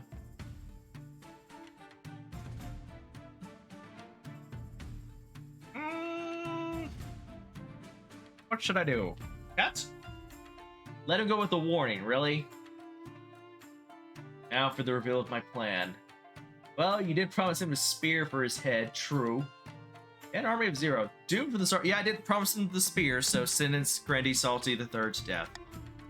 Sit back in sight, Granny Salty the Third is dragged out of the city square and led upon a platform for roaring masses. The executioner's axe falls, the head bounces into the crowd, and the common folk kick it around and cheer. Oh my god, they're playing soccer with your severed head. What the hell? And just like that, the South is defeated. The Defiance! Holy shit, because I put down the war, your Defiance is now down to 5. You can't rebel, bitch.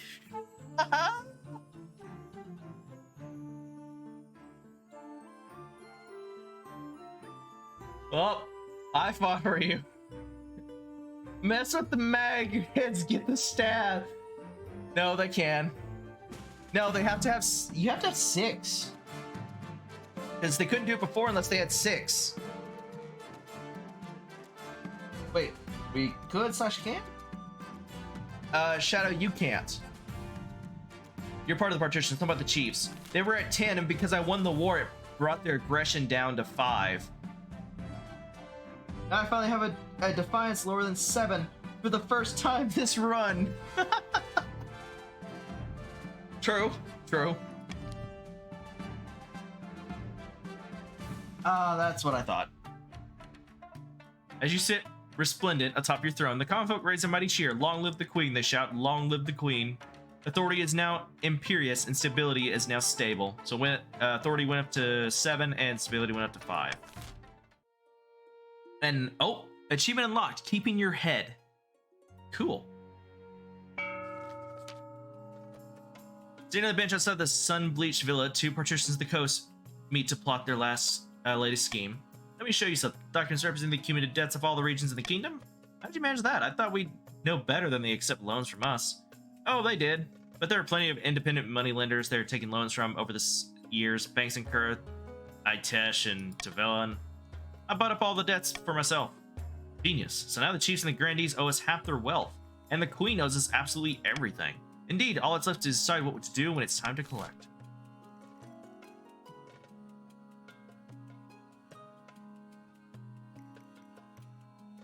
Done for you.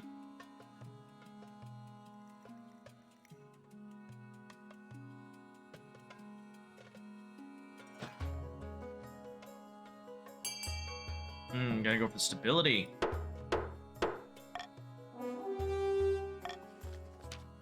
Peaceful solution, I like it. It's not the way I'd choose to send the throne, but it's a damn sight better than sitting around my villa twiddling my thumbs. Gotta see something. No, it doesn't highlight, okay. This to work, the kingdom must be stable. If the rule... it's actually stable right now. If the rule of law collapses, nobody will care about paying their debts anyway. For the final stage of the scheme... Oh, no, you need it to be 7 or more. Oh yeah, I have to wait till the air thing. Okay. Let's see. Well, you guys now have money. Let's see. You kept your money, Salty.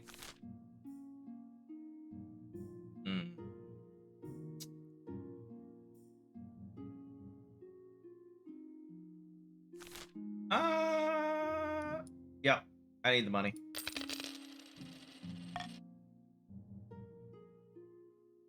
That game. Haven't heard of it in a long time.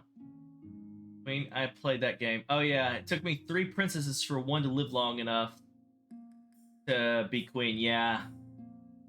Holy shit, someone else knew what I was talking about. Yeah, me and Shadow were talking about that last time. There was long live the king and long live the queen.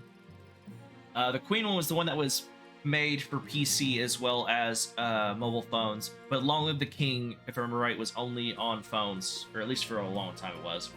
We don't have money to win, so if you tax us, it really doesn't do much. Sweet, I can do step 1 of my scheme. Yep. Oh, I made that. Alright. Your ambition. Start of your reign, you said you wanted to be a saint, but so far you've not convinced anyone. The kingdom's faith in the church is still distinctly underwhelming, Your Majesty. Your ambition isn't working out. If you want to stop the nobles from overthrowing, you need to pivot. Change your image. My advice would be to infiltrate each region with loyal spies, defeat their schemes with schemes of your own, but you're otherwise have other ideas. You should crush the disloyal nobles, smash their armies, and force them to submit. Common folk are sleeping giant that even the nobles are afraid to wake. If you become beloved by the peasants, the nobles won't dare to overthrow you for your revolution. Here's another idea. Declare war on the Asmodean Empire. The nobles will forget their schemes if you win. Okay, let's see. Trade. I can't do that one because that would mean you guys would win. So, these two are out.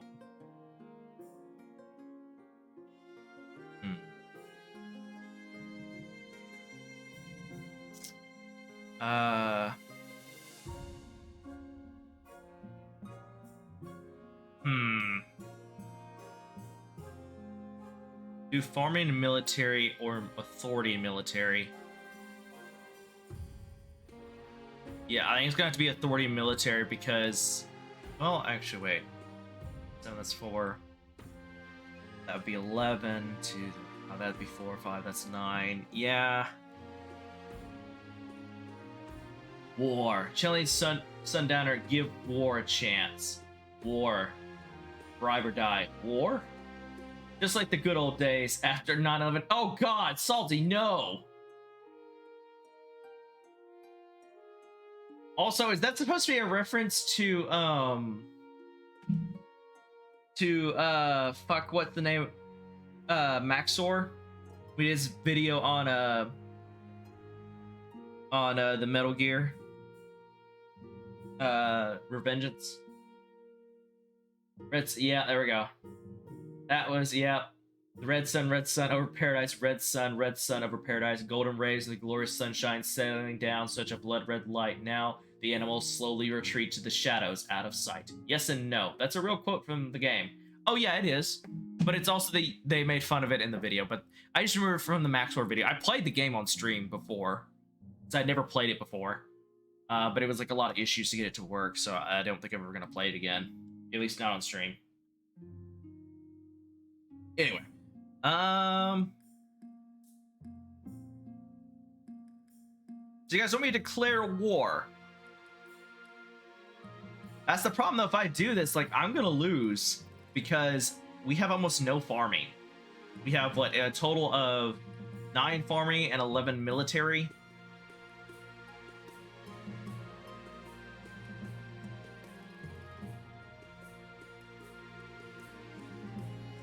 Do it. Fuck it. Leave score. Do it for the vine. Woo! Winds blowing across the mountain, giving flight to the birds of prey, and the distant machines come to transform Eden. Day by day, only love is with us now. Something warm and pure. Find the peace within ourselves. No need for a cure. Fuck it, war it is. Vice Says Your Majesty, I've already taken the liberty of contacting the Asmodean ambassador. Greetings, Your Grace. I here to discuss the terms of our upcoming war. Wait, what? Let me explain something to you barbarians. The Asmodean Empires are larger than your kingdom. Didn't you wonder why we never squashed you like a bug? It's because we're divided by internal conflicts. It may seem that the Empire is ruled by its emperor. In reality, Asmodean is ruled by its generals who battle endlessly for control of the capital. So why are you here? I'm here to represent General... however the fuck you say that. Whose lands are safely distant from your border. If you were to invade, all we ask is that you send us your signal. We'll launch a civil war, taking advantage of the chaos to bump off some of our own rivals. Bold plan. I will leave you to think on my words. Take advantage of the Asmodean Empire's internal divisions, we may actually have a chance. If you beat our oldest enemy, that would shut the nobles up for good. But winning still won't be easy. Our priority is to raise the kingdom's overall farming and military as much as we can. And of course, there can't be open rebellions among the nobles. Alright. What is this? What's this? Eerie feeling. I am most pleased with the new deer park we built on my land, but the hunters believe that the park is cursed. They refuse to go anywhere near it. That's inconvenient. Aye, unfortunately nobody can tell me why they think it's cursed. They just say it gives them a creepy feeling. What should we do?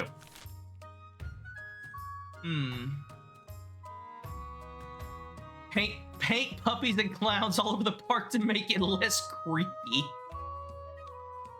That's hilarious.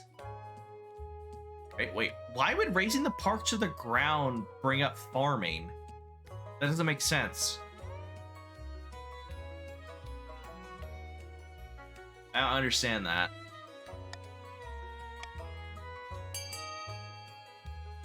I guess, well, actually, if you did that, I guess it would technically, the ash from all the trees and whatnot would be really good for fertilizer. But I do like the fact of painting puppies and clowns over the park to make it less creepy. Hilarious. Everyone's talking about war, meanwhile I'm in the corner singing. The enemy of my enemy is my friend. Fair enough. There's nothing less scary than puppies and clowns, those honking, squeaking bringers of joy. Soon enough, the park is covered in colorful images of giant playful puppies and enormous laughing clowns. The effect is more troubling than you'd hope. By the gods, your greatness, this hasn't solved anything. The hunters are still avoiding my park like the plague. We'll shut it down until it's sorted out. Wait, but how does that bring farming up? Well, I guess instead of going hunting, they're going to their crops? I don't know. A vanity project. Clowns are just worse jesters. True, they are. Chief Architect bustles into your office carrying an armful of parchment. Oh, did you guys see the trailer for, oh shit, what was the name?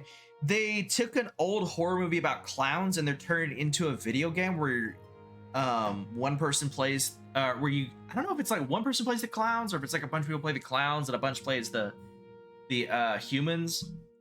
And they're like, was it like Clowns from Space, I think is the name of the movie? I think it's also what they named the game. I'm wondering how that's gonna go. That movie was creepy and weird on so many levels.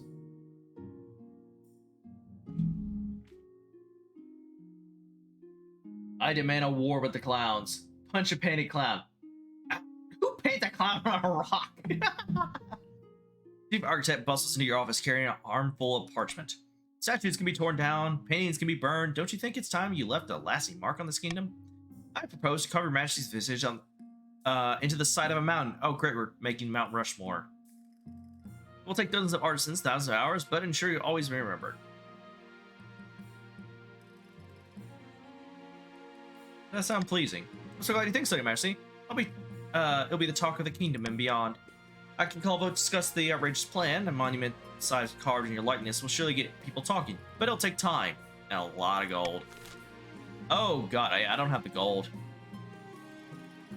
Shit.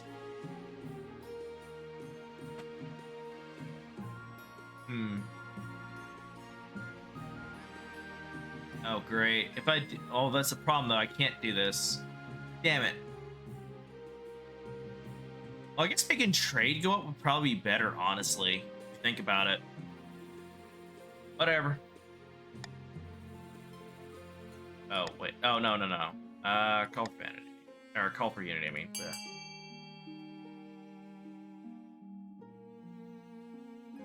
Yeah, they made Dead by Daylight with killer clowns from outer space or something like that. Yeah. Carve my visage into a mountain. Looks at the queen. Please, just don't have it face the coast. Arts for nerds. Vote D-D-A. Yeah. We can bring the trade up, and that'd be good. Okay, I'm surprised you're going for that, monkey, because what you need is trade.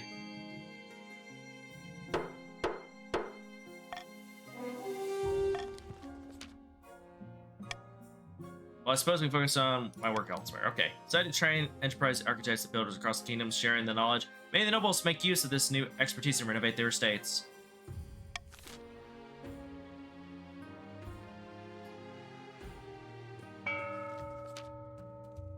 Yeah, there you go. March says back in the north. Chief Monkey Gaming. Oh, sorry. Chief Monkey the Second is hosting yet another feast in the clan. I'll try not to read your entire name because it's a lot. Try and do that with everyone, just like little short nicknames, the first name and the actual like line of name, whatever. Beat is being passed around in good measure, and some chiefs are dancing on the tables. That can only mean two things: really good news or really bad news. Jack, pass me the drink. You old lout, I'm drinking until my ancestors feel it.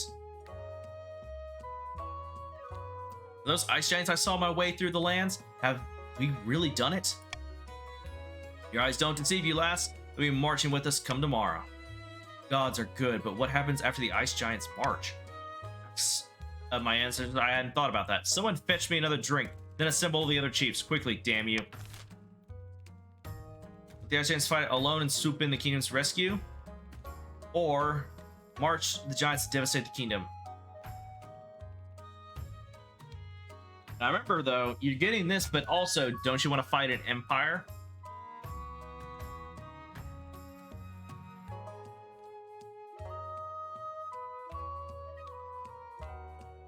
Wait, that helped us. Good work, my queen. Old lout? Oh shit. Oh boy. Go A. Go A.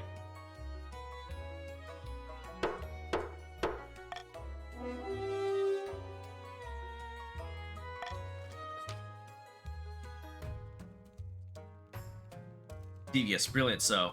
Why, it's almost dishonorable. Don't get too excited, the queen must be too weak to mount a response. If all the regions united, the giants could be thrown back into the north with ease. Oh gods, can a man enjoy his drink without being warned about consequences or plans for 5 minutes? Final stage of the scheme, the chiefs must lower authority to 5 or less.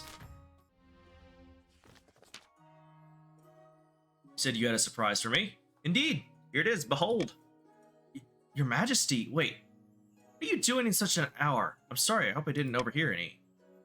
Quit babbling, you blowhard. This is the queen. It's a peasant who's the queen's spitting image. Not above, and just in time, the spymaster trusts us, and we can move to the next phase. Kidnapping the queen and putting this fool in her place. How do we manage that? We need the kingdom in utter chaos. Bad enough that the queen's abduction can slip past unnoticed. The next stage, the scheme of the grand is to lower stability to 4 or less. Oh god. I'm fucked no matter what I do. Okay.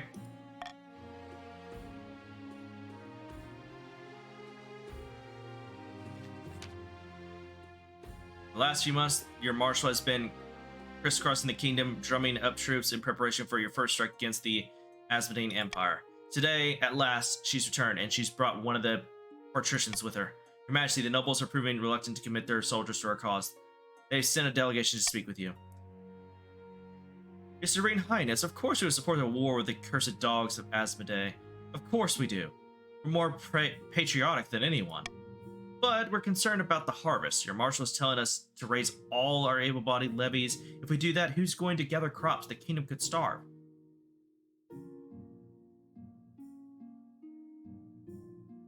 Wouldn't want that. Just damn cowardness, if you ask me. Your Majesty, but all the nobles are echoing this nonsense. The fools are worried about going hungry for a few years. Until we can persuade them the kingdom will survive, they won't commit their full forces to our banner. Sure, Lord Petition, Shadow Jester, the kingdom has survived a few bad harvests. Ah, it failed. Cowards, a lot of you. Don't call us cowards. My ancestors have a proud tradition of bravely sending off peasants to die in Asmodean fields, and I wouldn't dare disrespect that. Wow. Just give us time to build up supplies first. We couldn't bear to go an entire year without brunch. It proves impossible to convince the nobles to lend their banners to your crusade against Asmodee, not while the granaries stand empty. To improve your chances of victory... okay, yeah, just gotta get them up. Alright. Okay.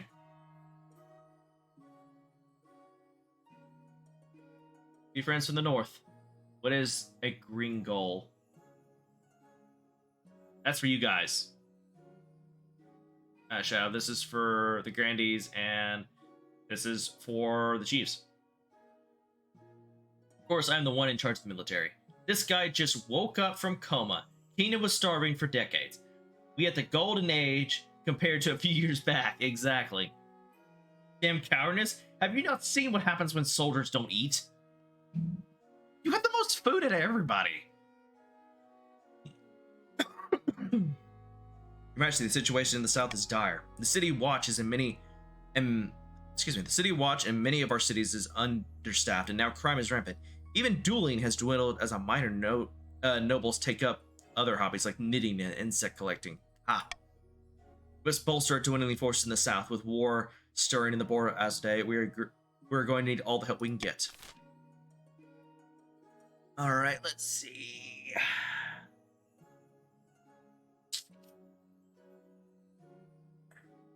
I have to veto this one. Well, I don't know. Maybe money right now doesn't really matter.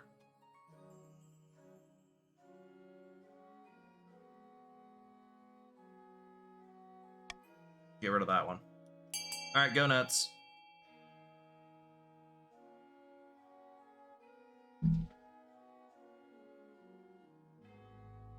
Can't do that again. I was not in a coma. I was at the amphitheater taking in the culture. Unlike some Philistines I know. Just so long as we're over 1K, we're fine.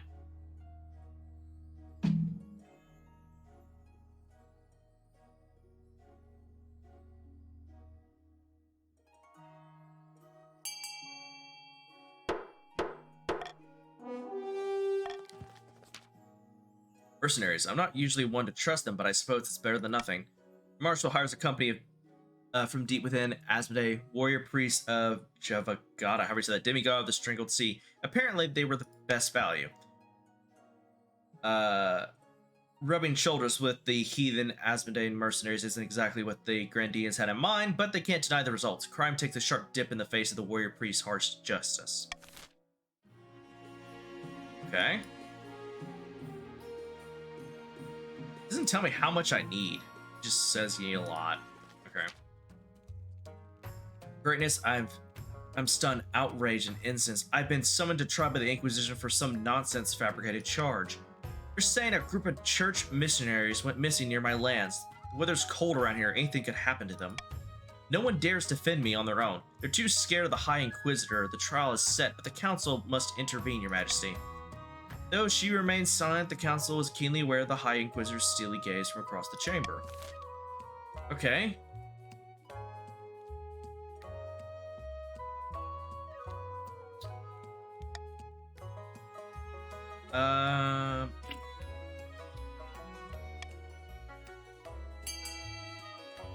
Alright.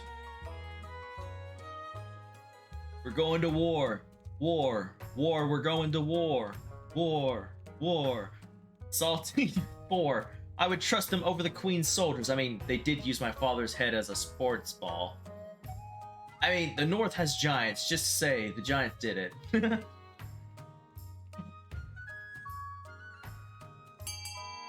Come on. No whammy, no whammy, no whammy, no whammy, no whammy. Come on, come on, come on. Please, no whammy. You distribute a proclamation among the chiefs asking for witness of Jack's innocence. But, fuck. Damn it. I think the Grandees have won. That was their last one, I believe. Yeah, no, they have one more.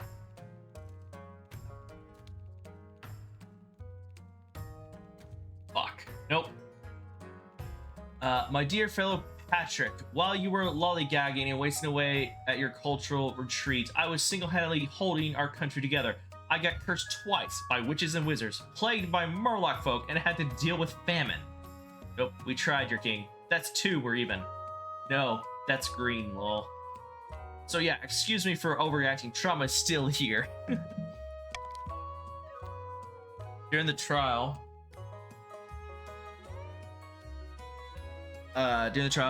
Jack crumbles and can barely argue with her own innocence. Unsmiling, the High Inquisitor orders her taken away and thrown in the Inquisition's special dungeons. Oh no! Oh, now you're playing as Jack the Second, but you still have your bear.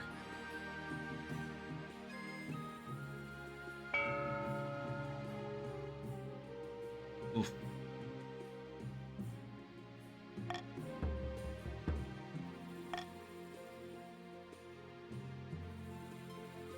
Wait, why is your... Oh, because you got imprisoned. That's why your rebellion went up. Ah. A visit from the treasurer. Noble kidnapped? Your Greatness, the loyal... Oh, wait. I need to check something. Oh, yeah. Greatness, the loyal and noble chief, Monkey the Second has been taken hostage. What would kidnappers want with him? Some criminal organization, the Horde miscreants, demanded gold and safe passage to Asmodee in exchange for Monkey the Second's return. Oh, we can send the military in and kick their ass.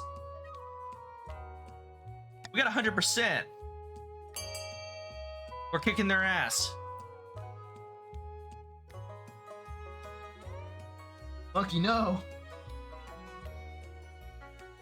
You know not of what you chin wagging about, my fellow oiler. Stick 'em, lads. Save the monkey. Or save thy monkey.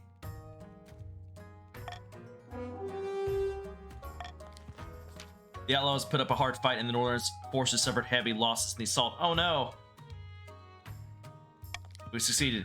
But in the end, Monkey the Second is retrieved, safe as could be hoped for. Nice. During the raid, Northern Fighters recovered a hoard of gold and gems, some of which goes to the treasury and some to the chiefs. Oh, sweet. So we all got money.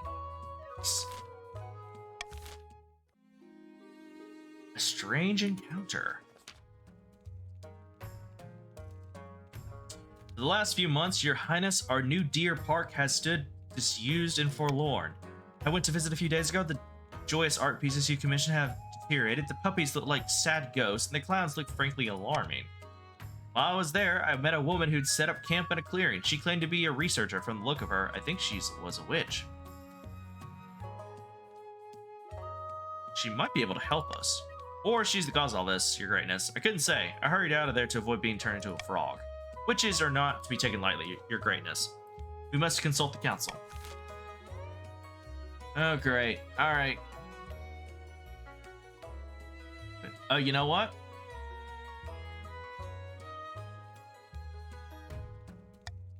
I say we ask the witch for help.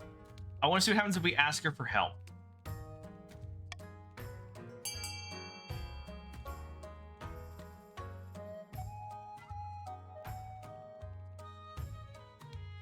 I'm curious to see what the witch will do. What do you think the witch will do if she helps?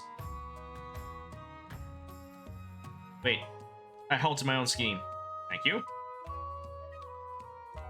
Did you, for rioting, rebelling, scum? I feel like Slappiness has had enough of witches. I did it to reduce my defiance. Yeah, bro. Where's a witcher when you need one? Leave witches alone. Okay. You decide to let the witch carry on doing whatever it is that witches do. She can't make the abandoned deer park any creepier, surely. Sure, that won't come back to bite us in the ass. Oh, I voted to keep a witch away from Slappness. Majesty, I have some questions about the treasury. It's not empty, is it? No, I have no concerns on that front. It's simply that there are a few irregularities in the funds, and I'm afraid King Consort Morris was the last person to touch those accounts. I'll speak to him. I don't want to cause trouble, Your Majesty. I'm sure everything's in order. You go straight to see your husband. You find him curled up in an armchair in the library reading. Piles of books and papers surround him like a nest. Has something happened, Mag? I can help solve it, I'm sure.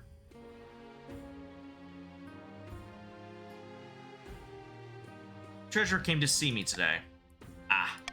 A while ago, I received a letter from my family on the coast. Their crops have been doing so well, and it's made many patricians quite wealthy. So I decided to pay scholars to go through old records and find what techniques the ancient coastal farmers used. There could be all kinds of useful tricks in those books. But I couldn't have made a move without asking. I was so thrilled to help my people. Can you forgive me?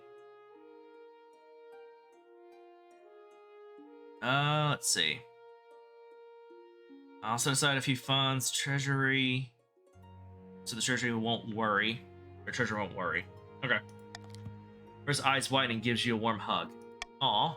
Marvelous. This means a great deal to me, Mag. I can't thank you enough.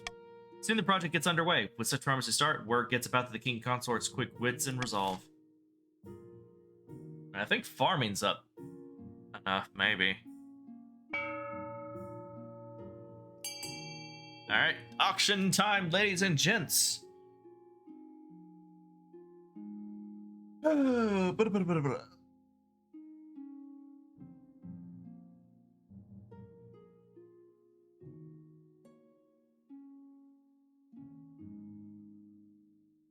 Ooh. Alright.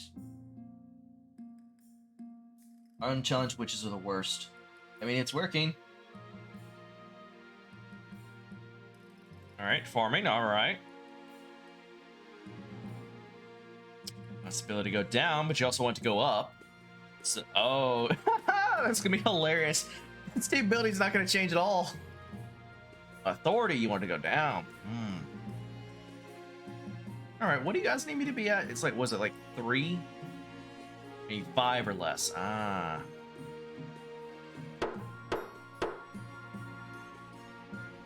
Well, you guys have no money now, so you can't do that.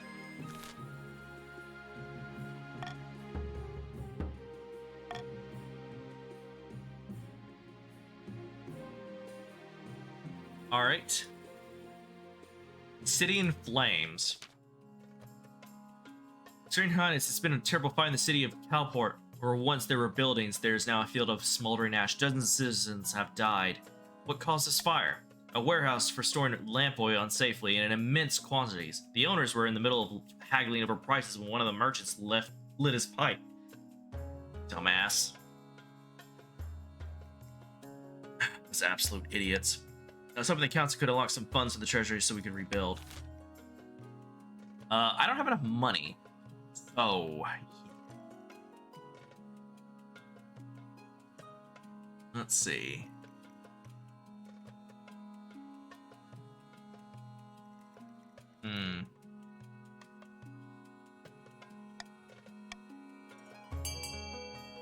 Only got one. Shot. I thought it was going to go up on both. My eyesight, curse you. I really did think they both would have made it.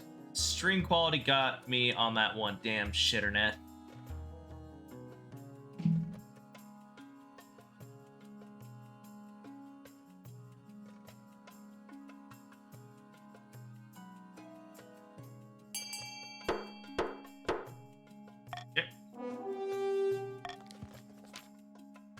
Most of the town folks celebrated that justice had been done and future disasters had been averted. Through the patricians who bear the cost of rebuilding grumble that money would have been much more helpful. Debts below. What is the point of having a queen in the first place? I'm not your private bank, dumbass. Meanwhile, the merchants chafe against the new regulations. Many migrate to other regions where the laws are less strict, restrictive. Okay. Popularity boom. This. Citizens from the coast flock to the capital to send gifts to the king consort. Throngs follow them around the city while devotees peer through the palace windows. Here the patricians are asking for the king consort to tour the region. I wonder if he'll begin eclipsing your popularity. But I'll miss him. As always, it's not simple, your majesty. The other regions are complaining about favoritism towards the coast. As Morris emerges from his study, the spymaster disappears down the corridor. I never know what to say to her. Anyways, did she tell you about my upcoming tour? Patricians of the coast are asking me to come and help them improve things even more. Let's see. Go for it. That will... let's see. So that will... Okay, so that'll make farming go up, authority go down. Of course, I'll come with you.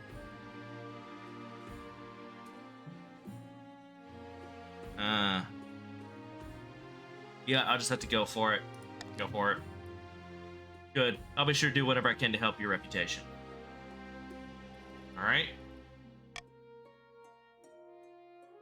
Yeah, you guys ain't 5. Well, oh well.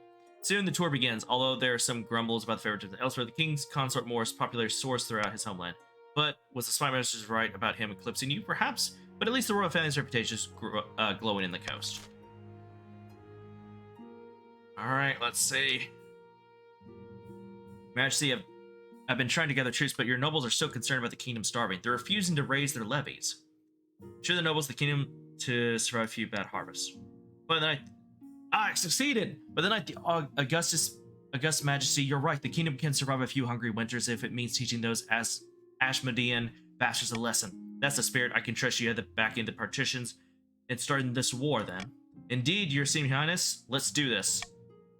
One by one, your marshal approaches the nobles of your council, seeking their approval for a launch of war against the Ashmodean. Aye, Your Majesty, the chiefs never back down from a fight, and you have our axes.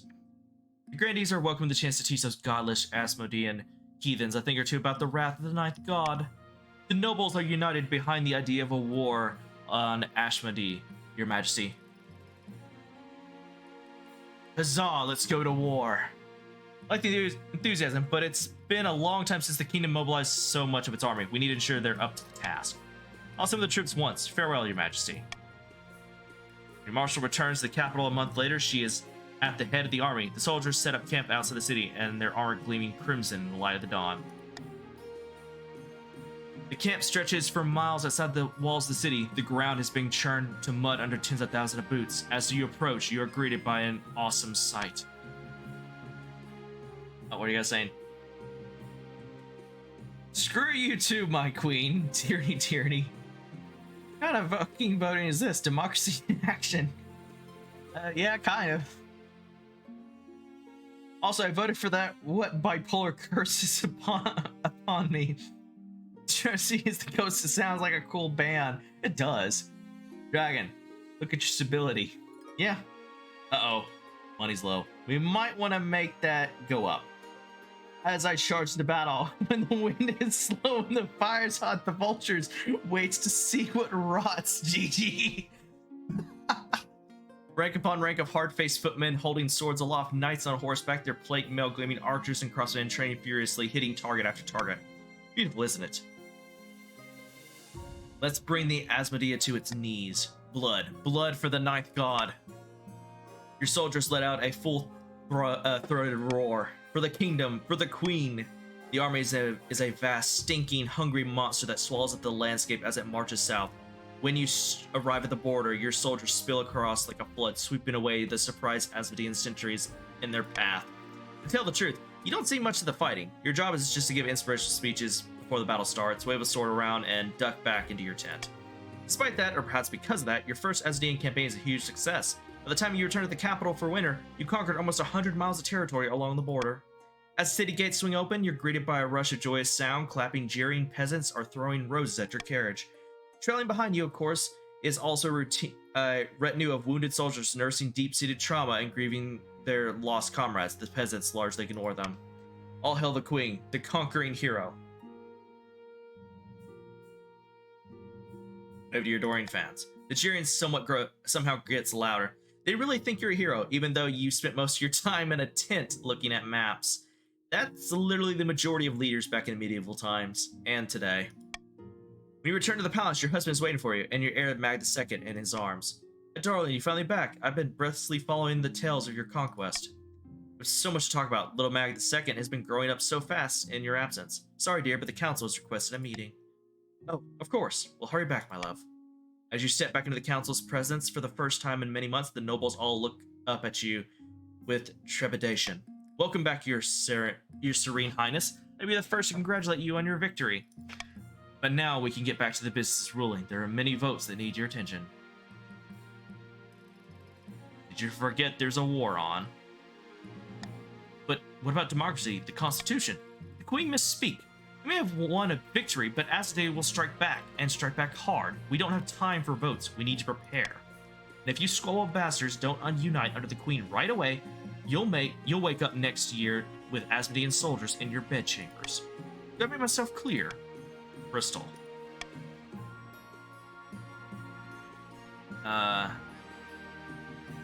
So this is what it takes to stop your scheming against me. Indeed, your Serene Highness. If there's one thing we hate more than you, it's the Asmodean Empire. After that, the nobles never defy you again, but it's not like your life gets easier. Majesty, I hate to interrupt your meeting, but I have received word that the Asmodean Empire is marching on our newly conquered territories. They're sending 30 regiments. We need to mobilize immediately. Thus, sigh, you head back to the palace and say goodbye to your husband.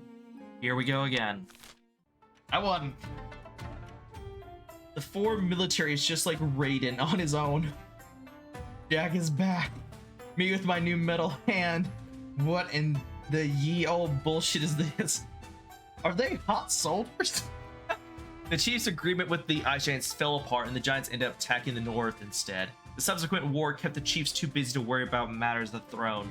All that remained of the Grandee's attempt to usurp the crown was a prisoner, deep under the castle, clad in an iron mask and shrouded in rumor. Oh, so the one they put... Oh, so we took the look-alike and we put them in... I guess we took the look-alike and put them in the prison. Patricians failed to turn the kingdom's debt against it, and the moment had passed. Ever practical, they set about collecting interest and hoarding wealth, waiting for the time to scheme once more. Queen Mag's reign spanned another 15 glorious years, mostly spent fighting in foreign fields. She conquered land from Tavillin, and Asmodee lost it. Campaigned it to get it back. By the time the old warrior died, she was battle-scarred and celebrated as a hero. But most of all, she was tired. Queen Mag the Brave. 3 years, 6 months. Spouse Morse of the Coast. Successor King Mag II.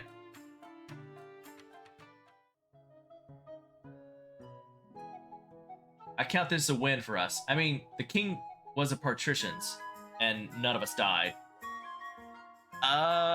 No, some of you did die, but not in the war.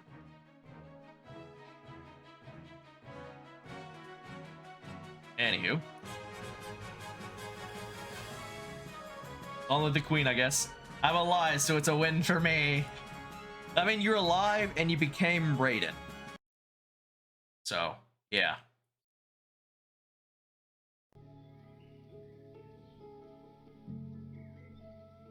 I guess some music.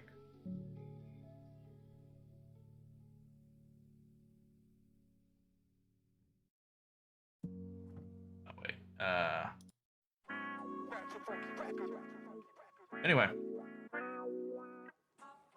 I'm gonna end the stream there because I've been streaming for like 5 hours. Anyway, I hope you all enjoyed your time here. I know I did. Thank you those who showed up. Thank you for those who stuck around. And I got both of my Twitch drops. Nice.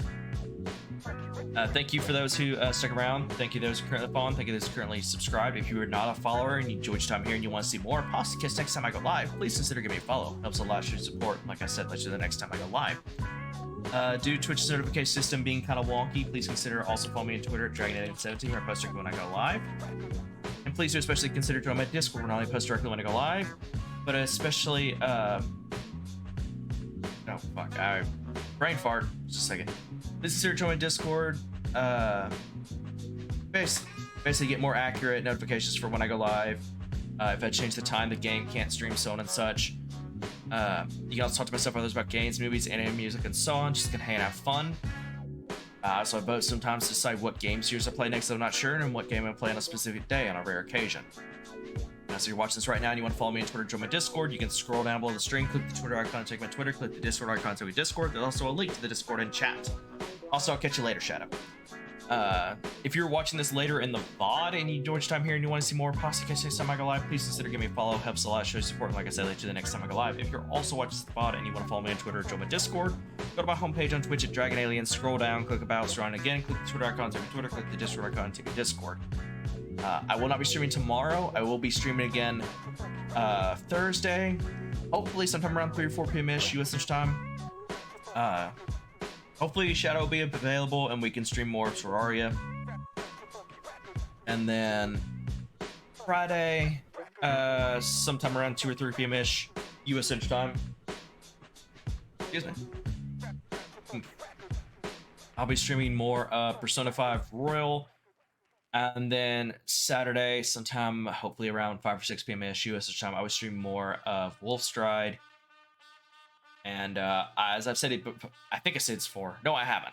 I've decided that I'm going to stop streaming on Sunday for the moment because I don't usually get any traffic on Sunday. So yeah. But anyway, I hope you all enjoyed your time here. I know I did, and I'll catch you all later. Bye.